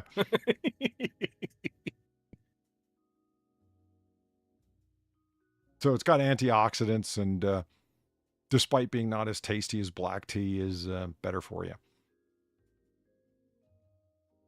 You know, do you know what the point of antioxidants is? They Like, bond easily with free radicals, I thought. Uh-huh. I don't know what any of that means. I just heard it. The free radicals being loose charged electrons in your bloodstream, which are responsible for damaging cells. Oxygen, in the bloodstream, obviously, and indeed in general, loves to kick off free radicals, and yeah. Huh. Cell damage leads to cancer, so antioxidants literally help prevent cancers from forming in the first place by protecting cells. Loose, unconnected electrons that carry, obviously, a negative charge are promotional to cancer? Yeah, because they damage genetic structures in cells. Mm-hmm. Huh. Reminds me of a great joke in a James Bond movie. The one forgotten Bond film, Never Say Never Again. The idea is that, because that's Sean Connery's last film as Bond. And it's like, so he's not old, but he's getting older. And that's part of the story, is that like Bond's getting like old, and it's like, you need to go to a health clinic, Bond, like a rejuvenation spa. You're lazy 007. That kind of thing, right? So we're going to get you off to a health spa, Bond. You're going to have exercise, meditation, a positive regimen of healthy living for a month, and we're going to kickstart your body. We're going to eliminate all the free radicals you've got floating around in that over vodka, heap you call a torso, right? And he walks. Sorry. What? I gotta correct myself here. So free radicals are not the electrons themselves. Free radicals are the unstable molecules that contain one unpaired valence electron. So the electron is the problem, but the fact that it's unpaired, that's the problem. Okay, so they're short or plus a valence electron, so they're easily bondable to other things, and that's what makes them carcinogenic, so to speak. Not the right word there, but yeah. Yes. Yeah. Yeah. Just wanted to Because correct they're that. Don't wanna put because out they're any highly fake reactive. info. Yes. Huh. And antioxidants specifically deal with the free radical oxygen, making sure that it goes where it's supposed to go. So Bond gets this prescription basically in M's office. He thought he was showing up there to get an eyes-only mission he was going on. Instead, he's off to a health clinic to drink green tea and do meditation and exercise. He's not very happy. Ugh. He's like, we're going to... Disgusting. And when he's leaving, he's like, we'll take care of those free radicals, 007. And he's like, yes, sir, thank you. And he walks out. Monty Penny goes, so James, did you get a mission? He goes, yes, I did, Monty Penny. I'm to eliminate all free radicals. And he walks out. She goes, oh, do be careful, James.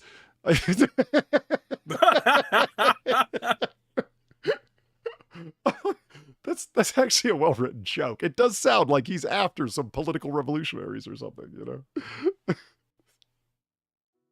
Carnivorous vegetables. Cruciferous. Cruciferous. Cruciferous. Carnivorous vegetables. Actually, I was trying to describe them like what are pine trees? They're kind of coniferous. Carnivorous. That's what I was aiming for, and I fell short. Gotcha. Okay. Pine cones. Yeah. Eat the pine cones. Let's see. Which one of those things do I actually like? Broccoli on its own, not really. Covered in cheese sauce, it's awesome. Brussels sprouts are great. When properly cooked, they're fucking awesome. Kale only in smoothies. And I've heard great things bullshit. about it. Really? Don't like kale? The whole kale thing, it's bullshit. Why? It is not a fucking superfood. Not at all. What the hell?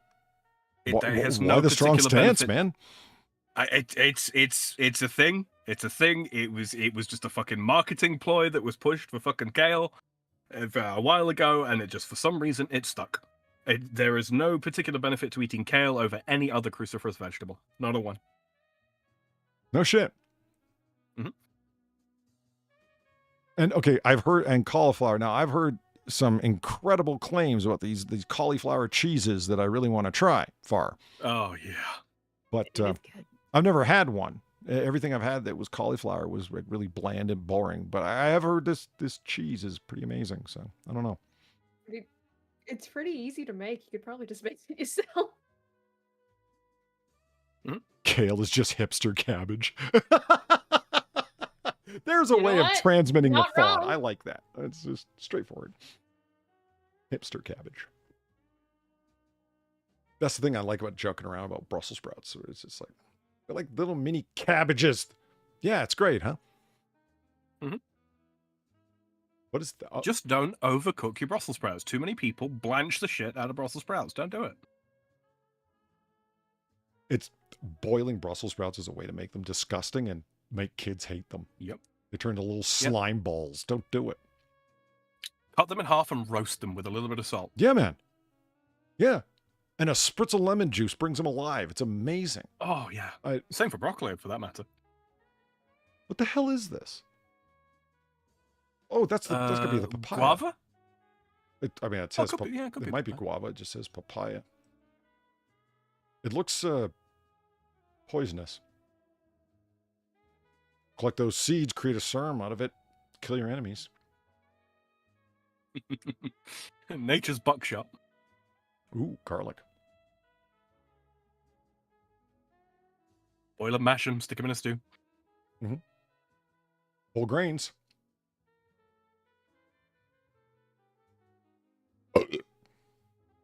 Bless you.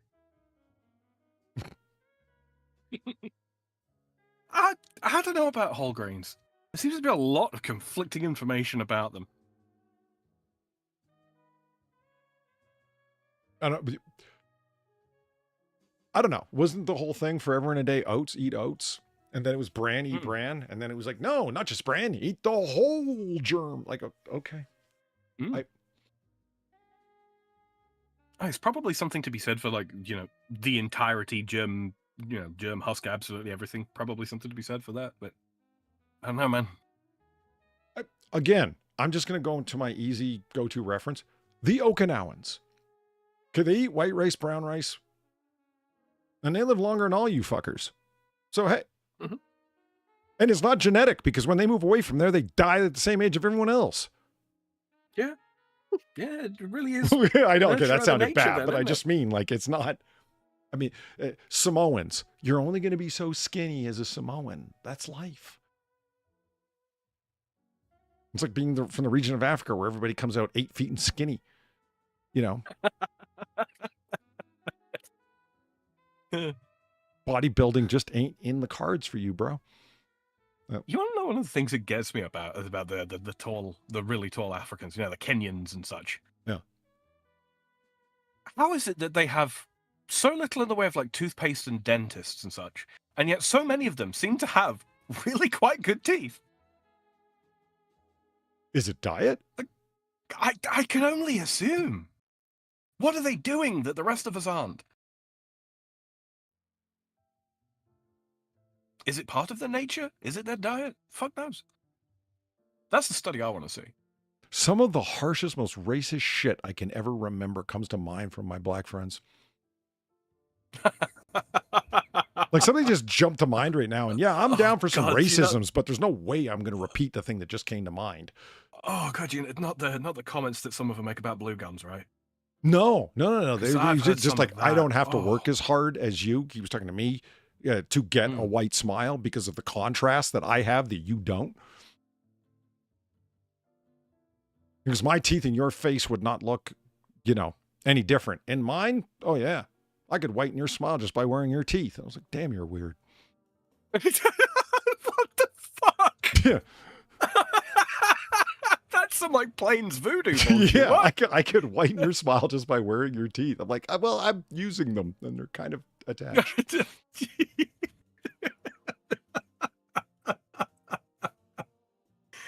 Oh, Blue gums. holy shit! I seriously some of the worst, most deeply unpleasant racist things I think I've ever heard has been said about by black people, especially Western black people, about the so-called blue gums.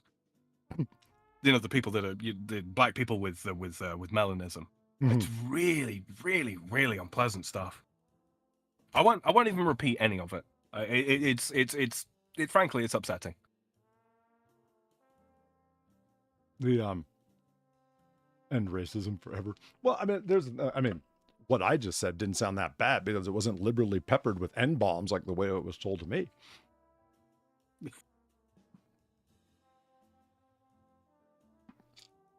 We're inclusive, just not of N bombs. Oh shit. Okay. I believe we branched off of the original story here, so let's just go back to that. Yeah, we fucking did. Well, you didn't wrangle far. Well. Drop I'm pennies, just kill. on. Oh, come on. Who believed that? Look, I'm fairly sure if Kelly Cuoco fell on me off of the Empire State Building, it probably would kill me. If you drop what? I'm sorry, I didn't hear you. Kelly Cuoco. Penny from The Big Bang Theory. Oh! Huh. Terminal velocity of a penny is One time around with a 30 to smile on 50 my miles face, per though. hour, not fast enough to kill, but it sure would sting. If it were dropped in a positive gravity environment with no atmosphere, yes. Wind currents are more than enough to blow it off course where 30 to 50 miles per hour in a vacuum. That's the part that stood out to me. It's okay, it would have to be like a missile-shaped object, wouldn't it, to be able to cut through the air, to be able to pick up any kind of significant velocity? Like, you know what I mean? Magnuson effect. I'm sorry? Magnuson effect. Is it called the Magnuson effect, where they take a basketball and they spin it backwards as they drop it off of a fucking dam wall? No, what does that do? That's to, interesting. What is that? The backspin, something to do with the aerodynamics involved, causes the ball to begin to travel outwards horizontally, something to do with like wing dynamics. I didn't quite absorb the physics of it. No shit. But Do you want to grab your video? Large, yeah, it's like large scale. It's like a large scale curveball. The physics of what makes a curveball curve. Mm-hmm. That's cool. I mean, it seems obvious now that you say it. It seems obvious, you know.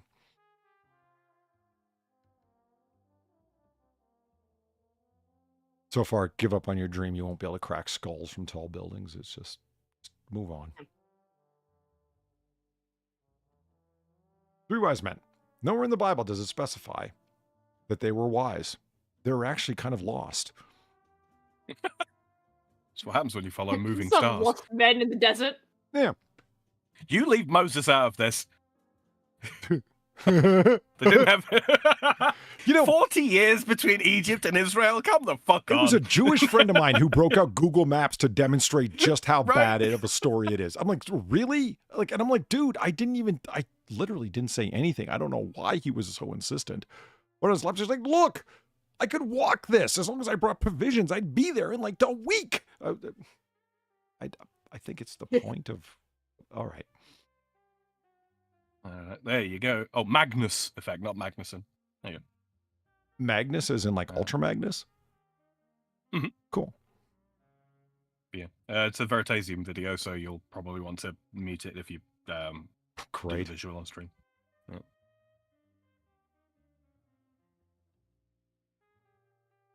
I love that nowhere in the Bible does it specify there was 3, but I do know why there was 3. Just the 3 outlying foreign regions that surrounded ancient Judea. That's why 3. 1 from each.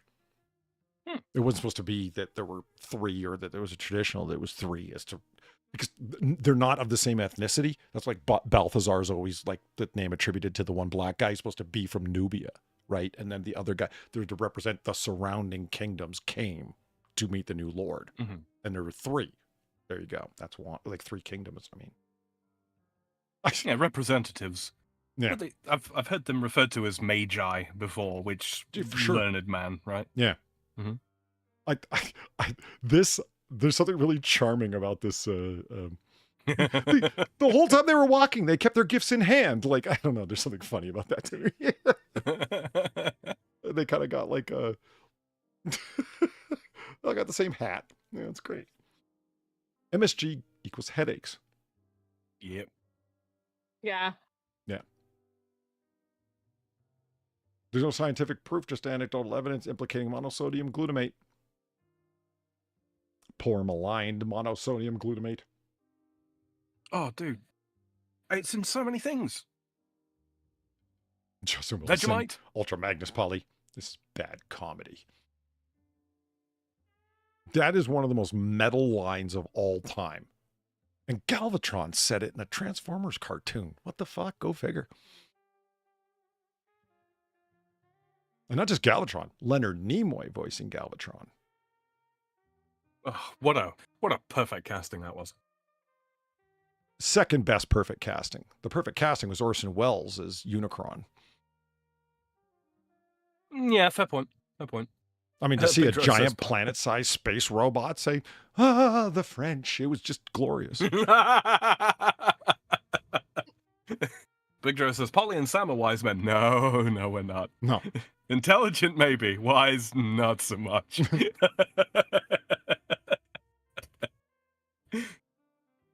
Far shows us up regularly. Dogs sweat by salivating. I have heard this. Yes. No, they regulate temperature through panting. Wait, that's what I heard. Yeah, but They sweat through their foot salivating pads. and- Okay. All right, I see the distinction. Right. I feel bad for dogs, like really bad for dogs on hot, humid days because I live in a humid area. It's like, imagine going outside with a fur coat on. Poor fucking dogs, man. Well, insulation cuts both ways, doesn't it? Yeah. Great Wall of China. It's not visible from space. No single human structure is visible from orbit. But you can see the cities at night. In your face, Okay. China! Okay, real quick. Bullshit. Google Maps. It's satellite imagery. It can be seen from space. Maybe not by your fucking eyes. Person who wrote this article. That's technicality, Sam. What the fuck? Yes, but technically correct is the best kind.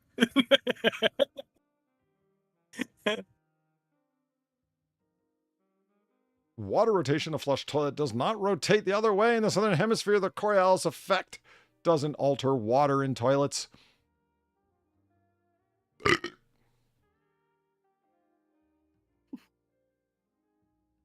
you imagine if walking south of the equator changed the direction of the laminar flow of urinating? That would be kind of interesting. The Simpsons episode that relied on this was still funny as hell. I don't care what anyone says. Yeah.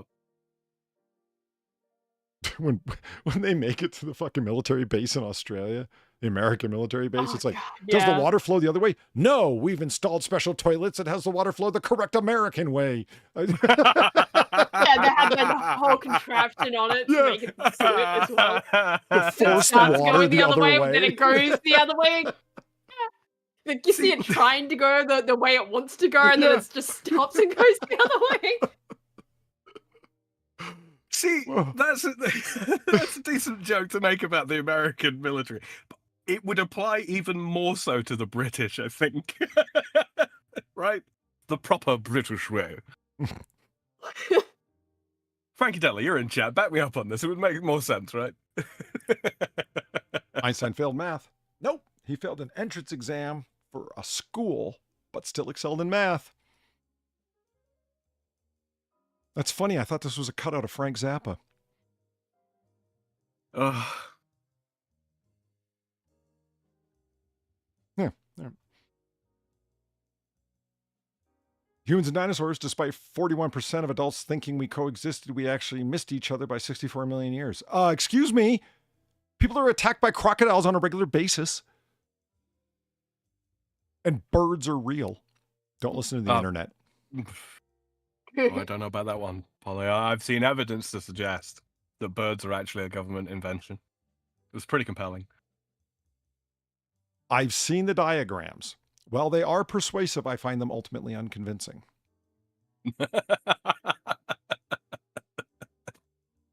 Where's that line from again? I recognize it, but I can't place it. Well,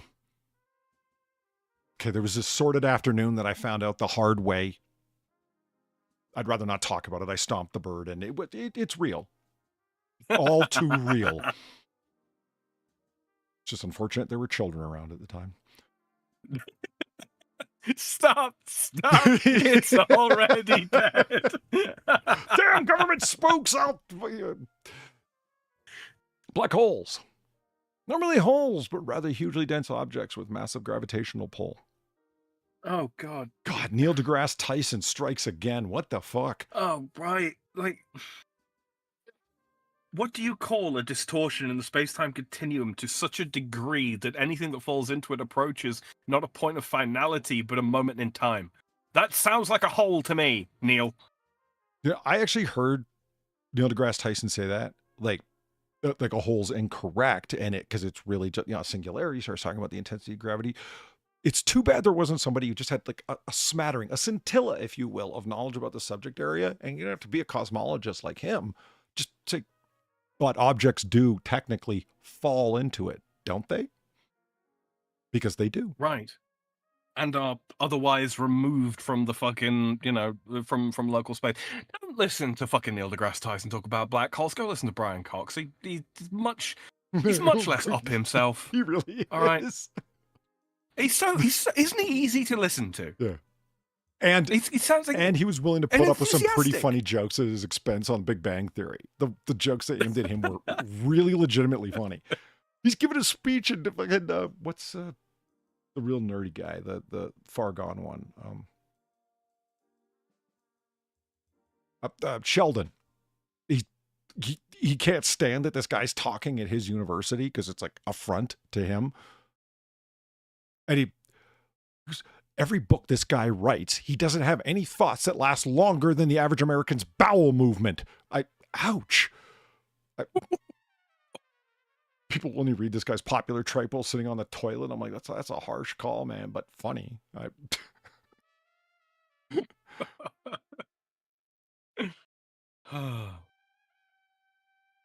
hate that graphic. That's where my dreams ended up. Okay. 5. We only You have know what? 5 senses. Oh. Some scientists insist on 21, including balance, pain, and temperature. Okay, but how many of them can be broken down to, touch? And sensing temperature is done in very much the same way as as sensing light. And somebody who has a interrupted sense of balance, I can tell you from personal experience that it's very much connected with the sense of touch, especially when you rapidly meet the floor or a wall you didn't expect to be there.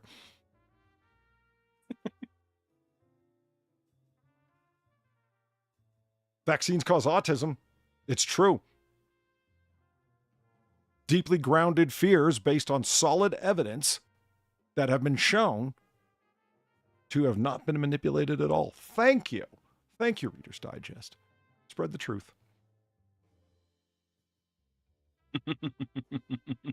Don't touch baby birds. Most birds have a limited sense of smell. They won't abandon their babies who smell of humans. I've heard this about cats, never birds. By cats, I mean like wild mammals in general is who I heard it about, but never birds. Probably more true of wild mammals than it would be of birds. But I definitely have heard, if you see like a nest that's fallen that's got a baby bird in it, you should leave that. You should make sure that you don't touch the baby bird. And it's like, okay, but what difference does it make if you're touching the baby bird versus touching the nest? Surely, if it's by smell, your smell's going to be all over it anyway. I heard that about birds. I say if you spot a nest, go ahead. I mean, if you've never had a condor omelet, I highly recommend it. And you can't buy those, so, Alcohol kills brain cells. Even in heavy users and alcoholics, brain cells aren't killed, only damaged.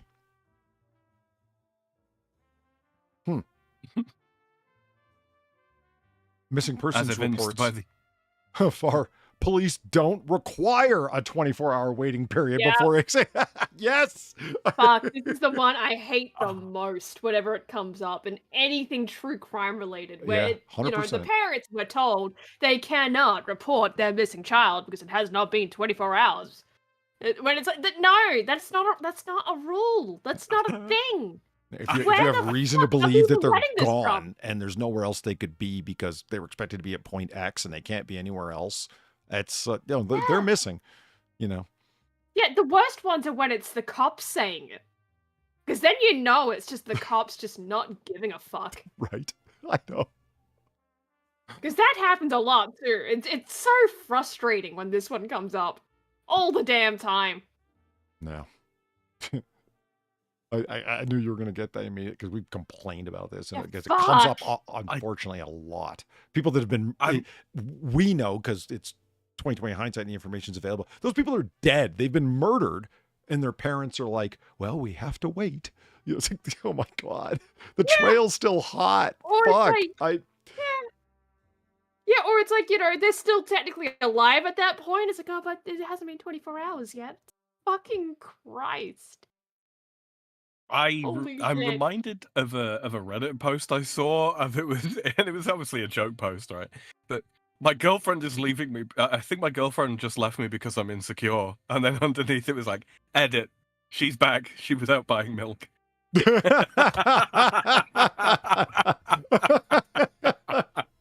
I've never known Reddit to be funny like that. What the hell? Where have you been going? Every now and again, there's some absolute gold, right? It's monkeys and typewriters, man, I'm telling you. Different tongue parts. Here we go. There are not different sections of the tongue for each taste. Bitter, sour, salty, sweet, and umami. I'm glad umami's got is finally getting its respect. Mm-hmm. Sounds like something Johnny Bravo would say. The tongue thing dies, I will be happy. What's that? When the different parts of the tongue thing dies, I will be happy. I'm willing to bet we could break open I hate this so much, but I do. Could break open like basic middle school physiology textbooks, and there would be like that graph that shows the different parts of the tongue and bitters on the sides. Yeah, you know, and if it was true that you need different parts of the tongue to actually like taste different flavors, then Neil deGrasse Tyson wouldn't be able to tell the difference between two windows now, would he? And I'm he so can angry at him. infallibly pick out the flavor of every crayon. So come on. Oh, You know how much more credibility that man would have with me if I ever heard him say something like, "Oh, I don't know. I've never studied that." right. Immediate, and it's the stupid part. Yeah, I is mean, it's like, that's not hard, man. Everyone can say that about all No. kinds of things. He's never uttered that phrase once ever. and it's not like he has to big himself up about all these kinds of things as well. He is a relatively accomplished astrophysicist, from what I understand. Right? He's led a relatively interesting life. He wrestled while he was in school. He did boxing as well, I think. You know, he's got a rich tapestry of life behind him that he can call upon to talk about. He doesn't need to keep sucking his own penis when it comes to matters that he doesn't have expertise in. That's my job.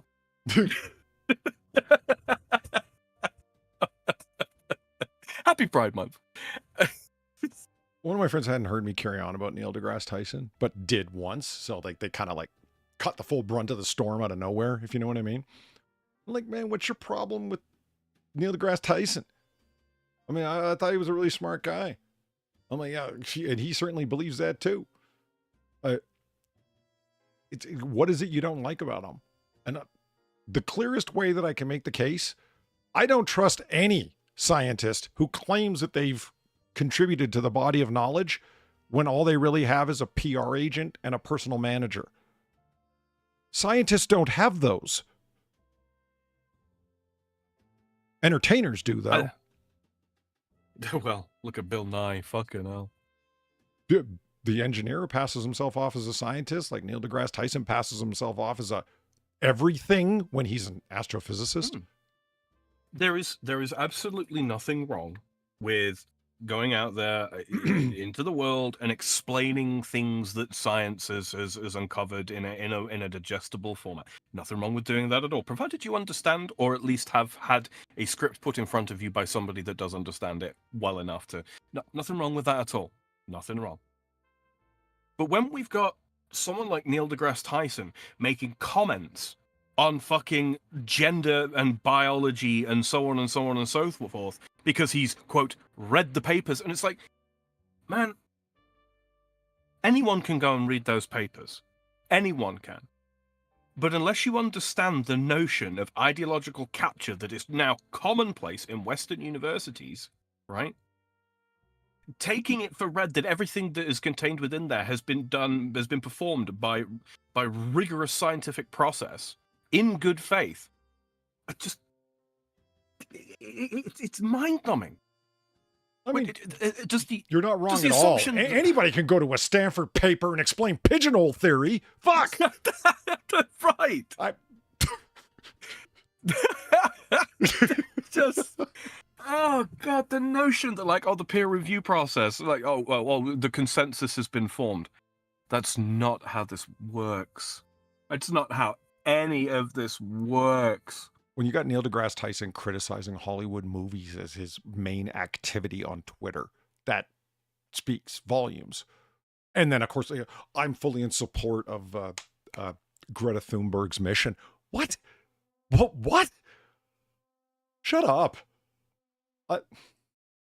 Look, do we need to kind of keep an eye on the planet and the environment and what we're using, what we're burning, and what damage we might be doing to ecosystems? Yes, of course. I don't think anybody is so mindless as to suggest that we can just do whatever the fuck we want and there's no consequences for it. I don't think anybody would suggest that. That should be what Cheshire Smurf's talking about in chat. Should be like it's not like a coffin nail or anything, but it is a great perspective notion. Yeah, Dolph Lundgren, that guy.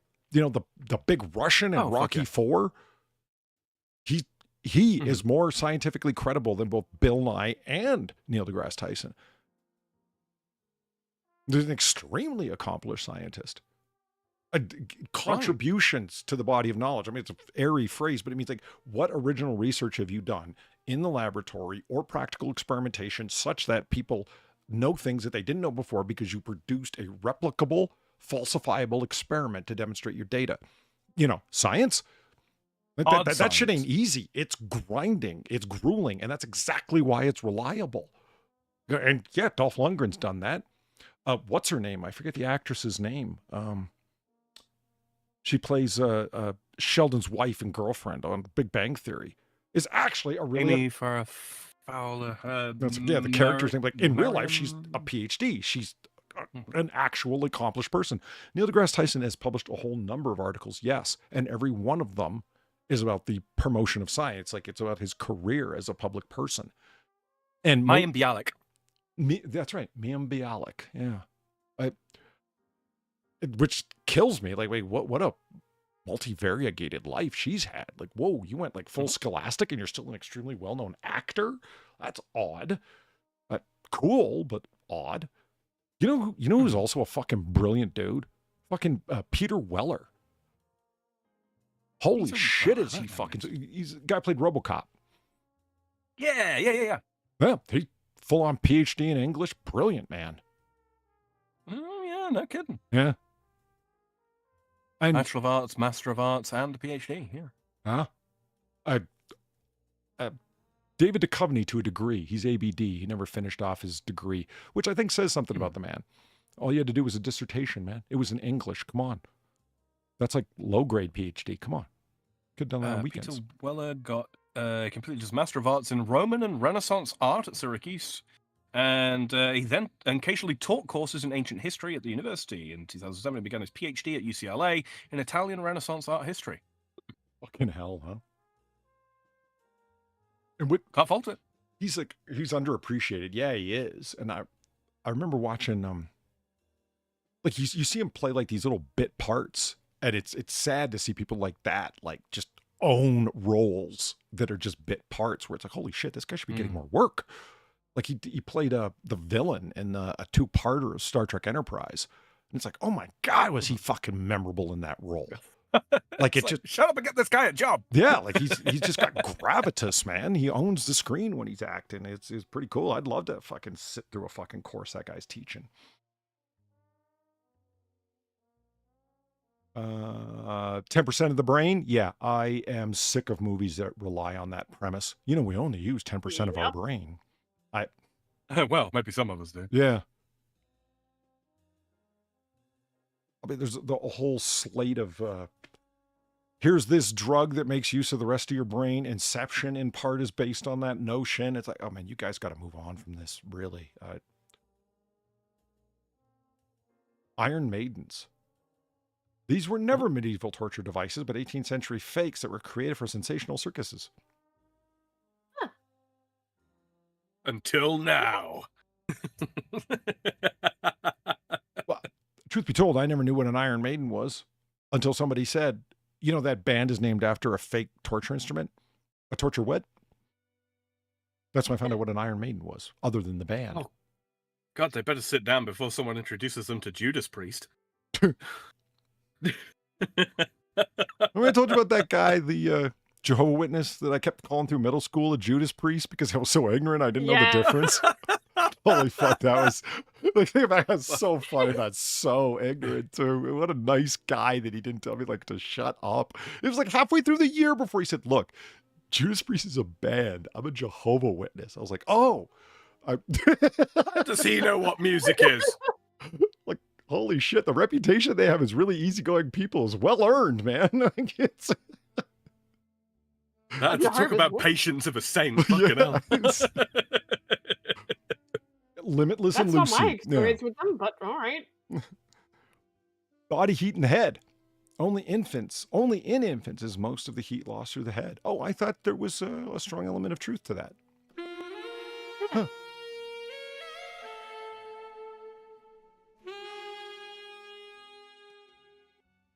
It's funny, I can step out on a winter's day wearing just a cap and be fine. I mean, not naked, just not winter clothed. I didn't want anybody with ideas how I was walking out nude with a cap on. You know? What, attending a pride parade, were you? Yeah. Happy Pride Month. Chessar God, thanks for the buck. Longmire, I recommend other good stuff. and Longmire as Peter Weller. Longmire. Okay, hold on. Never heard of it. Let me just make a note. Limitless and Lucy. Yeah, for the 10% of the brain thing, yeah. Yeah. I remember Lucy. I asked somebody like, I saw Lucy. It wasn't bad. It wasn't great, but it was better than I was expecting. And I'm like, what's the elevator pitch on it? It's like Black Widow with alternate reasons for it. Oh. Mm-hmm. I still haven't seen it, but that was their explanation. I was like, okay. Wake sleep. Telepathic. Oh, what? Wake sleepwalkers. They'll be really confused, but it's okay. They're more likely to hurt themselves if they're not awoken. Agreed. Being somebody who sleepwalks, I'm glad I've never left my house. So Polly's advice to y'all is, wake him up. Wake him up inside. Save him. Wake me up before I'm wedged between furniture. Yes. You're going to hate this, Polly, but that was an Evanescence song reference.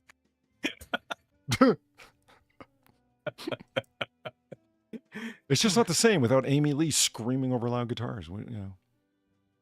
You're right, it's not. Bananas grow on trees. Actually, they grow on massive herbs that just resemble trees. Okay, that's pedantic. Yes. Very pedantic. Broccoli aren't little trees. They just look like that. Oh, fuck off. What the? It's not a vegetable. It's a legume. Oh, fuck off. Tomatoes aren't vegetables. Yeah, okay, water cooler knowledge guy. Shut up. Yeah, okay, it's a fruit. You know what wisdom is? Knowing that you don't put a fucking tomato in a fruit salad. Milk increases mucus. Nope, it doesn't. There's no need to avoid diet dairy if you have a cold. I don't think I've ever actually heard that one, I'm trying to... Maybe I have. Not specifically, though, I don't think. Far? Is mucus milk something you've been warned about?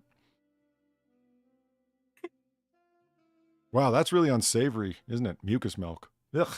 Yeah. Well, probably very savory, actually. Ugh. Damn it, Sam. Now you can taste it. Bats are blind.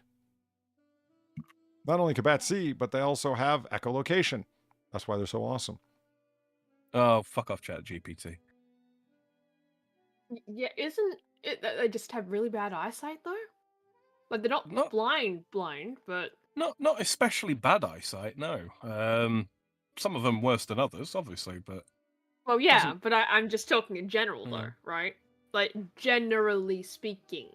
As they also seem to be generally speaking, right? Because I never assumed they were just full-on fucking blind.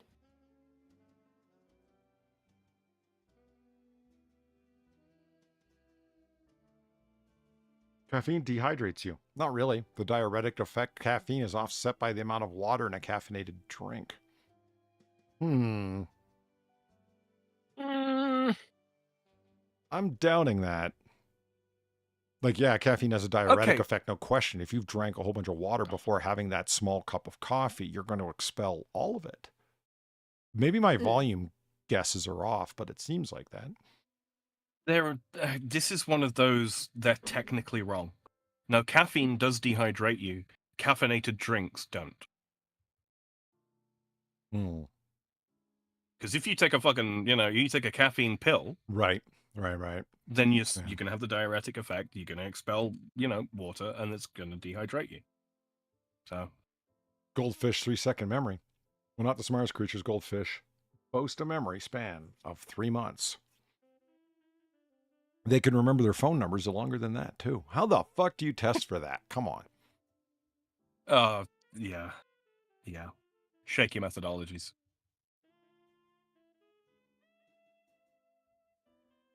Shaving thickens hair. Regrown hair isn't thicker, coarser, or darker.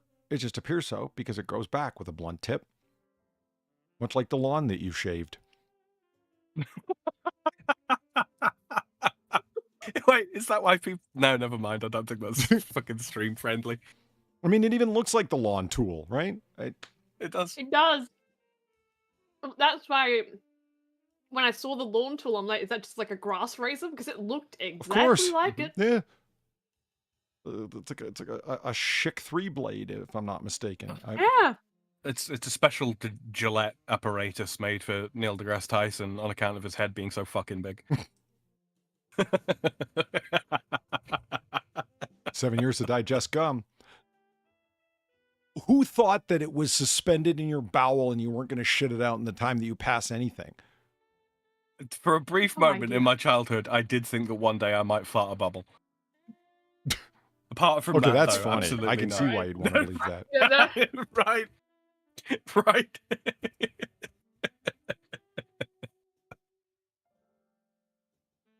Viking horns. The helmets were created by a costume designer for a 19th century Wagner opera. Mhm. Another reason Really Wagner bad idea. is cool.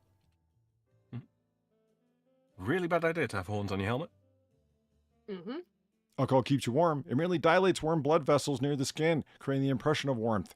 It can actually drop core body temperature. Mhm. Really? Then why does St. Bernard's carry it for people stuck in blizzards? Yeah. Because if you're stuck in a fucking blizzard, Polly, you're going to want to fucking drink. Yeah. I refuse to believe cartoons have lied to me. The vomitorium. Oh, God. Oh, God. No. No. Not a room Romans used for baccalaurean binges, but the name for the entrance to a stadium or the exit where people came out of vomitorium. Hence, yeah. Mhm.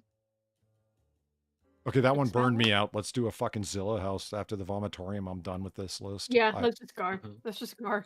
You've pissed me off. Well done, Reader's Digest. You saw you, This was Reader's Digest? Yeah. Yeah, see? Yeah. Oh, shit. I ReadersDigest.com. thought this was a Jamie Freighter fucking bullshit list of... shit. Nah. I haven't Oh. thought about Jamie Freighter in months. I totally Oh. forgot about him. Right. Look, I Or don't as he's blame you, affectionately Sam. known It in really these- did have it did have Right. the same vibes. Yeah. Although, to be honest with you, I think Jamie Freighter would have been a look, touch more verbose in his fucking AI prompted bullshit. Yeah. You know, that's actually a fair criticism. This really was listicle freighter like, wasn't it? Yeah. No, full on. It is Reader's Digest. See? Oh, how the mighty have fallen. Fuck. Yeah. Books on my shelf that came from them. Well, at least Fucking summaries assholes. of them anyway. Well, I might have written a few footnotes. God, the lawn razor. It's back. Holy shit, Amazon's selling them. Of course they are. Amazon sells Razors everything. are back in lawn form. Oh, look, there's a really strangely shaped one there. This one? Yeah. Mm. Yeah. This is so much more interesting than that previous list of bullshit. Yeah, it's like the Gillette Yeah. Mach 3 version of the lawn razor. Right, right. See, What we're if going that to sound one like we're comes with the- retarded going around talking about lawn razors, and you're going to have to insist, no, it's a thing. And I don't get it either, but it exists. And we saw it on Temu. And then you'll look really bad. Infernal landscaping. Done with a Hellraiser. Okay, I'm going to run and make use of the facilities and be right back, and then we'll do Zillow, and then All right. see what's what. Okay. All right. Are you thinking what I'm thinking, T1? I think I am T2. Good. What have you been up to this week? What have you, tell you what, Fab, what have you been up to the last couple of weeks? Because obviously you're very busy in real life right now. Well, I didn't do a stream last night, so it's the same shit as last week. Okay, and what was that? Because we weren't here last week. Octopath. Octopath. And how is that going? Not well, still. It's hell. It's hell. I'm honestly thinking of just doing the next stream on something else just to, you know, pace it out a bit. 'Cause that's like, it's getting to that point of like, fuck this. I want to do it. I will do it. I'm not giving up on it. I just want one stream where it's not that for a minute.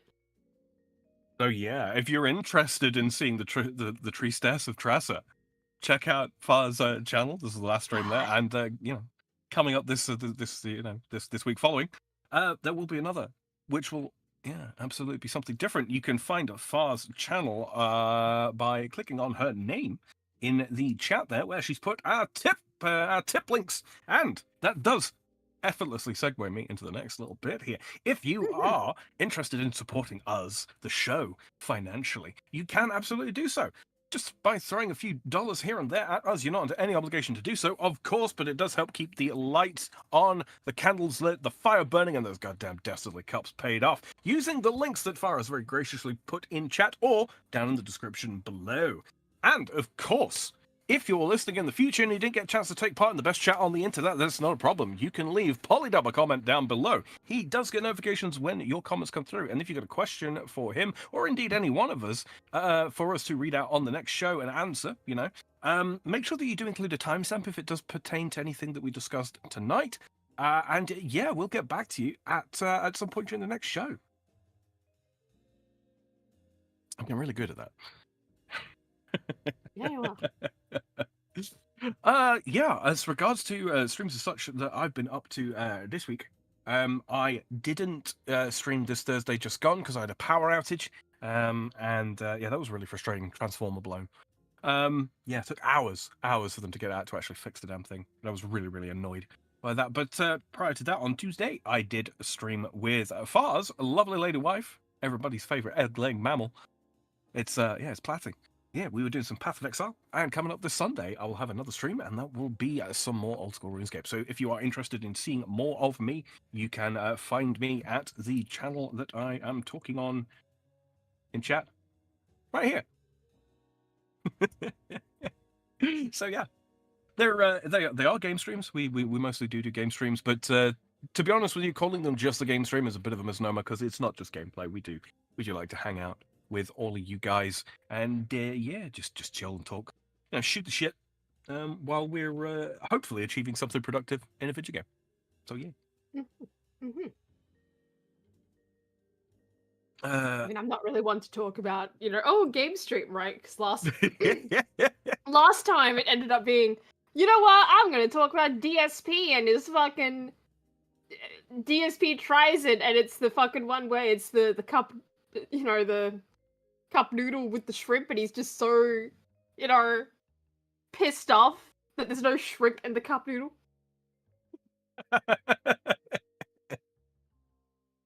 Just, that's a FarZoosme stream, everyone. You're welcome, I guess. Fucking Christ. Platty in chat says, I love that he says egg laying, but I'm literally not even able by any means. No, it's the platypus, all right?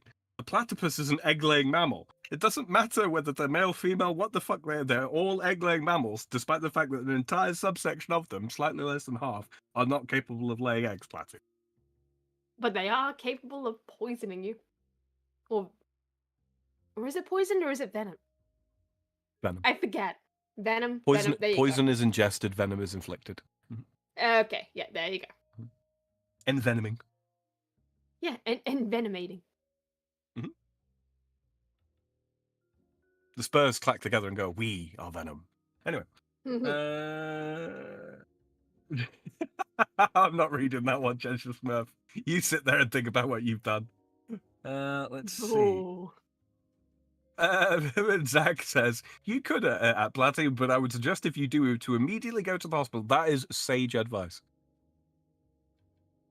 The funny one is the venomous male one. I just say I had that part remembered.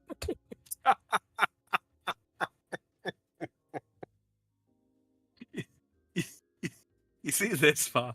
I stream with this 3 times a week. You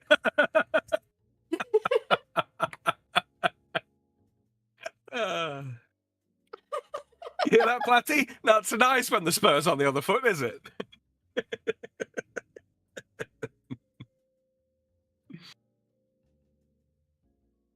Josh Smith says, hey, all the Bulldogs I've known would kick ass for me.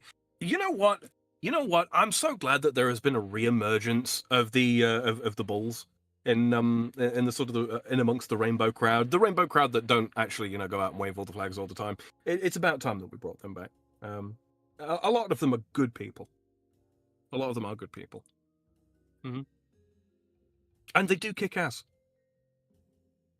Ah, quick look through chat here.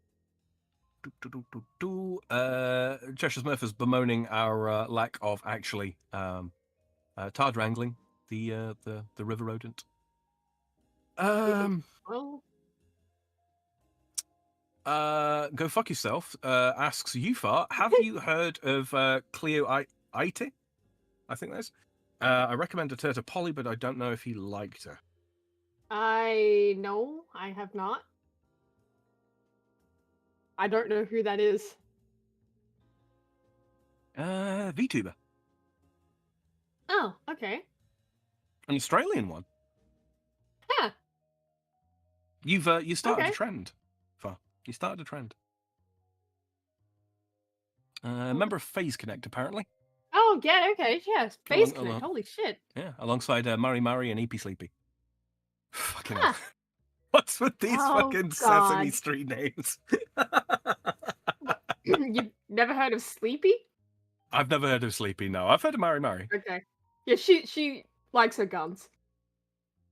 Oh, sorry. Ossan says Cleo is Northern Irish. Okay, so fake. She lives in Okay. Australia now. Used to be a history Oh, teacher. God. Really? Huh. Okay, you know what? I'm not really a VTuber kind of person. Not really. You know, there's a handful that have impressed me. But I might check old Cleo out here. Yeah, I might as well, actually. Alright. Yeah. Reaper says, "Oh, it's so nice not having my peripherals crash while gaming." Yeah. Fucking Logitech, man. Fucking Logitech. Valine says, "I'm a gay trans male. It's even in my Discord profile if you need proof." Valine, what is this in response to? Or are you just re-announcing it because it's Pride Month? Go fuck yourself says, "That's why I suggested." Yeah, absolutely, man. No, appreciate it. Definitely check that out. Or check her out, I should say. Because women are not objects. Wow. It's Uh, not going to help you with your resume, Sam. What?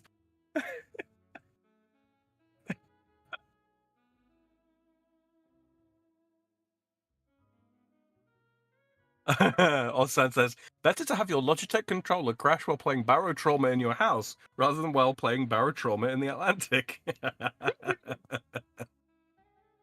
Big Joe says, "Far as human." That's wrong. She's actually a moon elf.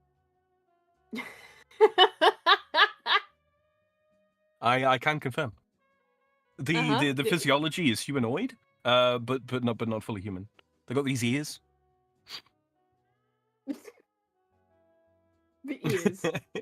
That's what you're focusing on, not the whole like fleshless thing going on. No. Well, look, I just learned a the long time ears? ago talking about women's bodies is a subject matter where one has to be very delicate. All right, okay. I have been known to say the wrong thing without meaning to, seemingly.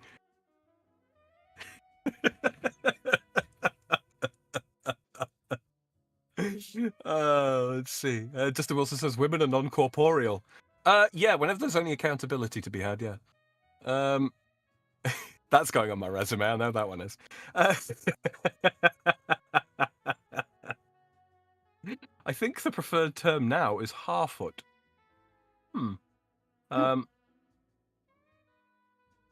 Let's see. Reaper says Sam already has a husband lined up for when he comes to the States.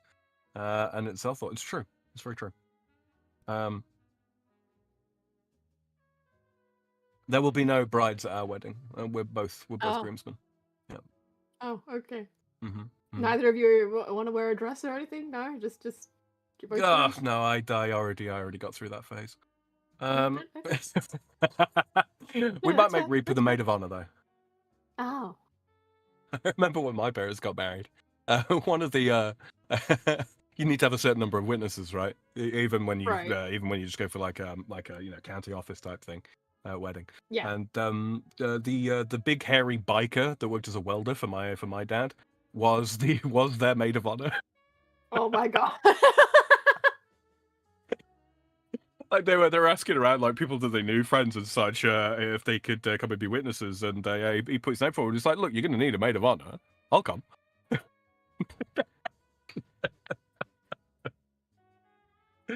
Reaper says, "I'm with you, Sam. Remember Nichols." Poor old Nicola. Kira says, "Sam, I think Polly fell into the toilet. It's possible. He is a water rodent, after all."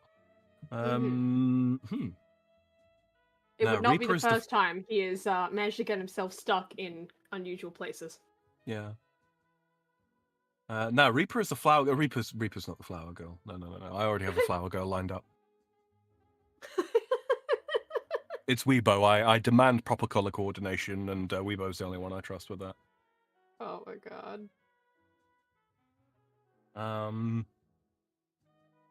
Justin Wilson said the toilet just leads to the art cave. Really? Really, Justin Wilson? You had a golden opportunity to go with Grotta.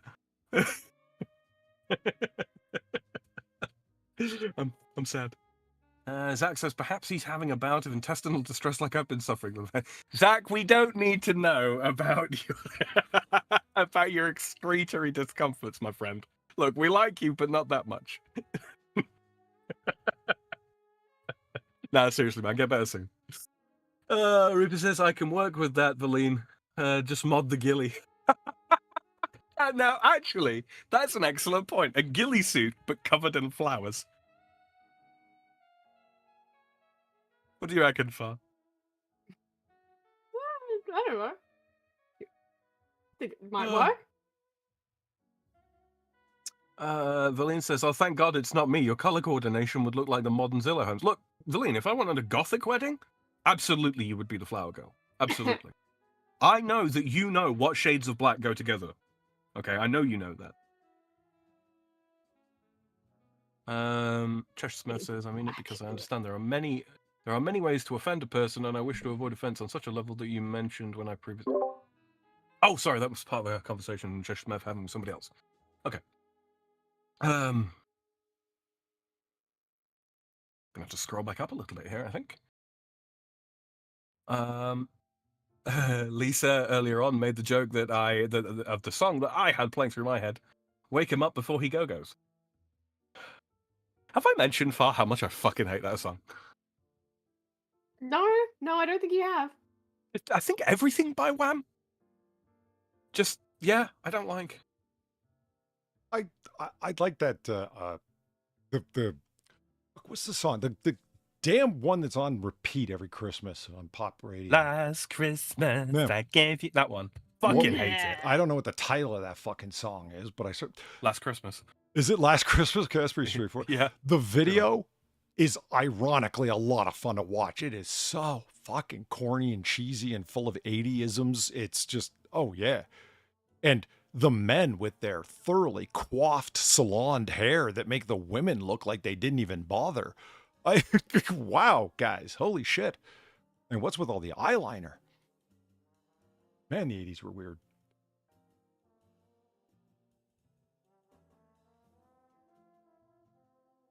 Not Wham, Sorry, but House? Wham! Yep, yeah. You know, George Michael and the other guy.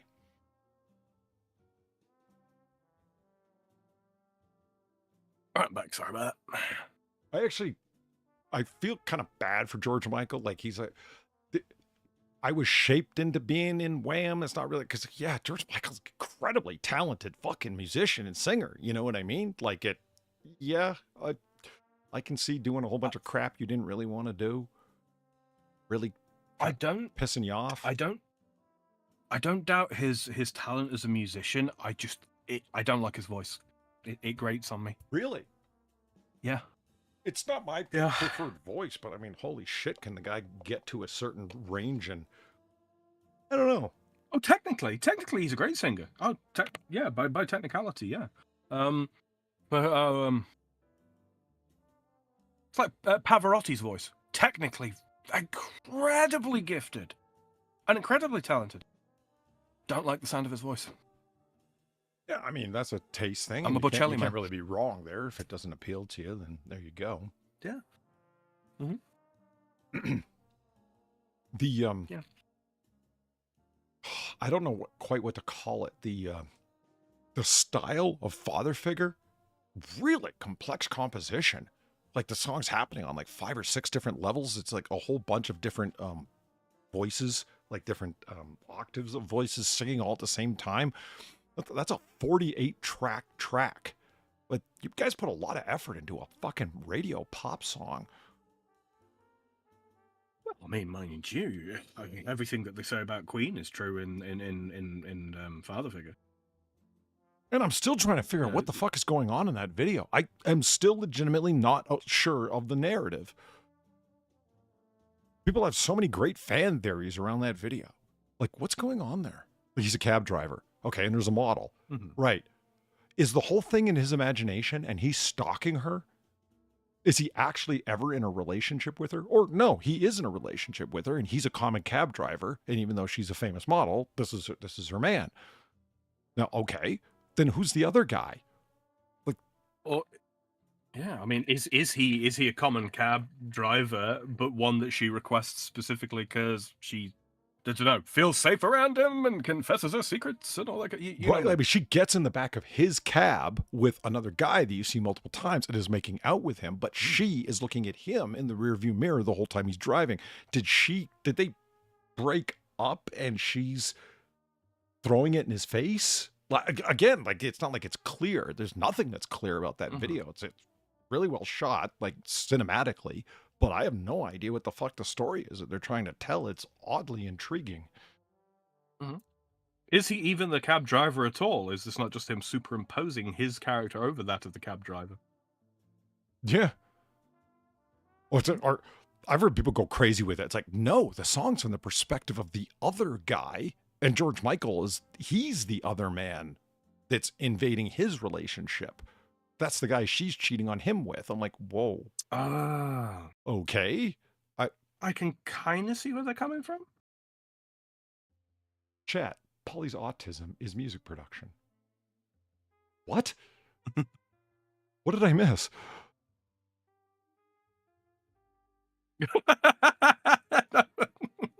I thank you for confirming what chat is saying there, Polly. Their house. Yep. All right.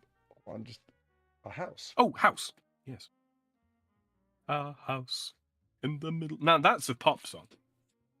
Yeah, I mean, Reaper, I remember having that conversation with you. It's like, I like bringing it up with different people. It's like, watch this video. And then people go, oh, it's clear what's going on. And most people will come up with a completely different thing than what you were just thinking. You know what I mean? Like it seems so clear to them. And it's like, wait, is it though? Yeah, you guys should watch Is Father that not Figure. the very definition of art? And don't think too much about the lyrics because it can get creepy if you do.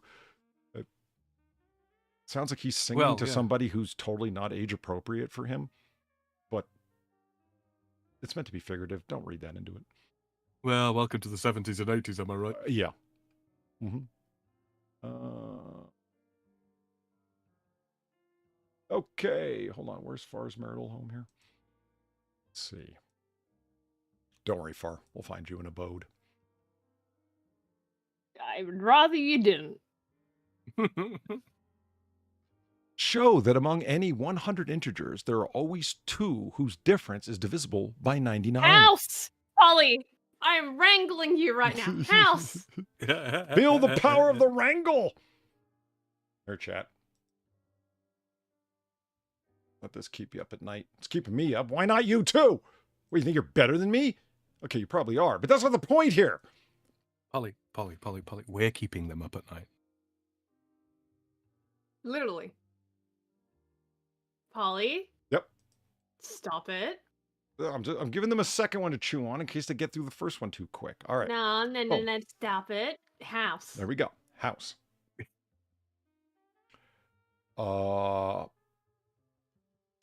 Really? If you guys don't like seasonal visitors, you didn't name your place well. Ladies and gentlemen and patrons of my humble establishment that far as thiefed the license papers too.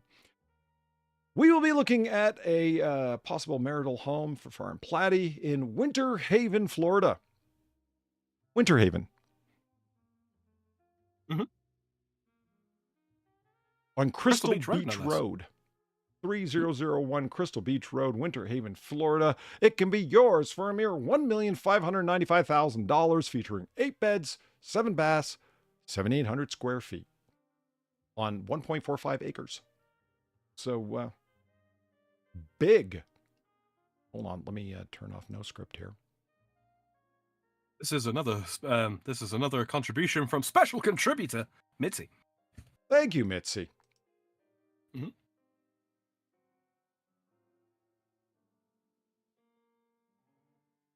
Okay, no script. I love your ability to break You're websites. so just drunk you not right can't now. hit nothing. You're probably seeing double. I have 2 guns.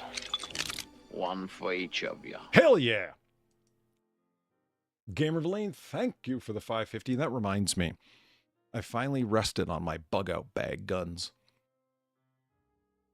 Oh, yeah? Yeah. Ruger's Glock knockoff. They're cheap, modular, high capacity, and cheap.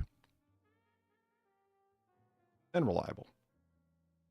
Thank you for the 550, Villain. What am I talking about, Polly? How many times have we gone over other versions of Summer in the City and the differences in arrangement, speed, and tones?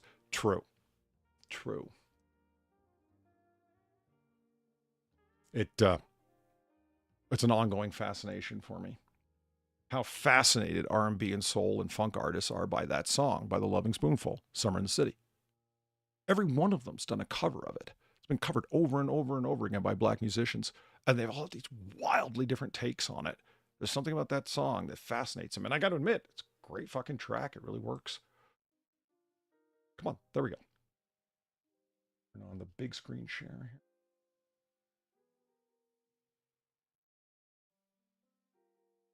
All right, Alan, have a good night. Good night. There we go. Large capture. Boom. All right. I can see Far sitting on the porch out in front of this place. Mm-hmm. Oh, fuck. Hmm. There's a wealth of photographs here, aren't there? All right, let's start There peeling. sure are. Oh God, 100 of them. Only 98 Okay. now. Rest easy. Again, $1.5 million, 8 beds, 7 baths, 7,800 square feet, double doors, and How bad is this going to be? what are these things? The pine cones on top of the barristers? Decorative butt plugs? I don't know. Yeah, actually. I wouldn't have Oh, went there. for the I'm kill glad shot. that I didn't, but fuck yeah.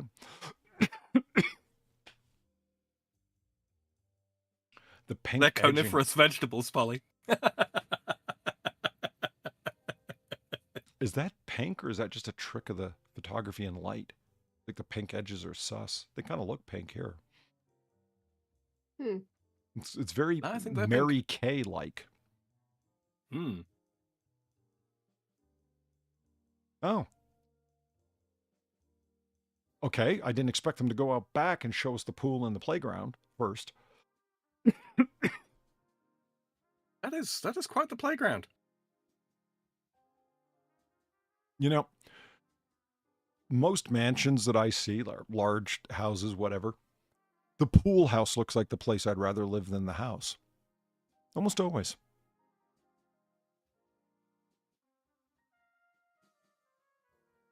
Oh.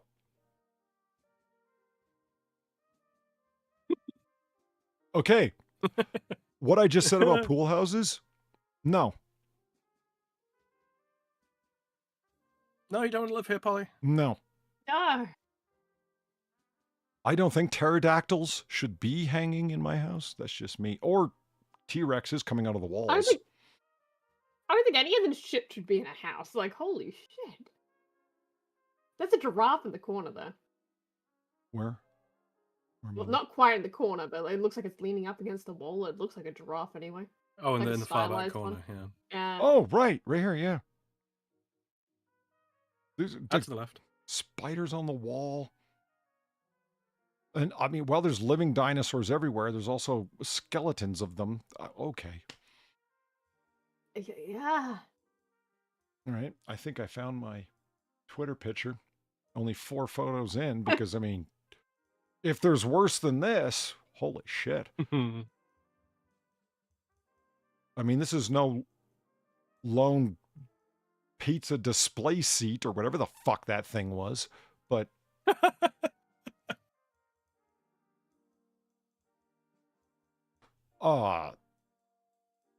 these are really oddly segmented properties. It looks kind of miserable, frankly, for such a big house. They really stuffed it right up to the property edges, huh? Yeah. From this perspective, their pool looks like one of those kiddie plastic pools that you buy at Walmart, you know? Yeah, for such a large house like that, you kind of feels like it needs grounds, doesn't it? And yet, I dig this guy's style. Look, single level, it just stretches out flat. I dig that. Yeah, this guy too. Look at that moron who overstuffed his property. He had to build up 2-3 stories. 1 level for the win, yo. Huh. what is this room? It's a kitchen/study fish room. Right. What is happening? Oh, fuck, that's a kayak up there. Yeah, what the? And the question is, why? Yeah. Why? Kitchen kayak?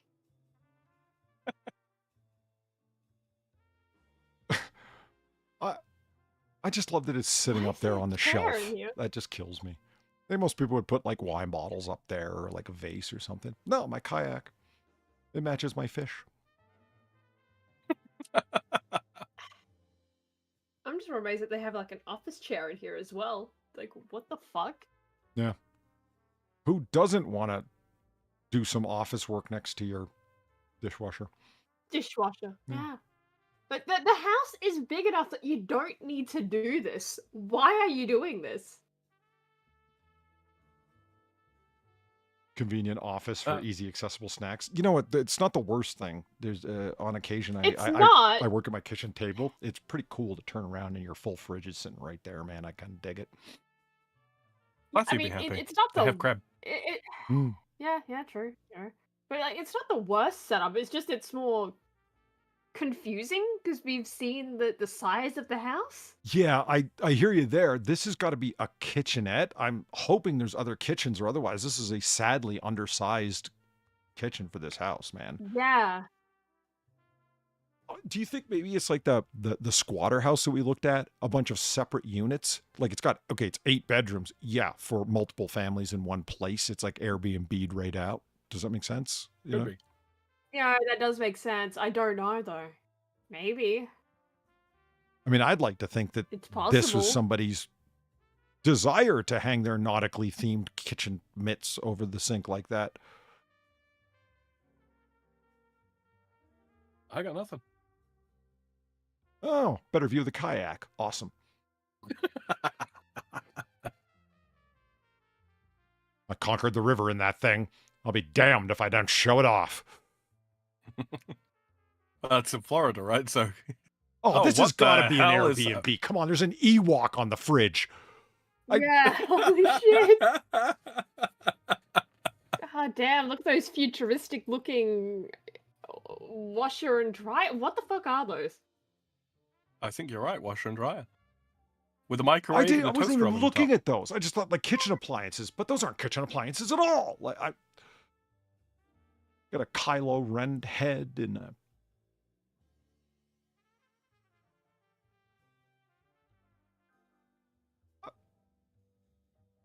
Is that an R2D2 pot holder hanging from the cupboard there? It looks like it. Where does well, what am I talking? I was just about to ask, where does one buy an R2D2 pot holder? Fucking anywhere. It's Emu. yeah, it's Disney Star Wars. I mean, Yeah, for the record, I purchased the best pop culture Nobody's item worth as it that goes. much. Jesus, He's good. that scared me.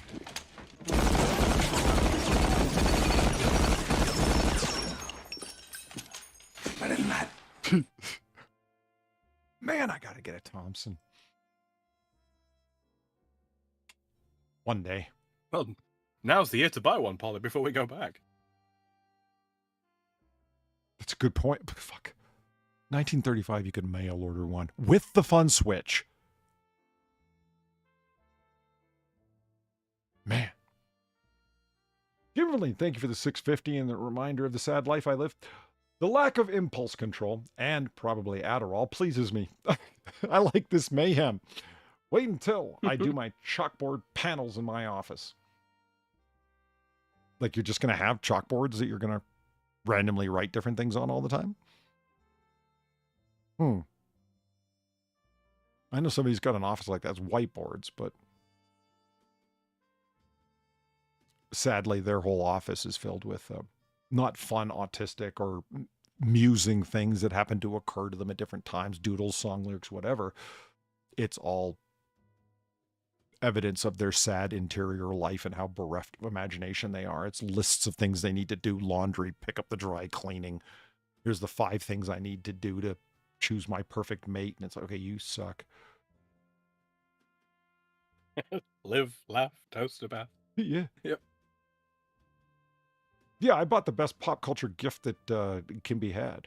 That was Weebo's wedding present. I bought her a Milnor Thor's Hammer meat tenderizer. She was delighted. That's clever. Speaks of me and my comic book fandom, and highly practical, which can't be said for a lot of pop culture crap. I kind of wanted one myself. Who doesn't want to beat their meat with a Thor's hammer? Don't read into it. You know what I meant. So I got her a Donabe pot because, you know, women and I don't know, kitchen. I don't know. I played and toyed with the idea of getting her. She's constantly expanding that damn tea set of hers. You know. Yeah. It's like you need a secondary backup butter dish. Yeah, Weebo's crazy like that, guys. Like full vintage all the way too. And then I realized I do not have nearly the expertise to make any kind of rational decision here. Well, is this kitchen area like this is a curtain? You're so right? drunk you can't hit nothing. You're probably seeing double. I have 2 guns, That way. 1 for each of you.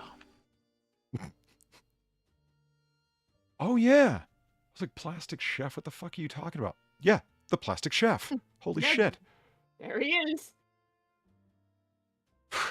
Holy crap. Why is it, if this is indeed an Airbnb, why do people think that people want a vacation in somebody's crap plastic nightmare? No idea. Did you see the Egyptian stuff that's in the background there as well? Like, Yeah. I see this. What else? Yeah, it looks pretty Egyptian to me. But just, I think the stuff next to it too. You say vacationing in, like, you know, crap plastic nightmares, Polly, and all I think about is the fucking pod hotels. With the Japanese ones where they sleep in Yeah. drawers, so to speak? Yeah. They stick you in a tube. Yeah.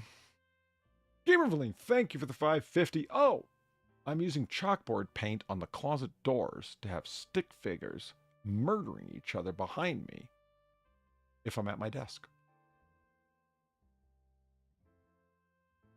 Okay. See that person in the other department I said has got whiteboards all over their office? Their interior life is represented by sad, pathetic lists of mediocrity. Whereas Valine has stick figures killing each other. I have no idea what that says about her interior life, but it's Celine, it's you should draw a disquieting. long cow on your blackboards. Ah, fuck, shouldn't everyone? That's a great idea. Every office could use a long cow.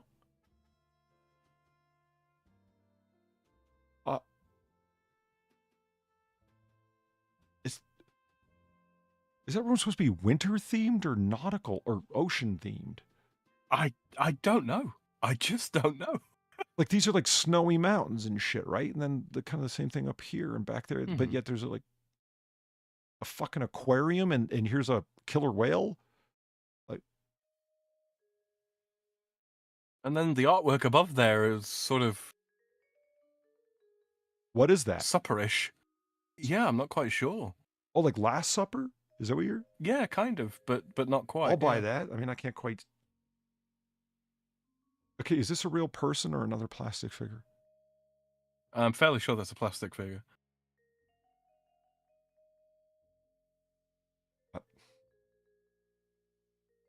What's with the green lit tunnel? Is that what I'm seeing here?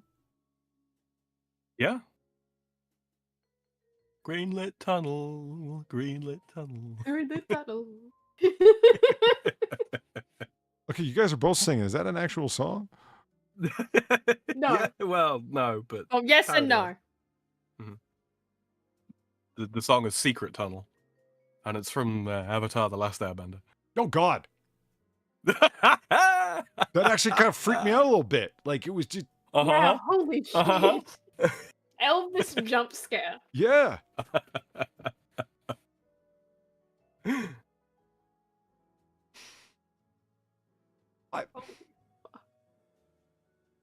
The more houses I look at, the more sane that guy seems that had all the mannequins. Remember? No, That's that a- is not sane. That's a problem, Polly. I don't know. Is he really Yeah, so I remember weird? that house. I was the one that found it. Yes! It looked like a murder had happened in the front room. Yes! Well, remember, and he was hiding, you and remember, like, the dirt? there were people in the bathrooms, and it wasn't the guy holding the camera. Remember, we could see the person like dodging the camera lens. It was very odd. All right, so this is the Nashville Marble Room or something. Are those cats supposed to be Egyptian-esque? I guess. Maybe?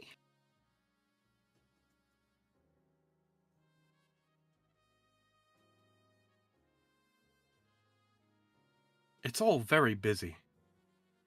Yes, it is. That is a completely fair comment. Yes.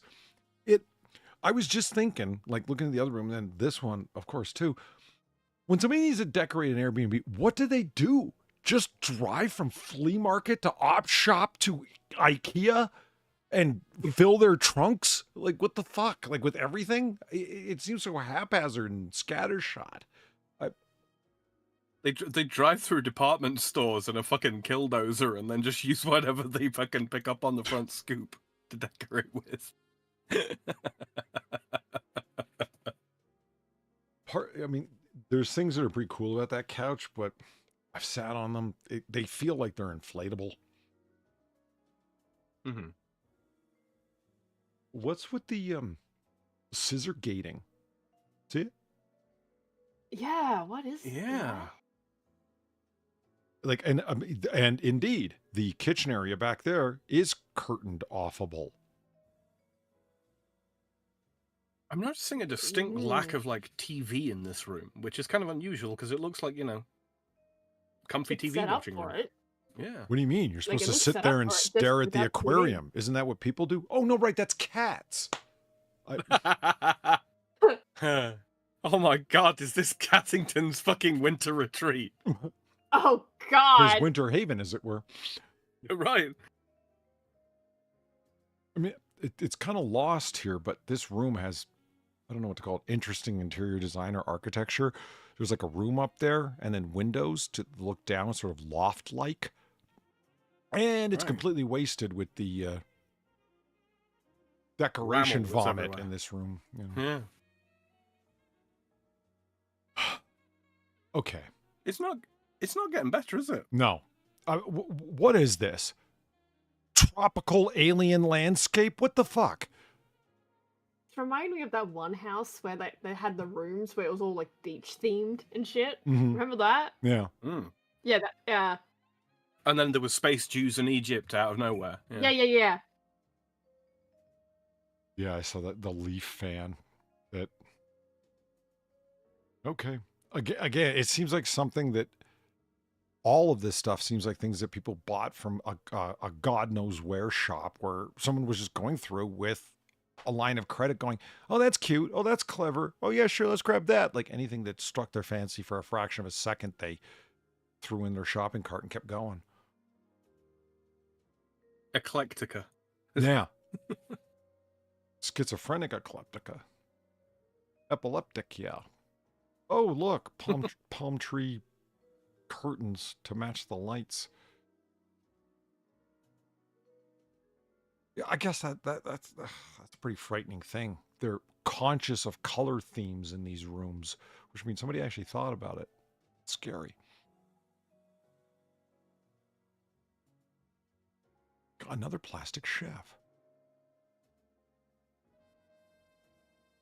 Okay, so this is kitchen 3, right, by the way. Mm-hmm. You know what?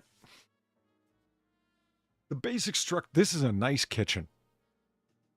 Nice cherry wood doors, tasteful, granite countertops and shit. Got the nice, I forget what they call that setup, the bar stools up at the kitchen area like that.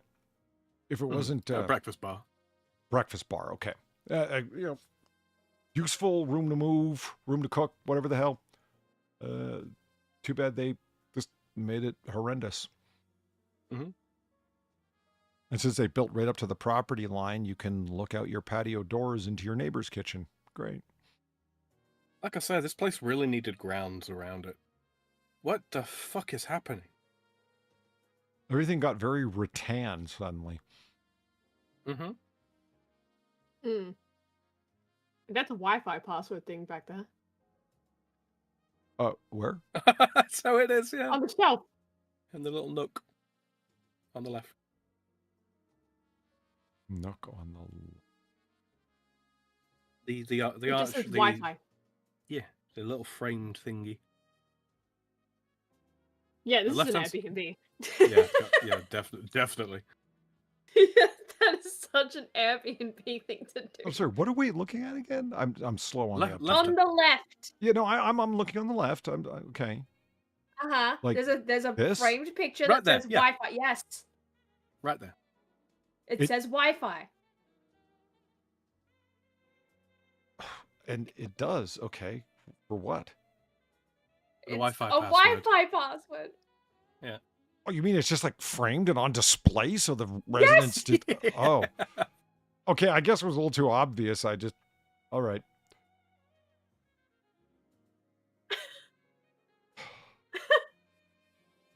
And the password is tasteless. The password is password. There's the kayak again. What the fuck? They just got that fucking sofa. It went what? What the fuck? What is all this crap on this? Is that like a net with fish, Yeah. Yeah, it's like a ocean net. shit in it? Yeah, okay. Yep. And another plastic chef. Or was that the same one as before? No, the first one that we saw was a full size, like man height chef. We're choosing to believe that there wasn't a real murder victim encased in it? Yes. It doesn't look like that's a full loft area, but that does seem to be a set of ascending stairs up there, which is kind of sad that a cool loft like that is being misused so terribly.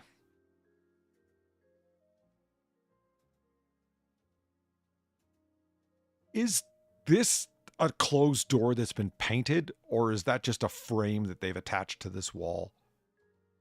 I think that is a door that leads into a sort of cubby of some description, yeah.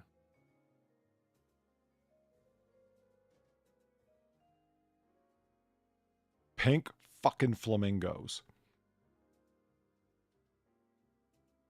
Oh, I was worried for a second. I thought they might have been blue flamingos.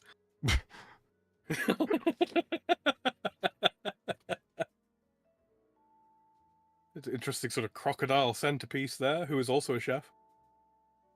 Oh, he is too, isn't he? He's got the plate and the chef's jacket. Wow. Mm-hmm. I mean, this room just has it Really all. It's love got the those crap cat hanging from the things. ceiling, pink flamingos, plastic alligators, a fake fireplace stuck up against the wall. Who doesn't want to feel like they're in a TGI Fridays in their own house? Well, this isn't someone's house. This is a fucking Airbnb. We've already figured that one out. It's a bicycle table, Far. Look how clever. No. I know. An A artist shark made hanging that. above it. That's like fucking, you know, postmodern fucking Parisian art. That, you know, the ones that, like, you know, they produce 3 pieces to even talk about across the entirety of their lives, and, you know, blow their own brains out by the time they're 32. Because somebody Sparing the reminded world them from their of their first work is their best, and they saw it, and that was it. They were done. Yeah. Yeah. Yeah.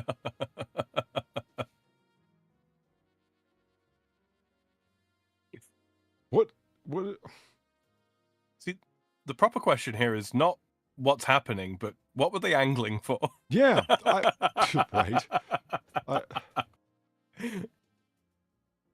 It's so vaguely strung together. It's kind of water stuff-ish. You know, some of it's undersea, some of it's beachfront. A ship, you know, water stuff. It's like they got ChatGPT to do their interior designing. Yeah. I'm expecting to see, like, I don't know, what would be vaguely connected, like a plastic Gilligan standing in the corner. You know, well, it's kind of oceanic, right? He was on an island. A coil of rope in one corner is a fucking decorative piece. What is happening? There's the More Wi-Fi Wi-Fi password again. Yeah. Okay, look, I don't hate the desk for a kid's Really? room. You like the TIE Fighter desk, do you? It would be fine I for a don't even kid's mind room. the bed. I just don't like the Star Wars pillows. Direct branding is not necessary. I think they understood, and you didn't really have to put it on the wall. I like how they- I I like didn't how- notice it on the wall until you pointed it out. Oh, I like how they've got God. Saint Yoda up on the wall as well. It's got a little halo. There's something criminal about them having the actual AT-AT toy up on the case. I had that as a kid. It was fun.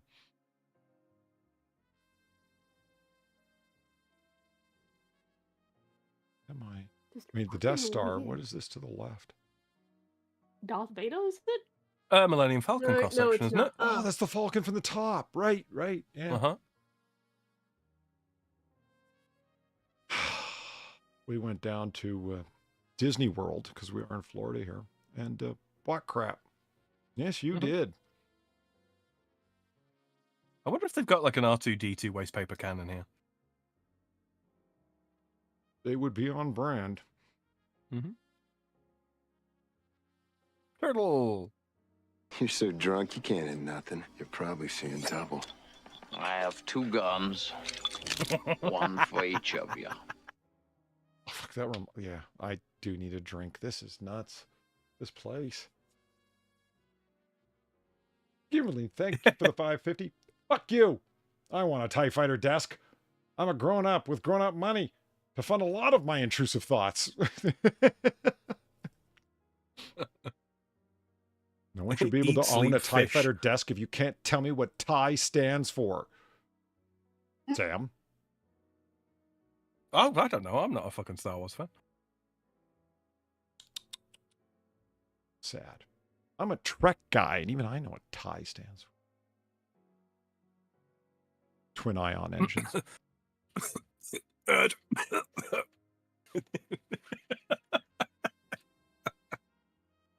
Fiction aficionado.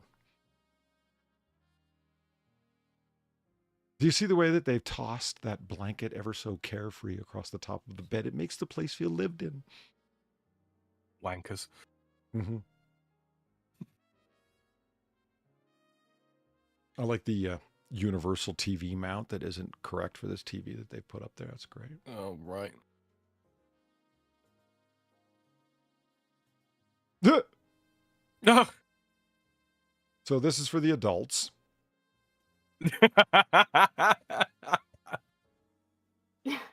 Who lives in a pineapple under the pineapple under the pineapple under the pineapple under the sea?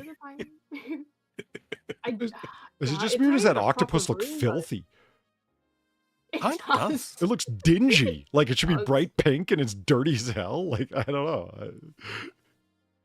Yeah. It does look kind of Like it's gone dusty up through here. one too many washes.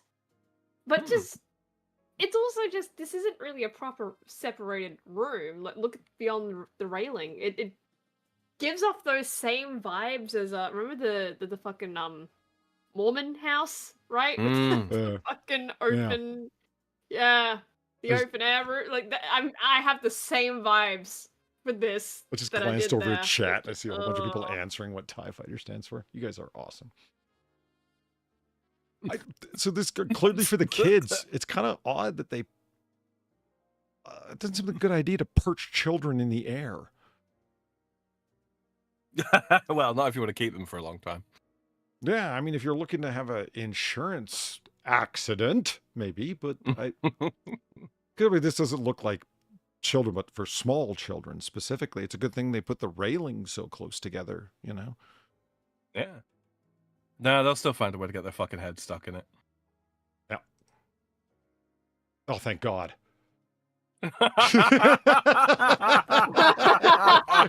That's a bus. Holy Yeah. shit! I Yeah. don't think we've ever had that before. Okay, whatever the hell happened in that last picture, maybe it was evidence of children falling through No, the railing. Holy shit, Polly. Evidence of God's mercy.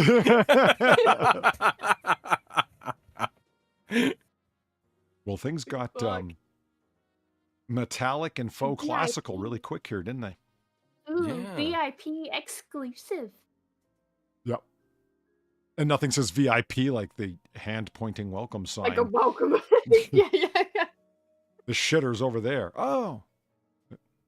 Yeah, VIP exclusive shitter. Don't forget to wipe your fucking feet. I'm having a difficult time resolving the shape. What am I looking at here? A mother holding a child whilst picking something up by the looks of it. Yeah, probably. God, it's like the duck and the bunny. That's not what I see there at all. Polly, if you bring up your parents fighting again. Just because I see clouds all the time doesn't mean anything, Sam. Okay, like it's still a bit odd, but it's more tasteful. A nice cuck chair in the corner, by the way. Mm. That is a well-worn cuck chair. Sakes. And again, the blanket tossed ever so carefree. It's just so lived in. It's very modern Roman. A wall on the left. With the giant mural here.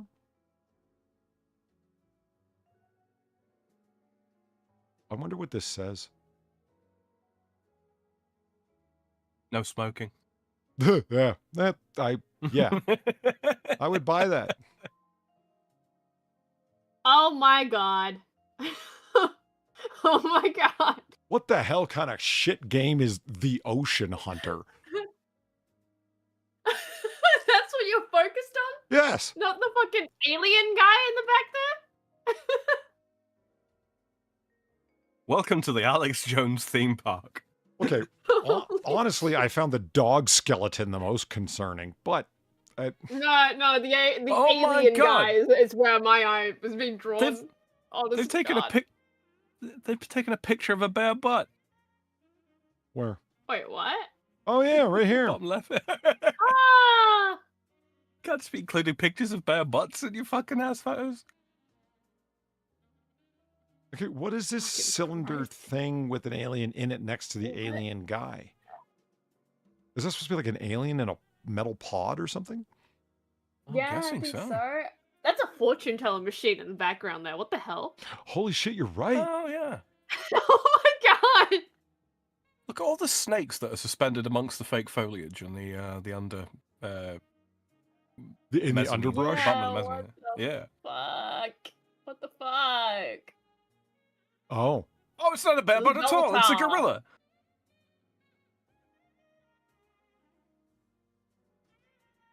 Okay, what's with the zombie monkey on the left-hand side there? Next to fucking... Oh, that's a proper Zoltar machine as well. Holy shit, that giant monkey shines with the symbols. That's fucking horrifying. Yeah. Oh, good, there's monkeys hanging up the stairs, too. That's great. That's fucking great. Oh, look, it's an actual Jurassic Park simulator. Wow.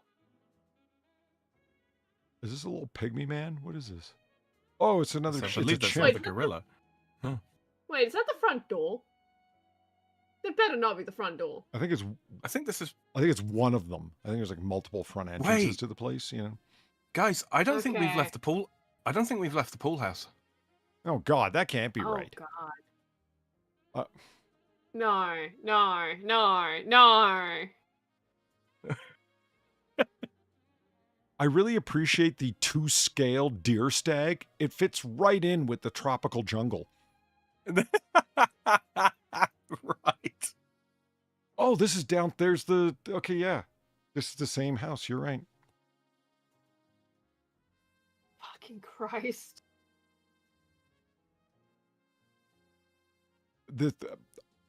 All the dinosaurs. Like, it's just so much crap. Mm-hmm. And the only thing I like is the inflatable dinosaur plushie right here. I don't know. I quite like the baby dinosaur emerging from the egg in skeletal form. Oh yeah, There's a caveman in the background. there as is. well. I just saw that when you said it.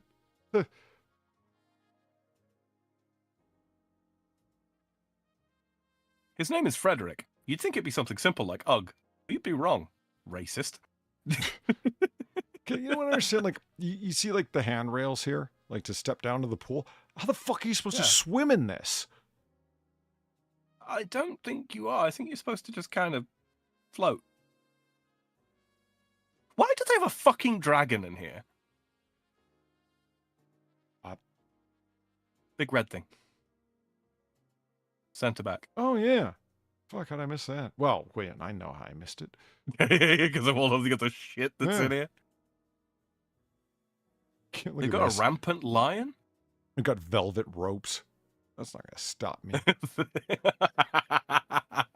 That's a problem. Is that an actual taxidermied lion that they've got rampant there? Oh. Oh. I wonder what else is like on this table, all this crap.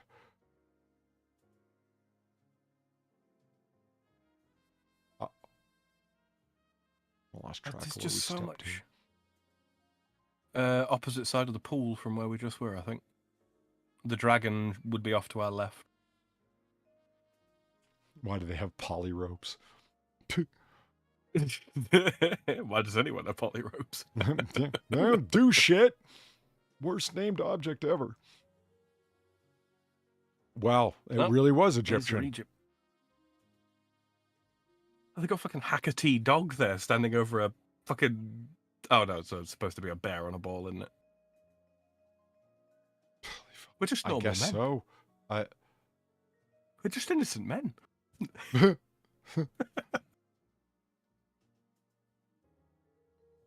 What?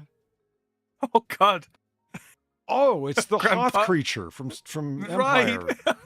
Fuck, the Skinned. Wampa. Wampas, what's Oh. fucking happened to that fucker? Poor sod. Okay, there's a What's the sand guy person. in the back there? Nice, we got some Muslim representation. What's this? Yeah, that's what I meant. Like, what the That's fuck is the- that guy? that- What? That's the Cuban gardener trying to get out of frame. Oh my It really god. does look like a real person. I love that Star Wars. Like when you have Yeah, stencils they that have just to put the words. yeah. The most anemic Vader outfit I think I've ever seen. Oh, very tall Jawa. Yeah, I guess that's not a sand person. He's got more like Jawa bandoliers and shit. That's a pretty shitty Vader mask on this giant doll. Mhm. Doesn't look right. Jabba the Hutt in the corner. Is that a Jabba the Hutt beanbag? Is that what that is? I think so. I don't know. It feels like we stepped out of Star Wars and now we're in like African Safari Land.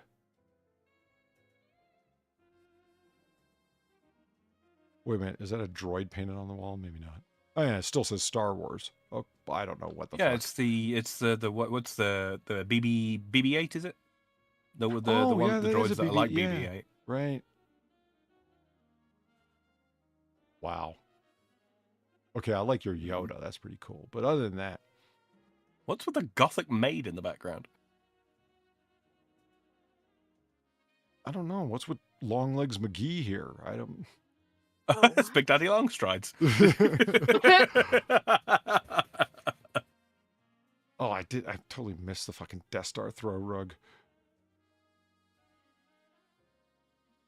What? It's a good thing they got a neon sign that tells you this is the office, huh? Mm-hmm. Wow, I never would have known where the office was if it wasn't for that. Also, I love how this couch is facing the railing. Yes, it is. You know, like it's facing the railing. There's no TV there. It's just below is the entertainment. It's a fucking place for you to lie down after you've walked through this place and become overwhelmed by just how fucking busy it is. God. That's what that's for. It's a human pit stop. When I was looking, like, where's the lighting coming from? Like this area is very purple. What? How? You know, if you didn't already know it was an Airbnb, look at the fucking security cameras. on the Oh ceiling. yeah, good eye. Is this a doored elevator? Is that why it's got the scissor gating? Could be. In the right place to be, I suppose.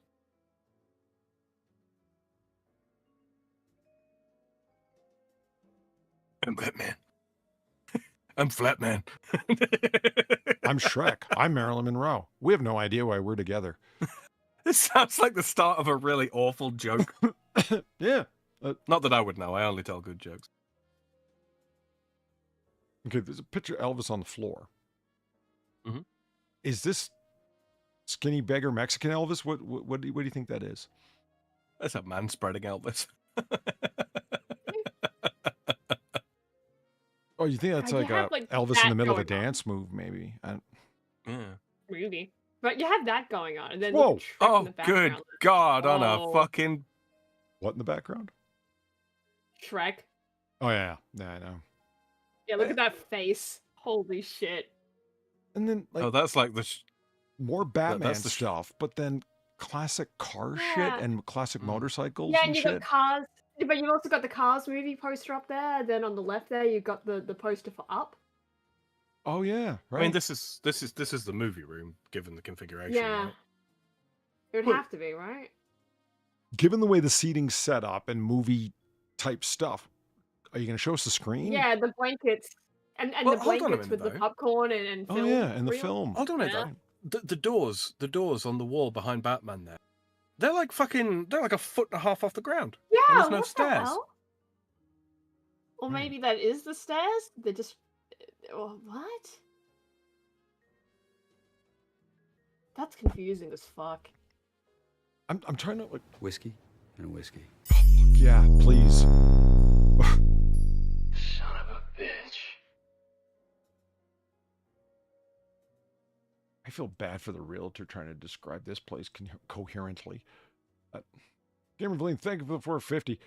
If my guy and I split, dating would be too much effort. This level of chaos for decor would be the guarantee I left alone. Perfect.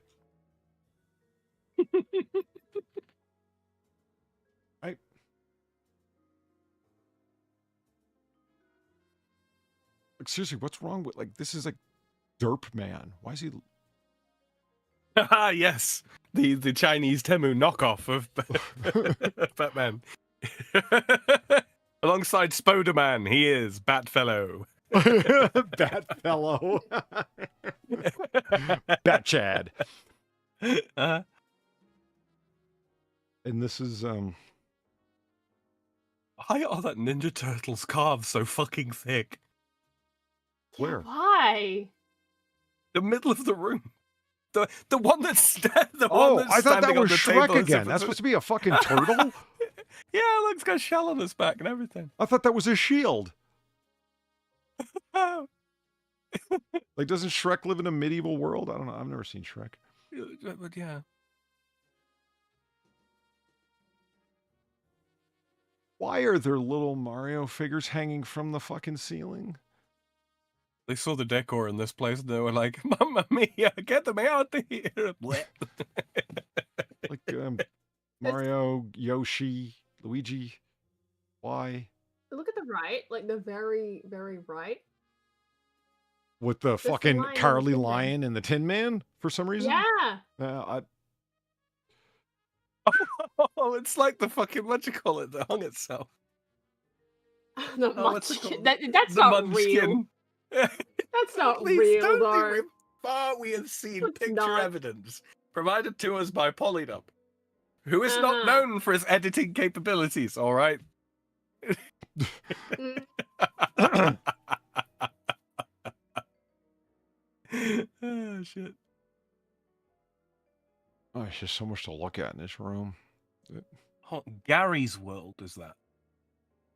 Or Gabby's, I can't Oh, work is that it what out. that said? Okay. Yeah. I was looking at the globe there and going, what the fuck? I can't read that. Got a little, everything's so, nondescript Hollywood. Rocky over here, E.T. over there, Oz. It just got so much shit. Welcome to Lake. It would really help if the pictures were in any kind of reasonable fucking order, because this is the very first room that we saw. Yeah. Yeah. Yeah, like there's the chair in the kitchen. Yeah, so the that confusing makes more little sense. micro office. Yeah. Mm. Yeah. At least this couch is facing a TV, though.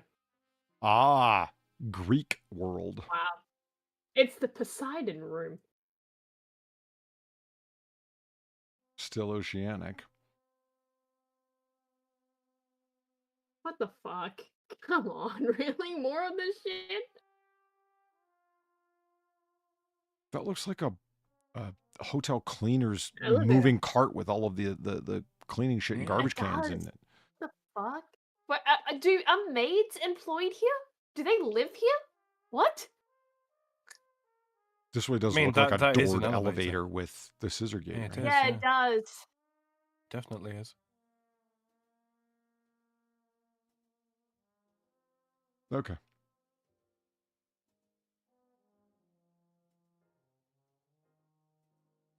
It feels like we are actually walking around this place. It's that tiring.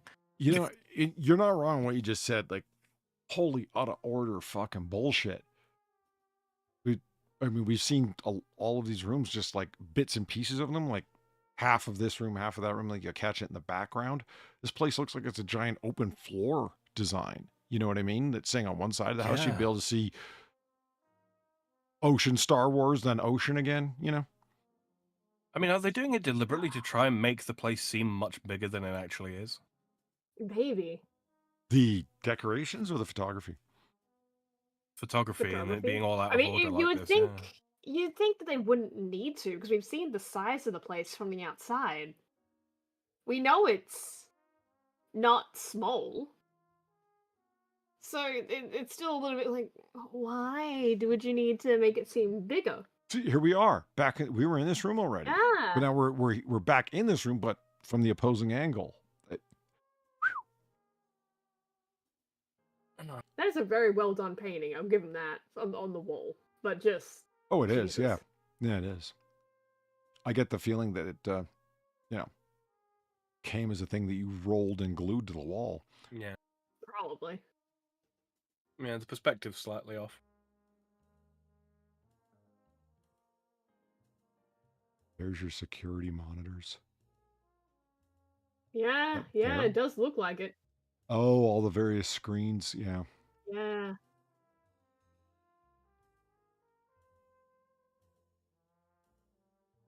Oh, Holy shit. that's an intense bed, man. Really is. Evelyn, you like gothic stuff, right? Come check this fucking bed out. You want this one?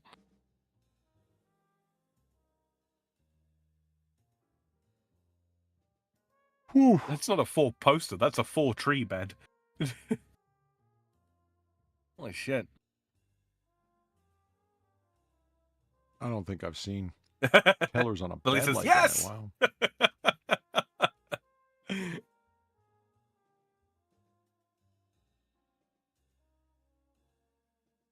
Really? Yeah. Really. Gotta really have that mannequin there just dressed up as a ticket attendant. Or whatever the fuck.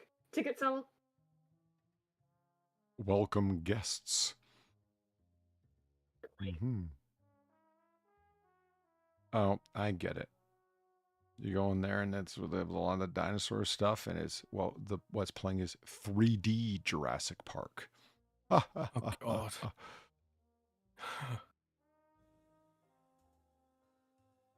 This is as close as I think we've been to a normal room.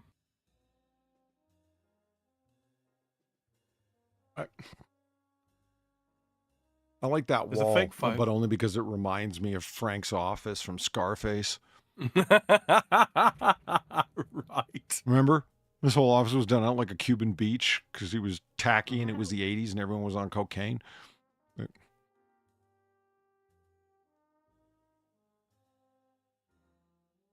Oh, I don't even know where we are anymore. I feel like I'm in the middle of a fucking teleportation experiment gone wrong. I feel like I'm in the middle of a Star Trek transporter accident. Randomly materializing. Yeah.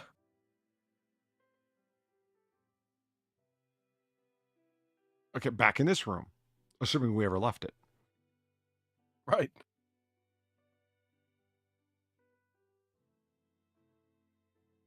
Oh.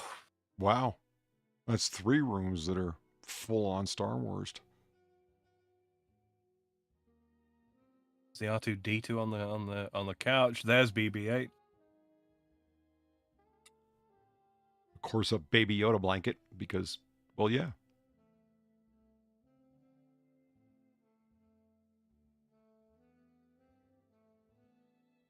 I've never seen anybody that authentically likes Star Wars, Star Trek, Lord of the Rings, whatever, have the text up on your walls. Man, new one on me. Those look to be some sort of like very particular like blackout curtains as well. It looks like they could move or be moved. Hmm.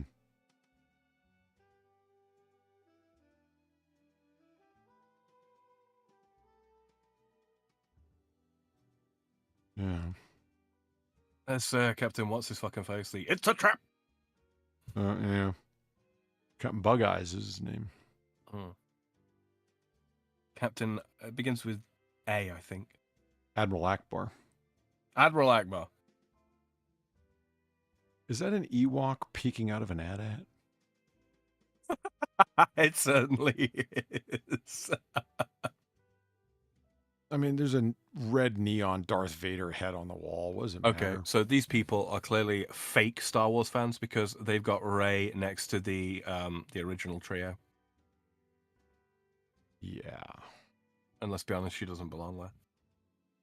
It's sort of an odd thing to do. Cutouts of the characters on a piece of background art looking into the Millennium Falcon's cockpit. Okay.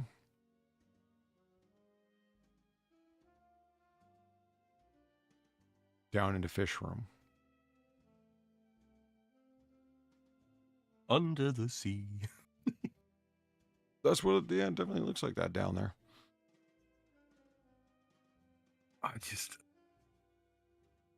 I like that these two, frame paintings are like, hung up near the ceiling. I love that. These are people who worship brand. Yeah, I think you're right. Oh. Man spreading Elvis? Yep. Yeah, Yep. man spreading out. And you got the Blues Brothers. Yeah. Holy shit. Oh, that is a truly terrifying depiction of Shrek. Yeah, I know. Well, he's next. Why is he look at him holding next a to snake? Dirt Man. Like, why? And why does Dirt Man have Why no arms? is Shrek? Why is Shrek holding a snake? Right. Oh I yeah, bet he fella. is. Why the fuck is he holding a snake? Get this snake out of my swamp. The fuck. Donkey, there's a snake in my boot.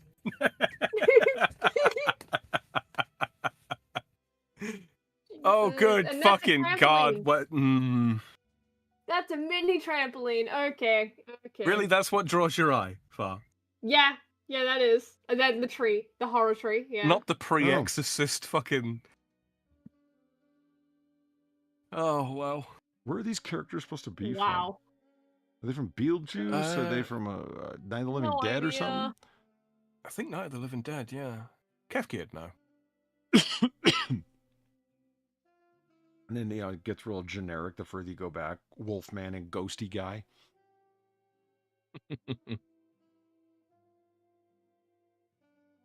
Wow.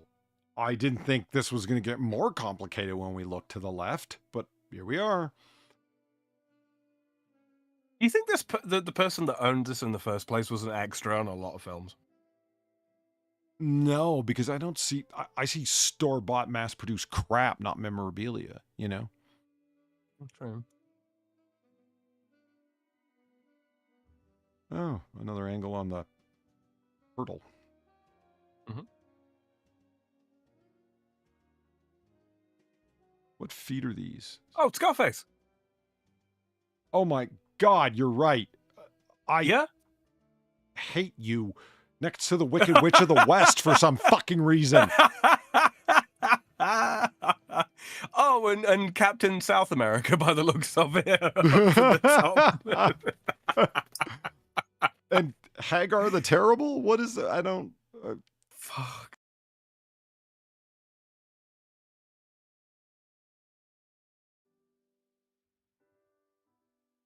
What is all this? They're like starfish? Oh, I don't know. Seaweed? Maybe?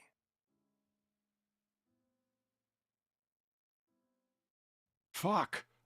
Oh, fuck, I thought this might have been a bathroom or something. What? No, it's a garish, eye-gouging bar. You see? It says bar. I don't think I have ever seen a bar that I have less wanted to sit at. I mean, you see, like, the natural wood, nice mirror. This was probably a pretty nice low-key little mini bar off to the side, and look how they massacred my boy. Yeah.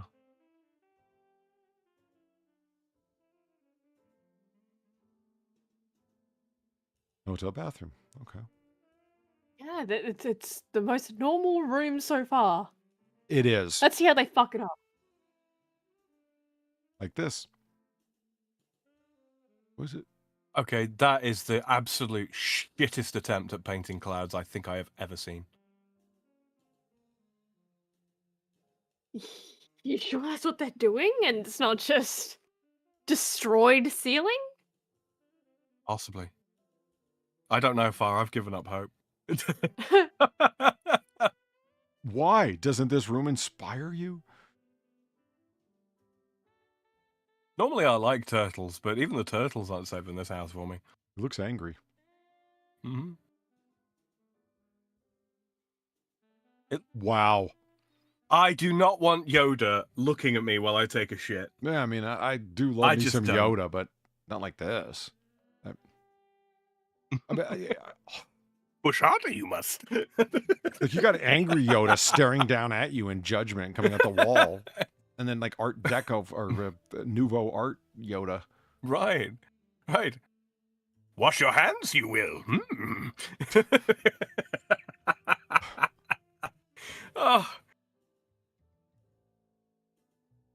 Can I just sleep in this part, like this corner of the room?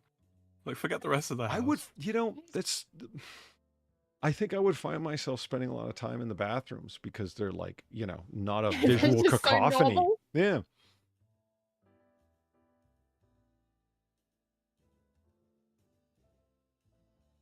That's a big fucking sink, or is that a really small faucet? I think that's supposed to be a tub, mate, if I'm being honest. So a really big sink, okay. Yeah, yeah.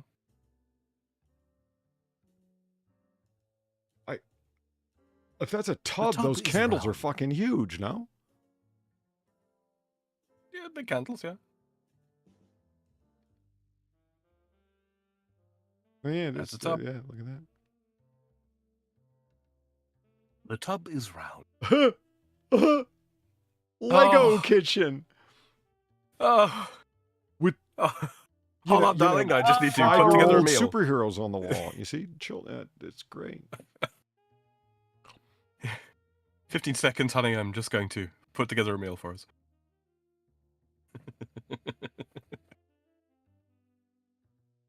I love how the Lego theme carries on into the bathroom.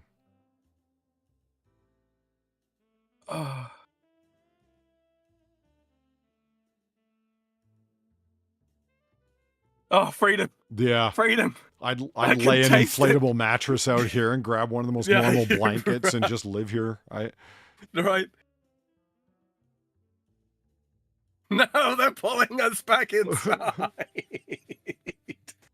Oh, what the fuck is that rat nest of fucking cables? My God. I was wondering why there was one lone computer sitting. I mean, that's like the network access controller unit.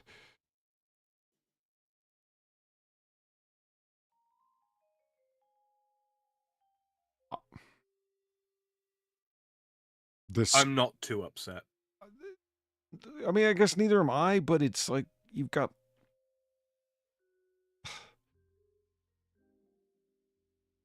Okay, that's a very highly flammable floor to have around so many open flames, but, you know, leaving that aside... Yeah, but, you know, this is perfect for gay families, you know, now both dads can grill.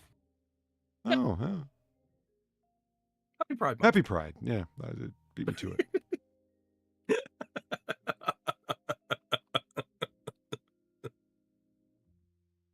My God, they've got a spotlight that says Gary's World. Oh my God.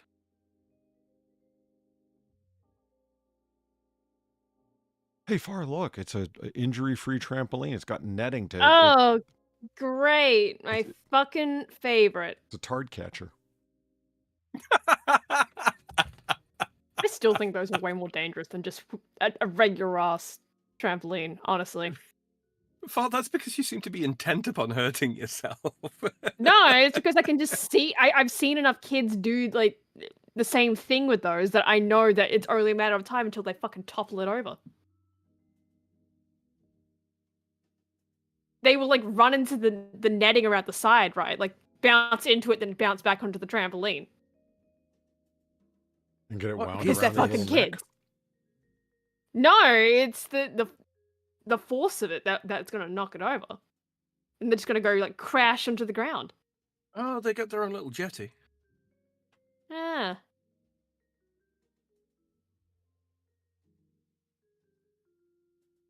What an organic, real-looking body of water.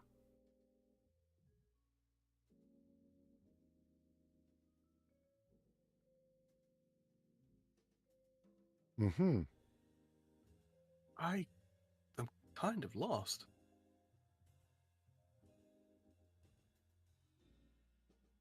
Okay, enough of this Gary's World crap. Gary! Yeah. Gary, you and I need to talk. Your world is depressing, poorly marketed, and over-commercialized. And you have no taste, sir. Yes. Oh, if that doesn't just fucking seal the fucking deal on the no taste deal. Oh, jeez. It's almost liminal. Yeah. It really It is. almost is. Yeah. It looks like something someone put together accidentally in the Half-Life 2 engine.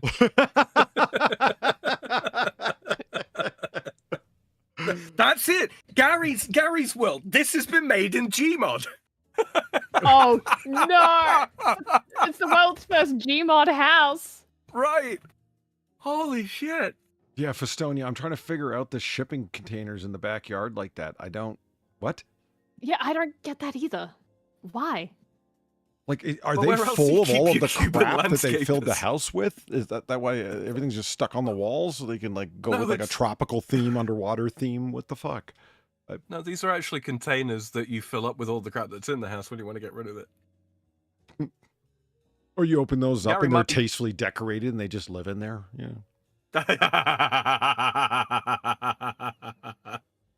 Look, Gary might be tasteless, but he's not thoughtless. You know?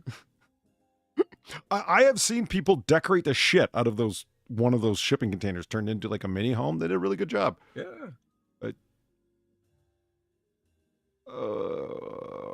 This looks like a children's playhouse. God, they've even got one of my neighbors has this thing. I fucking hate these stupid things. What is it? What is it? It's a little green dude that holds a sign. I can see What that. Polly. the fuck? It's a stand-up figure that he's holding his sign, and the sign says "Slow down, children ahead." You know, that kind of thing. Right. Aw. And like he's got like a baseball cap on backwards. It's supposed to be like a little green kid. People run that kid over. What does that tell you? Like he's got like tire tracks running over his body because he's been run over so many times, and the neighbors keep setting him back up. And it's like, take the hint, guys.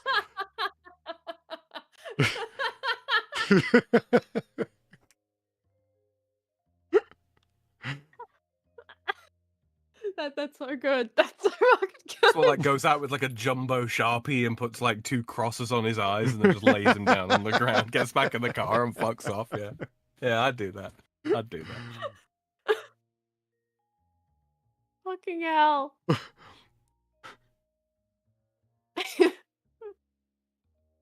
I love the low maintenance lawn that they opted for here.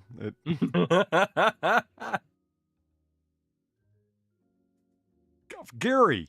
Gary. Oh, you're seriously, buddy. What is it, Gary? going to try to do. Just stop. Is this like Gary like from like SpongeBob Gary or what are we talking? Gary Valene, thank you for the 350. It warns you about slow children, not to slow down. Also, I found a video from in the house. Really? Well, I mean, that'll certainly give you a better idea of the fucking interior space. I got a feeling that the like it really is like a open air design. Like it's a big open space, and to give you the sense of there being more closed off rooms, they did the photography the way they did. Mm-hmm. Yeah, you need to have a Michael Jordan encounter. Stop. Get some help. More like a Filthy Frank encounter. It's time to stop.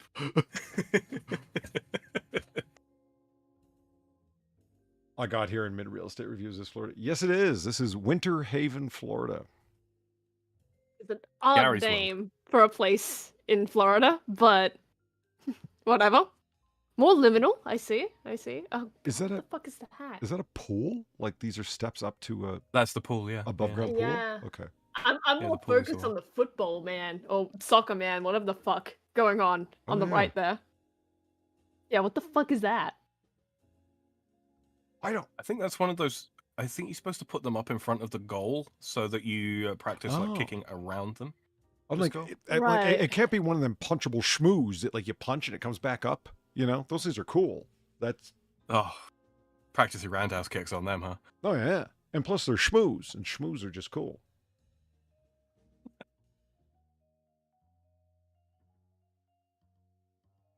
Oh my god. There is something always unsettling about that At kind any of rate, that is face. what we're going to try to do. Yeah, that kind of like children's park Mm-mm. equipment as well. Honestly, just Yeah. yeah, Very- everything about it. Very pristine, very open. Again, vague liminalness. It's Yeah.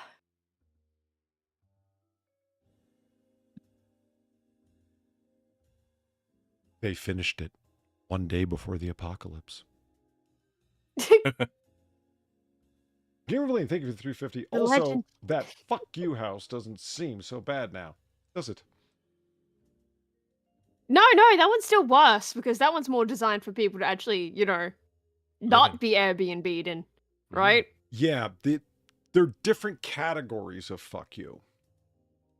Like, Yeah. one is Gary's insanity on full display. The other one are rich people that you just, Yeah, this is what I like to refer to as a semi-detached house, right? In so much as the person that built it and designed it and all that kind of thing was semi-detached from reality. Those foreboding clouds are really appropriate. Mm-hmm. It really sort of enhances the liminality, doesn't it? Yeah. All of the stuff that's in this playground is odd. Like, I mean, those are the plastic. I am drunk. So drunk. I cannot get up. Yeah, I've drank more than I should to make it through these photos. We're almost done here. Fuck. Oh, God, there's another one of them fucking sign-holding kids, man. How many of them do they have? They have a lot of slow children for. I mean, these type of slides, like full-on tubes like that, like you can't break them. Big, thick plastic, whatever the fuck. It just looks so, I don't know. Prefab for whatever suburb you have. It's like, but it's in Gary's World's backyard. Yeah. That's why it feels so soulless and bereft of taste. God Dingle, thank you for the $2. Good morning, Polly. Hey, God Dingle, what kind of fresh hell of a house have you found this time? Wasn't me. I've been led to this liminality. This is a criminal space. Oh, this is the gay husband's barbecue here. Okay. Yeah. Evelyn was saying that smoker that was between the grills cost as much as a car. Oh, I thought that was a fridge. That was a cabinet smoker? Apparently. Whoa. Okay.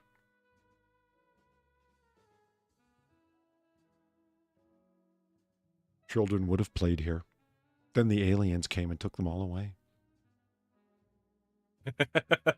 Rapture, a Florida real estate story. Oh.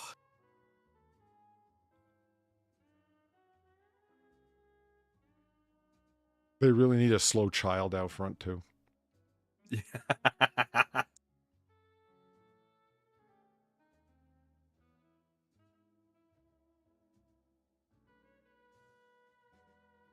Why? Why are there...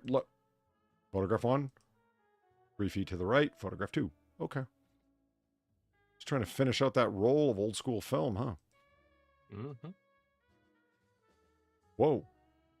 We've definitely seen that statue on the left before. Yeah, I didn't realize that the another property approach to the front of the house was this long. I didn't get a sense of that from the other pictures. But I guess it is like one big long strip of property, isn't it? Let's do this. Oh, yeah.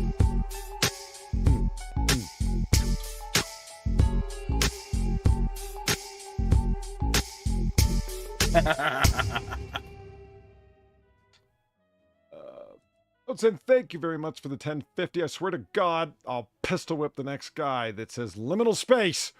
Well, you can thank these two. They're the ones that introduced me to the concept. Far, that's your cue. What? He can't pistol whip you from a different continent. Also, you're not a guy. Happy Pride.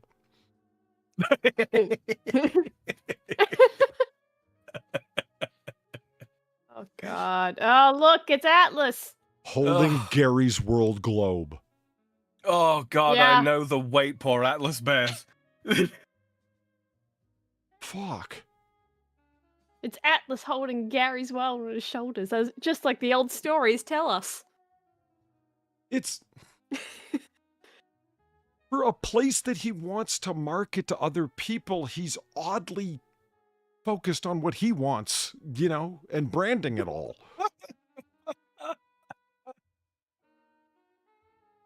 I mean, if I rented this place or someone rented it for me or whatever, I'd be like, oh, fuck you, Gary, you live here. You know, that A house This is like when you, this is like when you're dating a girl, right? You're dating a girl, you don't know her very well, right? But you know, one thing leads to another. A few dates in, something like that. You go to bed together or something like that, and you find out that she's got the name of her ex-boyfriend tattooed on her lower back. It just kind of ruins everything. Are those solar panels on the roof? It looks like they are.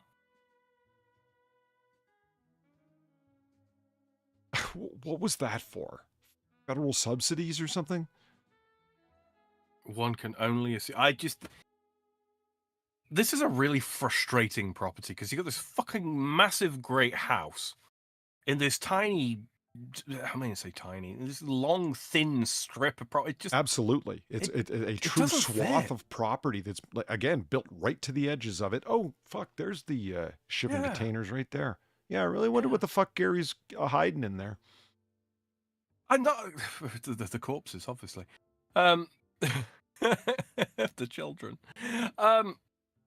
Just if I move to America, I'm moving there to escape feudal property divisions. Am I going to find out that Gary lives in the house next door as the lord of the fucking land? Is that what's going to happen? It's just a division. These are fiefs. You know? Yeah. Fucking hell. All right, second last photo. What do we got here? Oh, that's a sad little wharf, isn't it? It really is. I mean, nice lake. And yeah, I just did air quotes. We're going to lay down a really big tarp and pour water. The only thing I knew for sure was this. Every son of a bitch that worked for him. They were all going to be better off dead. Oh, man, I didn't know how perfect that donation would be right now. It's like, yeah, all these people would be better off dead. You too, Gary. Mm-hmm. Look at that house to the left there. Yeah. Look how even more beautiful it would be if Gary's world was demolished. You know what? I'm willing to bet everybody in the neighborhood and general area actually does talk about it with that kind of disdain. Oh, fuck. Yeah. Did you hear that noise coming from Gary's world last night? Like, yeah. Atlas sold out. Yeah, he did. I got a ball he can carry. Gamer Blaine, thank you for the $9. Liminal spaces. Come at me, bro. Fucking Valine. Holy shit. I do not wish to be strong like men who lift weights in gymnasium. I wish to be strong like bitch who fight bear in woods. Remember somebody like Valine that you should see how proud she is of this picture of this tiny little crab that looks like it's threatening her. Crab. Yep, middle of the sidewalk, and it looks like it's going, come at me, bro. She loves that. I mean, it's a great picture, but I mean, yeah. She loves it. Lisa in chat, so Misfit in chat says, Mr. Wolf. Mm-hmm. It did, Mr. Wolf. That is a perfect last photo. Yeah? I'm not exactly sure why. The sad little nets, the open space, the ill-kept lawn. Did you even level that lawn? Well, if you didn't, boy, have we got the tool for you, for yours, for only $39.99. Buy it from JML. Call 1-800-LawnRaiser today. What? You don't lawn raiser, bro?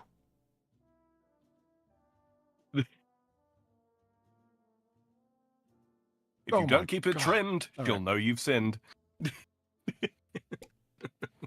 And, oh man, that price now has a new consequence to it. $1.5 million? Are you fucking kidding me? The shape of the property in general fucking sucks. And then it just gets worse from there. You know how much I'd have to spend tearing most of that shit down, Gary? Yeah, probably about a third.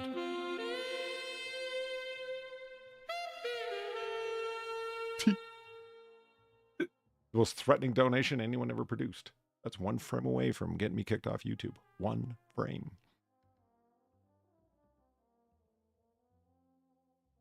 Festonia, thank you for the $12. Another great real estate review, Polly. Just my honest opinion. That was 100 photos of pain, man. That was not easy, guys. That was I feel like I've done something that was more effort than. Whew. Like I'm not a spiritual person. I'm very much an atheist, but I can feel the fraying at the edges of my fucking soul after that one. Like it was the Valine fuck off house, the one with the range in it and stuff, and the giant go-kart that covered like a third of the property. I felt like sort of like defiantly energized after it. This, I just feel like it took something out of me, man. I don't know. Oh, well done, Mitzi. That's a find. All right, let's see what this person has to say for themselves. Hopefully Gary himself wrote it. Welcome to Gary's World. All right. All right, you ready? Oh, it looks like it was. Yep. At least there's no HOA. Built in 2004. Welcome to your dream home. Fuck. Okay, Gary. Welcome to your dream home at 3001 Crystal Beach Road in Winter Haven, Florida. A masterpiece of luxury and sophistication, and the lies only get worse from here. This breathtaking, it is that 8-bedroom, 7-bathroom estate redefines opulence. It sure as fuck does. Offering unparalleled features and amenities designed for both grand entertaining and everyday indulgence. Holy shit, Polly, they're using quadruple spaces. Holy fuck, is that 4 spaces? I think so. I mean, they're a little... 1, 2, 3. You're right. There are okay. I mean, I'm a fan of the... I know what my I like the double spaces look space, like. and I insist on it, but 4? Okay. Mm-hmm. As you step. That's been 3 sentences of outright ball-faced fucking lies. Everyday indulgence, grand entertaining. I'd be embarrassed to show people this fucking place. Breathtaking luxury and sophistication, a masterpiece. Come on. As you step into this expansive residence, you'll be captivated by the soaring high ceilings, elegant window treatments. Elegant. Yoda coming up the wall. And thoughtfully curated living spaces purchased directly from Disney World. The interior boasts a game room, a media room, spacious loft, and a second-floor balcony with tranquil views to give you rest and relaxation from the internal cacophony. The layout is as functional as it is stunning, featuring a kitchen... That's about right. Featuring a kitchen/family room combo, a living room/dining room combo, and an in-law suite on the second floor for ultimate privacy and convenience. The primary bedroom is a true retreat, showcasing luxurious solid surface and stone counters, walk-in closets, and premium furnishes. I take it that's the trunk thick bedroom bedpost deal. The outdoor spaces are equally impressive. A private playground in the backyard adds a family-friendly charm. Well, the dual indoor and outdoor swimming pools, they really want you to try and swim in that thing with all the crap floating in it. Yep. All the plastic shit. They're equally impressive. Private playground. The pools provide year-round enjoyment and relaxation, whether hosting lavish gatherings or intimate get-togethers. The covered patio and meticulously landscaped grounds create the perfect setting. The estate also presents an incredible investment opportunity with its size, layout, and amenities, making it ideal for a luxury Airbnb, no shit, or vacation rental. From the stunning features to the sought-after location, it's perfectly positioned to attract high-end travelers seeking a one-of-a-kind experience. Car enthusiasts will appreciate the oversized 5-car attached garage with ample space for vehicles, boat parking, and the circular driveway adds an air of grandeur. Every detail of this estate has been crafted to offer the pinnacle of style, comfort, and function, and every square inch of this swath of property is filled with our crap, thanks Gary. Don't miss this rare opportunity to own a property that truly has it all. Schedule your private tour today and experience the lifestyle and potential income you've always dreamt of. Gary wrote that. Yeah, and how perfect that it ended with a preposition. Like everything else, you fucked it up, Gary. You put all of the things in the wrong places, Gary. You're a fucking disappointment. Your mother, your father, the school. I like how you went a little mudda. You got a little Brooklyn with it. Okay. I was expecting to see listing provided by David Small, like the various real estate. I was expecting Gary to be listed in there somewhere. I mean, he put himself so central to the whole fucking thing. Almost, of course, the designer's insane and Gary doesn't exist except in his, twisted inner world.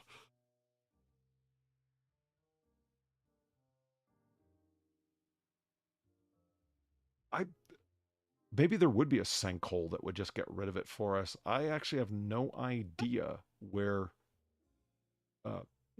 this place is. Oh, shit. Archaic Drive. The house is located between Archaic Drive and Spirit Lake. Wow. That's a hell of a name. Name's a Bermuda Court. Yeah. Okay. I jokingly said I laid down a large tarp and put some water there for that fake lake. It's actually called Grassy Lake. Because they just poured water over grass.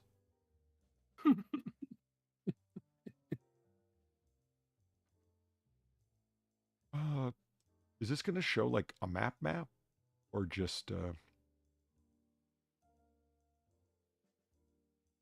street view? Oh, I don't really want street view. I want... Oh God, I don't want to see that. Let me out of here, please. That's full screen. No, I want to leave. Guys, let me leave. Okay. That was not okay, man. That was. Fuck, I've never run from a property we've done before like this, man. There's something weird about Gary's World, guys. I'm telling you. Oh God! Right, with all the things for kids there, I was beginning to formulate a joke about Gary Glitter. I just lost the energy to do so somewhere midway through. I want to see like a faraway Google Maps, just sort of like where in Florida is this?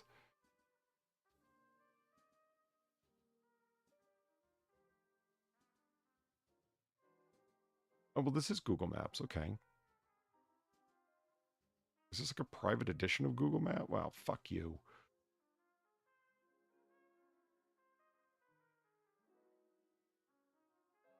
Boom. Oh.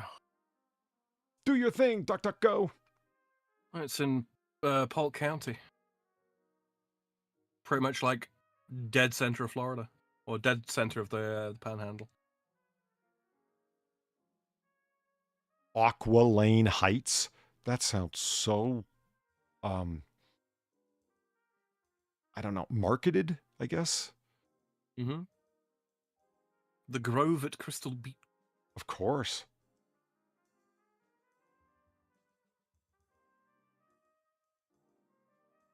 These do just look like artificial lakes. 100%. I was just about to say, like, could you have designed this place to look a little more artfully planned and such? Lake Ship, Lake McCloud, Eagle Lake. Yeah. The traditional names since native times.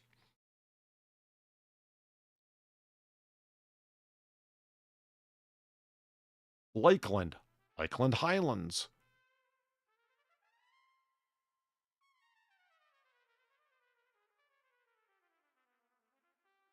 Yeah, you're not kidding. Just dead center of the dick, as my friend calls Florida. It's like Wales.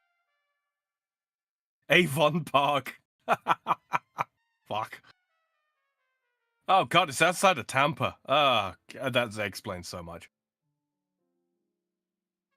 I mean, there's Yeah, Tampa, and then there's Orlando right there. You're really right in the center of all the commercial crap. Yep. This is not a part of Florida I Excuse want me. to live in. Bless you. Let's see. Thank you.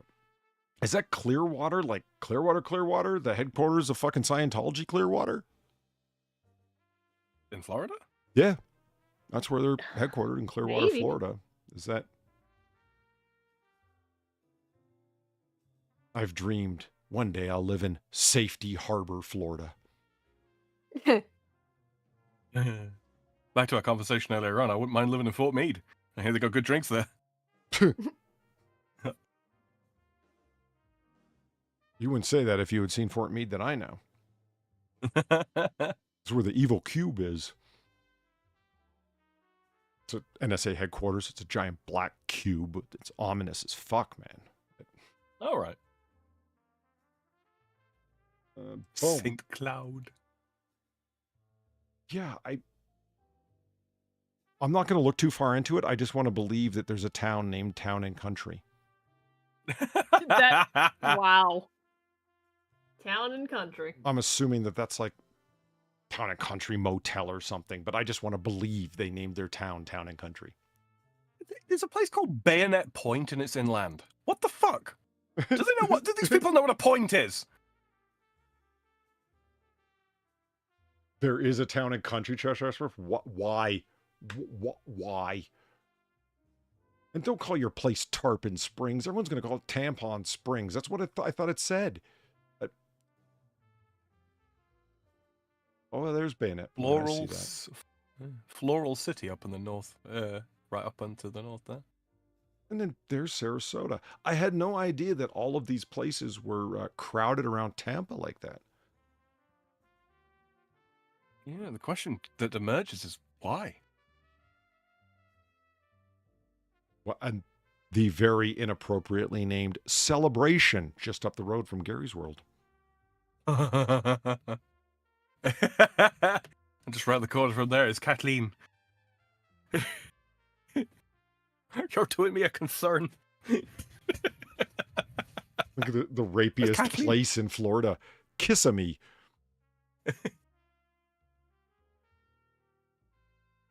Right down the road from Hunter's Creek. Yeah.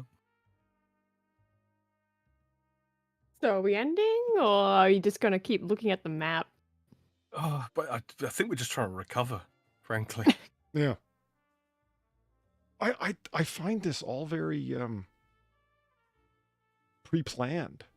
Like, there's a town called The Villages. Where do you live? The Villages. Which one? Well, I just told you. That sounds like a great way to start arguments with people unintentionally. This is a Dad City. We're just up from Pasadena Hills. Dad City? Oh, look. Yeah. Just off to the east from San Antonio. Southwest corner of the map. Oh, Silver Spring. On top of the world, Sam. I'm on top of the world. On top, you named the place right on top next of to the world. Liberty Triangle. Fuck, Americans are up themselves sometimes. Why do we get the reputation of being fucking up ourselves when you've got places like this? On top of the world, Liberty Triangle. And oh man, it's right off of an airport. Huh. Graveyard Island. There we go, Far. We can just go live there. It'll be fine. Oh, hell yeah. Homo Sassa Springs. Yeah, I know. I saw that. Happy Pride to everyone in Homo Springs. Yeah. All you Homo Sassas out there. They never thought they'd live that close to Beverly Hills. Oh, man. Okay. That's Do you wow, speak this English? area of Florida is fucking ridiculous.